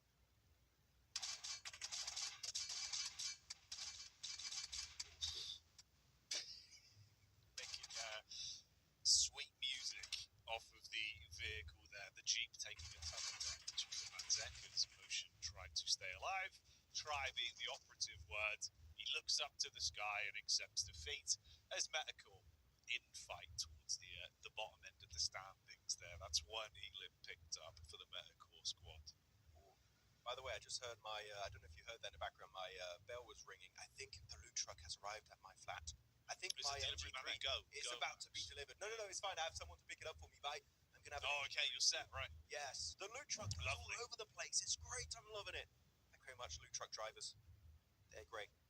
Shout out. We have this amazing loot. Shout out to the loot truck drivers. That's what it's all about, you know. There's a special feeling when a package arrives in game or in real life, and you know you haven't got to worry. It always freaks me out. It's the worst time. I've had similar scenarios as you yesterday when we were cast. I was so paranoid about the whole day where I woke up and knew there was a package coming. I was like, what if it turns up when we're live? You know, because you're like, what do? I can't get it. But the guy's like right outside the door. It's the worst feeling. Because you're like, what do? I can't. What am I supposed to shout through the wall? I'm live. Please put it outside. Ask the players nicely. All 64, just like, guys, can we pause and just everyone stop screaming? Just for a second. Yeah. It's like when you're growing up and your mum's like, why don't you just pause the game? You're like, it's online, mum. What do you want me to do? Yeah. pause Candy Crush. You can pause your game of PUBG Mobile. You can stop right now. This happened, yeah, so there was an official tournament I was playing in years ago, right, where one of my teammates, his mum was just shouting, saying that there was some chicken nuggets. We're like 4 rounds into this official, and because he didn't go down, she just unplugged the internet. So we had to play the whole game 4v5. He didn't even ask for the chicken nuggets, and the kicker is, he was 22. Hey, look. Hey, if it was in PUBG Mobile, will you get chicken dinner or you get IRL chicken nuggets? Still a chicken dinner, true. Just a bit of a different one. You just got to put your priorities straight. I would go for those chicken, especially if they dine. By the way, hang on a minute. That's genius, dude. Why don't we start calling top 2? So, like, if you come second, a chicken nugget. Get to podium, he's got the nuggets, but can he convert it in a whole rotisserie chicken? Yeah, that's it. Oh, that's good. That's good. I like that, right? So, like, top 3, you get chicken nuggets. If you come first, that's a chicken dinner. Ooh. Oh, we got to get John, We're cooking Lank, and everyone on this. We got to see if they accept it. If it goes past the council. Yeah, we'll propose it. We'll propose it at the next meeting. Oh, that could be a good one. Just raining nuggets on himself if you get those eliminations. Every point is a chicken nugget. Lone Star Soldiers Epic looking at their position. Set up shop onto Observatory. Got some good angles here onto the likes of Amix. They're playing in the swamp. This is their swamp this time. We'll see if they can successfully defend their location moving on. They're still in circles, so they don't have to move really. It's just a bit hard to hide your cars in that particular location. Just something to remember. It is going to be interesting. We are Northern Quarry finish. We do have these circles happen every once in a while. It's not very common. Especially if you do end up on these hilltop locations, which is where SSC currently are set up. Good initial spray. It's not going to be converted in a flush in that position. It's just going to be damaging the resources, the helmets, the vests, using up meds. And also keep in mind one thing that I think a lot of people don't really know about PUBG Mobile, but it is a factor. The more you get knocked, the faster you bleed the next time you get knocked. If you get knocked 4 or 5 times, you bleed out so rapidly, it's almost impossible to get revived by your squad. So you don't want to get knocked too many times for free by SSC. Is obviously very different to real life, where you can build up an immunity to bigger bullets from small bullets. It's just like that. I've been knocked 5 times the bazooka. I can take it. Yeah, exactly. I've built up an immunity. You do nothing to me. Keep in mind, of course, we don't advise anyone attempts to build up an immunity to bullets. That's not what we're saying. No. Avoid that in game if you can. You don't want to get shot at. You'd be giving away a lot of free stats to the wrong teams. So keep that in mind, guys. For now, though, a bit of a quieter one. Obviously, first 11 minutes in, this is one of the few games where I feel like around the 11-minute mark, we've actually had quite a few squads that have really been having things go south for them. It's the first game where we get to 11 minutes and everyone's actually still looking decent, with only 2 of our teams having 1 casualty. Of course, off the back of that early scrap for Motion, with a solo being spotted out by Metacore, and KZ that lost a man initially. Yeah, but that's so let's see where the real fight begins. Yeah, that's mainly because you don't have to cross bridges, so teams are just able to actually survive and not go out of the blue. It's just a bit smoother to execute. Hey, there you go. That's going to be a push-up. Nice one. Going for the resale to Alicia. Hopefully with the smoke. Small area going to be showing their back to Avalanche. A few shots will connect and not resulting in anything significant being dealt to Amix. The circle did head towards Quarry slightly more. Quarry is on the outskirts of the circle, is down southwest, so far controlled by only Destined to Rise. Today, in terms of intel, they got good high ground position. They could get some really good intel early on. As Avalanche up in their cars, looking to make also wide western rotation, getting to the high ground, maybe able to wrestle it away from the hands of Metacore. That really are going to be locked behind that ridge. Good angle from Butcher here. He finds the first opening knock versus Metacore. Now down to Cyrex. And oh my goodness, Butcher is on an absolute tear. They've got to be careful. Champions looking from a distance. But Butcher survives. How? He was proactively being sprayed at by the Mongolian team. And he survives. He tanks it. And will get 2 easy points for his squad. And the resale to Groza. This guy, he's got a true immunity to bullets here, Jackie. For real, it exists. Yeah, it's coming true. We said it as a joke, but it's a reality in the game right now, it seems. Bloody hell. Will Avalanche actually be able to have finally a similar game then to what we witnessed back on Rondo? Game one of the knockout stage. Like we said earlier, if you didn't catch it, it's well worth a watch. It was brilliant stuff from them, but it's been quiet following that point. So we need to see a game where they're able to acclimate a fair few points and once again prove that it was not a fluke, that they can consistently keep that level of lethality up in this lobby if they want to guarantee themselves 100% safety to make it through the LCQ into finals. I would really hate if it's their best game of the tournament, because it might still be because of the points, but if it was one of the only good games they have, because I don't think it was down to luck of the circle. I think it was just generally good rotation around the map and just able to pick strong fights at the right time. So hopefully they can try and build upon that strong base going in these next matches of Erangel and Miramar. Westron, good early fight for 777, able to actually be of an opening for their side of the map. Now the Swamp, going to be somewhat full of teams. That's going to be one squad also almost getting eliminated in Amix, down to now just 2, now down to 1 as his teammate gets eliminated fully out of this match. Amix in a bit of a dire situation. But one compound that is in play, Jackie, is going to be God Compound. So far defended by the Polish team of Motion. God Compound for a reason, but you have a lot of teams still alive. Still 16 teams. If multiple teams crash at the same time, it could get really dicey for the entirety of Motion. Yeah, you'd have a lot of pressure on your shoulders. And although that side looked good in the previous game, if you've got an entire sledgehammer of squads coming at you, can you really withstand those blows? That's the question. Finally, a few fights starting to break out across the battleground as well, with 777 and TGM going head to head. This is TGM that looked good in the early start of the day. 777 that have consistently been able to snatch away a few points here and there as well. So between them, you've got 2 knocked players from TGM. The final man falls against 6. They'll finish him off, and they can look to save Westron as well. So they should have a trio off the back of this. No one around to close them out. Should be looking really comfortable here on Cat Hill. Cat Hill location pretty good to get some insight, especially up north onto Arc Red. So 777, hopefully not just down to a solo right of Warrior. Would be good to see a team-wide finish. As Amix, though, unfortunately not going to finish really well this game. 0 eliminations. Still, overall in the rankings, looking good, right? Then 8th place. You want to be in top 12 to reach the finals, but it's still not going to be too comfortable. We know Amix can just do so much more. Their potential has been a bit wasted early on in these last chance qualifier matches. 27 plus. Going to push, trying to get access to the high ground. SSC has been parked up here for the longest time. Looking to spray down absolute hell on their location. The thing is, also up north, you've got SSC, you've got Champions, you've got Ozrox getting involved. This is a real mess up north. And as we say, that Afterlife will be our 3rd team to get eliminated alongside TGM. So many early casualties taken up. The thing is, you don't have really a good amount of strong positions to get access to, so teams have to fight on the edge and try and get into the zone. That was the likes for the first 3 teams getting eliminated. And they might not be the last one as SSC in their car, 4 cars controlled by the roster, but unfortunately the Offhand Boys Ruben is just way too strong. He's going to get one early knock. But Champions over to the west, they had a really good timing earlier, right, on Erangel. On that fight, it did get punished by Butcher. Can they redeem it this time? Get the entire fight up north.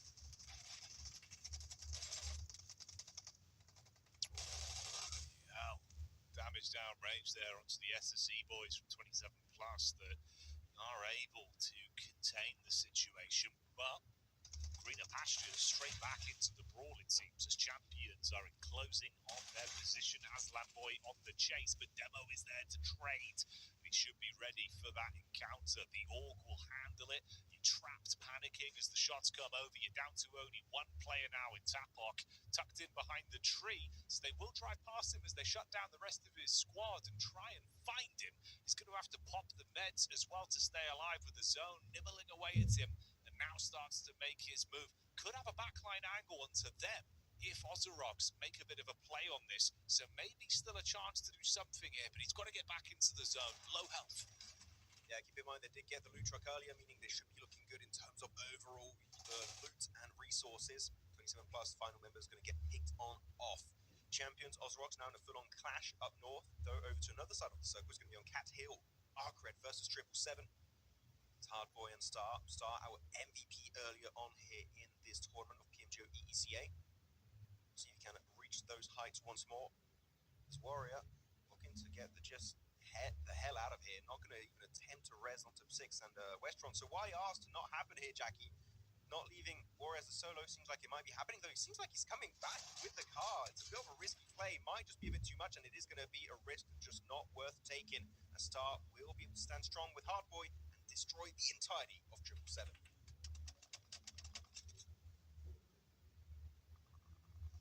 So, with 777 going down and the other squads close by having a bit of a bad game, and Avalanche finally once again showing us that they can actually make a move, well, without Tommy falling, that is. I was thinking maybe there's a chance they could get a decent game out of this. Obviously, 777 have that 8-point elim boon to take away from this one. Tommy's now on his last leg, so it gets a whole lot worse for Avalanche. You're not really going to have much more to fight from. Yeah, and that's them flushed out. Finally, Molodoy goes down. So the top teams in the lobby removed. Could be an opportunity for champions to actually once again run through all the remaining squads. They've already got 8 elims, and they actually have 3 members alive 20 minutes into a game. That hasn't happened in a while. Yeah, finally good to see some more presence from the Mongolian team. God's Compound, I mentioned it earlier, strong position for motion. This is going to be just one team pushing up in Mad Esports, a 4v4 clash. Could have a knockoff effect on the entirety of this game. Actually, I say 4v4, it's a 4v3 motion down to just a trio. One player flushed out way earlier on in this match. Not the way you want to go when you have a position like that. As I say that, another member is going to get knocked, so Motion definitely struggling on the defense. And actually, I see why things are not working out. They moved over to the northeastern building specifically, which can make it a bit hard to really get the opening knocks. But as I say that, really good knock also for that util. And that's going to be destined to rise. Destined third party. This fight, it seems, beats onto the forefront. And puts the utility down to get rid of Tack and off hoping in the distance. The nades are going to be raining on down. And this is the reason why it's called God Compound, by the way. Teams usually park up on these ridges that are just such nadeable positions. If you want to be safe, you've got to go in the buildings itself. Because absolutely, he's got one nade. He knows where Destined to Rise are parked up. That could be a squad wipe. Coming very soon. Good damage onto Darling. And we'll get the knock onto Betts.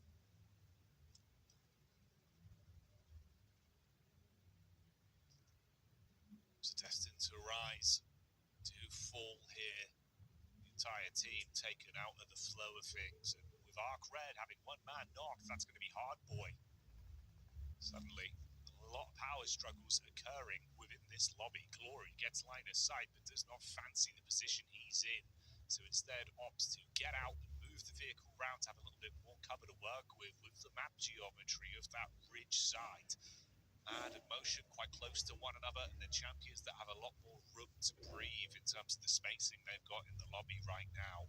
An Ayato that has just been down, tucked onto his belly for a couple minutes at this point, dreaming of a later placement on this game. So Goat Team opting to put their eggs into just the slow approach. Not really much else they have in terms of choices on this one, with no points accumulated on their overall elims.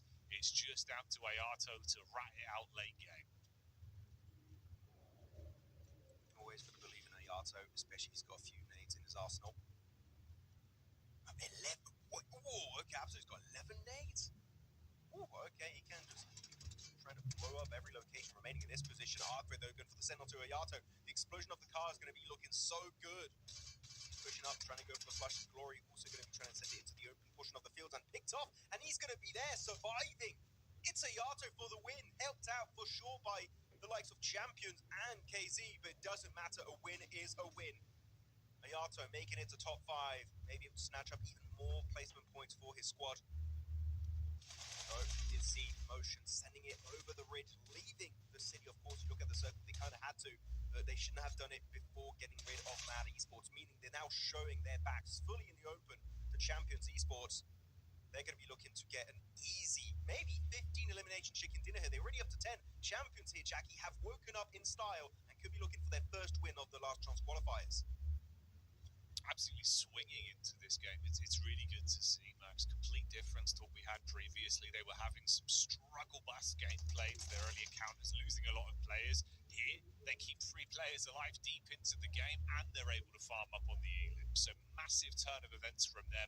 Like you say, should in reality, if they have a good set of heads on their shoulders, win this one and get an injection of points to climb up the rankings. The one saving grace for Ayato there as well is the fact he flushes both of those players. They actually do get 2 elim points and now come into the topic of conversation for a top 4 placement as well.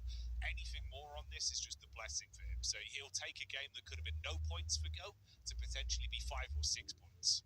You can see on the map though, yeah, KZ, they know where Ayato is parked up. So Yen flexed out to the east a little bit. Again, to be a line of sight inside that shed. Fearless spotted out by Takinov. No, not resulting onto that spray. Got a lot of ammo, so you know what, you can be a little bit generous on those engagements. Keep in mind, Mad had also a lot of nades earlier. One nade, one of them, but Absolute's got a total of 6. So the nade, the bounce, bounces away. That was a close one, you know. And David could have got it, but how the hell does Absolute hit that one? Coming out of nowhere with the spray. The the Org knock is huge, but Fearless gets knocked. That's going to be some good pieces of utility chucked. But it's going to be also the Blues are doing a lot of damage here, so Champions need to keep moving forward. They need to clash fully with the likes of Mad. The nades, the bounce is looking good. It might be a squad wipe. Demo put so damn low. His teammate knocked once again, and Champions Esport not meant for the chicken dinner. As 3 teams now remain, it's Mad Esports, KZ Esports, and good old Ayato from GOAT. That's crazy, mate. It felt like, you know, this was the one. This was the big ticket item for Champions. So the fact that's taken away by the sick plays from Absolute, yeah, you're going to be hating that guy right now. He's played a blinder there. Good reaction time. Great arc on the nades.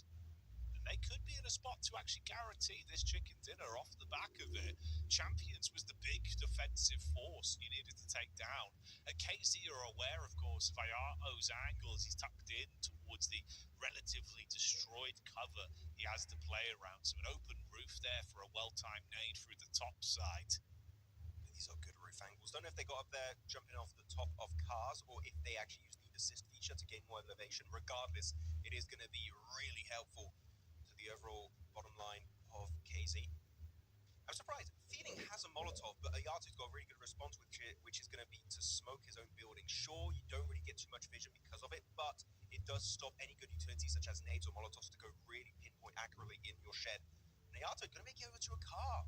I do believe he's lost a wheel, which if he tries to drive, it could get a bit tricky. He's just trying to get some extra loot. He's trying to get those nades here, Jackie. We saw what happened on the Rondo game a few days ago, right, where all those nades could be so important at the end of a match. Ayato in particular, very strong with that kind of utility. Might make the difference as Mad slowly but surely getting closer and closer to KZ, but Feeling's got the MG3 in his hand. If he spots them, he's ready to make it absolute hell for whoever gets in his crosshair.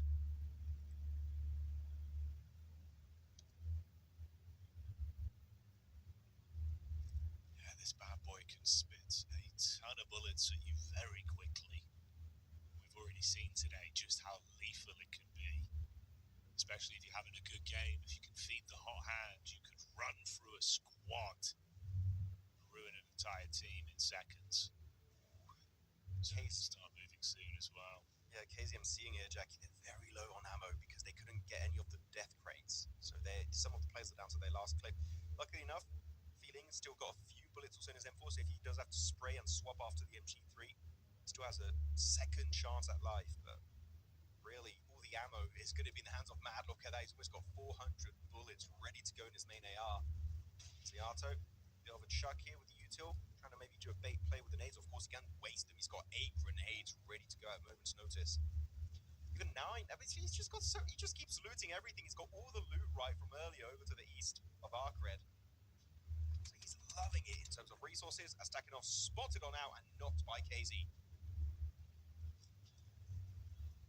Lit up there. So the first domino falls. Is this where maybe they try and just take the fight straight to them? It'd be absolute. He's got 5 elims to his name. Can he pop off and do something miraculous? That's the question. Good for one with the Org, as he will respond in kind, but as he sprints up close towards Kenny, the shotgun does damage as the big pump will unload back. Nade out from Ayato as well towards the smoke. I mean, he's effectively completed his mission on this one. You've got a guaranteed top 2 and those 2 elims that he snatched away. 6 grenades in his back pocket. He's just throwing them out one after another, hoping, fingers crossed, that it'll take down another player. One should hit eventually, but I think he is going to start to run low on that utility. They still have cars here, Casey, after that push up onto Mad. Now all the players here, the passenger seat's going to be with the MG3. He's just going to be spraying it down in the open onto Ayato. That has gone back into hiding behind those smokes. I think that, he's still got 10. How do you still keep getting nades? They disappear, and yet they come back. He's going to be cooking it right around the corner. The bounce could be huge. Will he find anything of value? Will he get the knocks? Unfortunately, not going to be the case just yet. They spray their way through the door frame, going around the corner, but the shotgun will not connect. It will be a KZ Esports chicken dinner headed their way up against a member of Ayato. Oh, mate, it looks scary. Trying to find the arc off of the thimble of wood he had in front of him there. It would have been explosive. It somehow had an infinite grenade glitch. It was just spawning more in max. But it's KZ that get it done. So a chicken dinner going the way of KZ Esports. 10 placement points and the 4 E-limbs on top of that.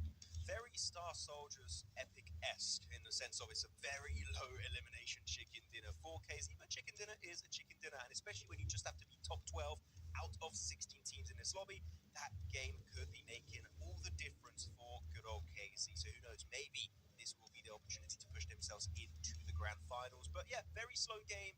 They were in the center of the position on the circle. They had a good compound. They got a little bit of extra elevation. They were just waiting, biding their time to strike. And their push onto Mad was really good, Jackie. They get the initial knock thanks to that bit of elevation on the roof. Full commit to it. Put all of your attention onto Ayato after a full team reset. It's how you should play it in those situations, and literally have nothing to criticize. That was just a perfect textbook play at the end from the entirety of KZ Esports.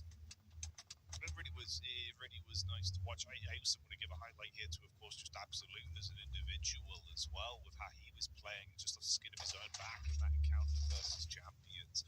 Made a world of difference where even just on the E-limbs alone and that top 3 finish, they should be getting a nice injection of points off of this one. But we'll get to that when we check out the overall match breakdown. For now, of course, we'll give our flowers to KZ that do lock that down. This is their team stats for the viewers at home, so you can see more focused in terms of survivability. Yes, they lost Moxie very early into the game, sub 7-minute survival time for him, but the rest of the squad actually are able to grit their teeth and make it through with a W.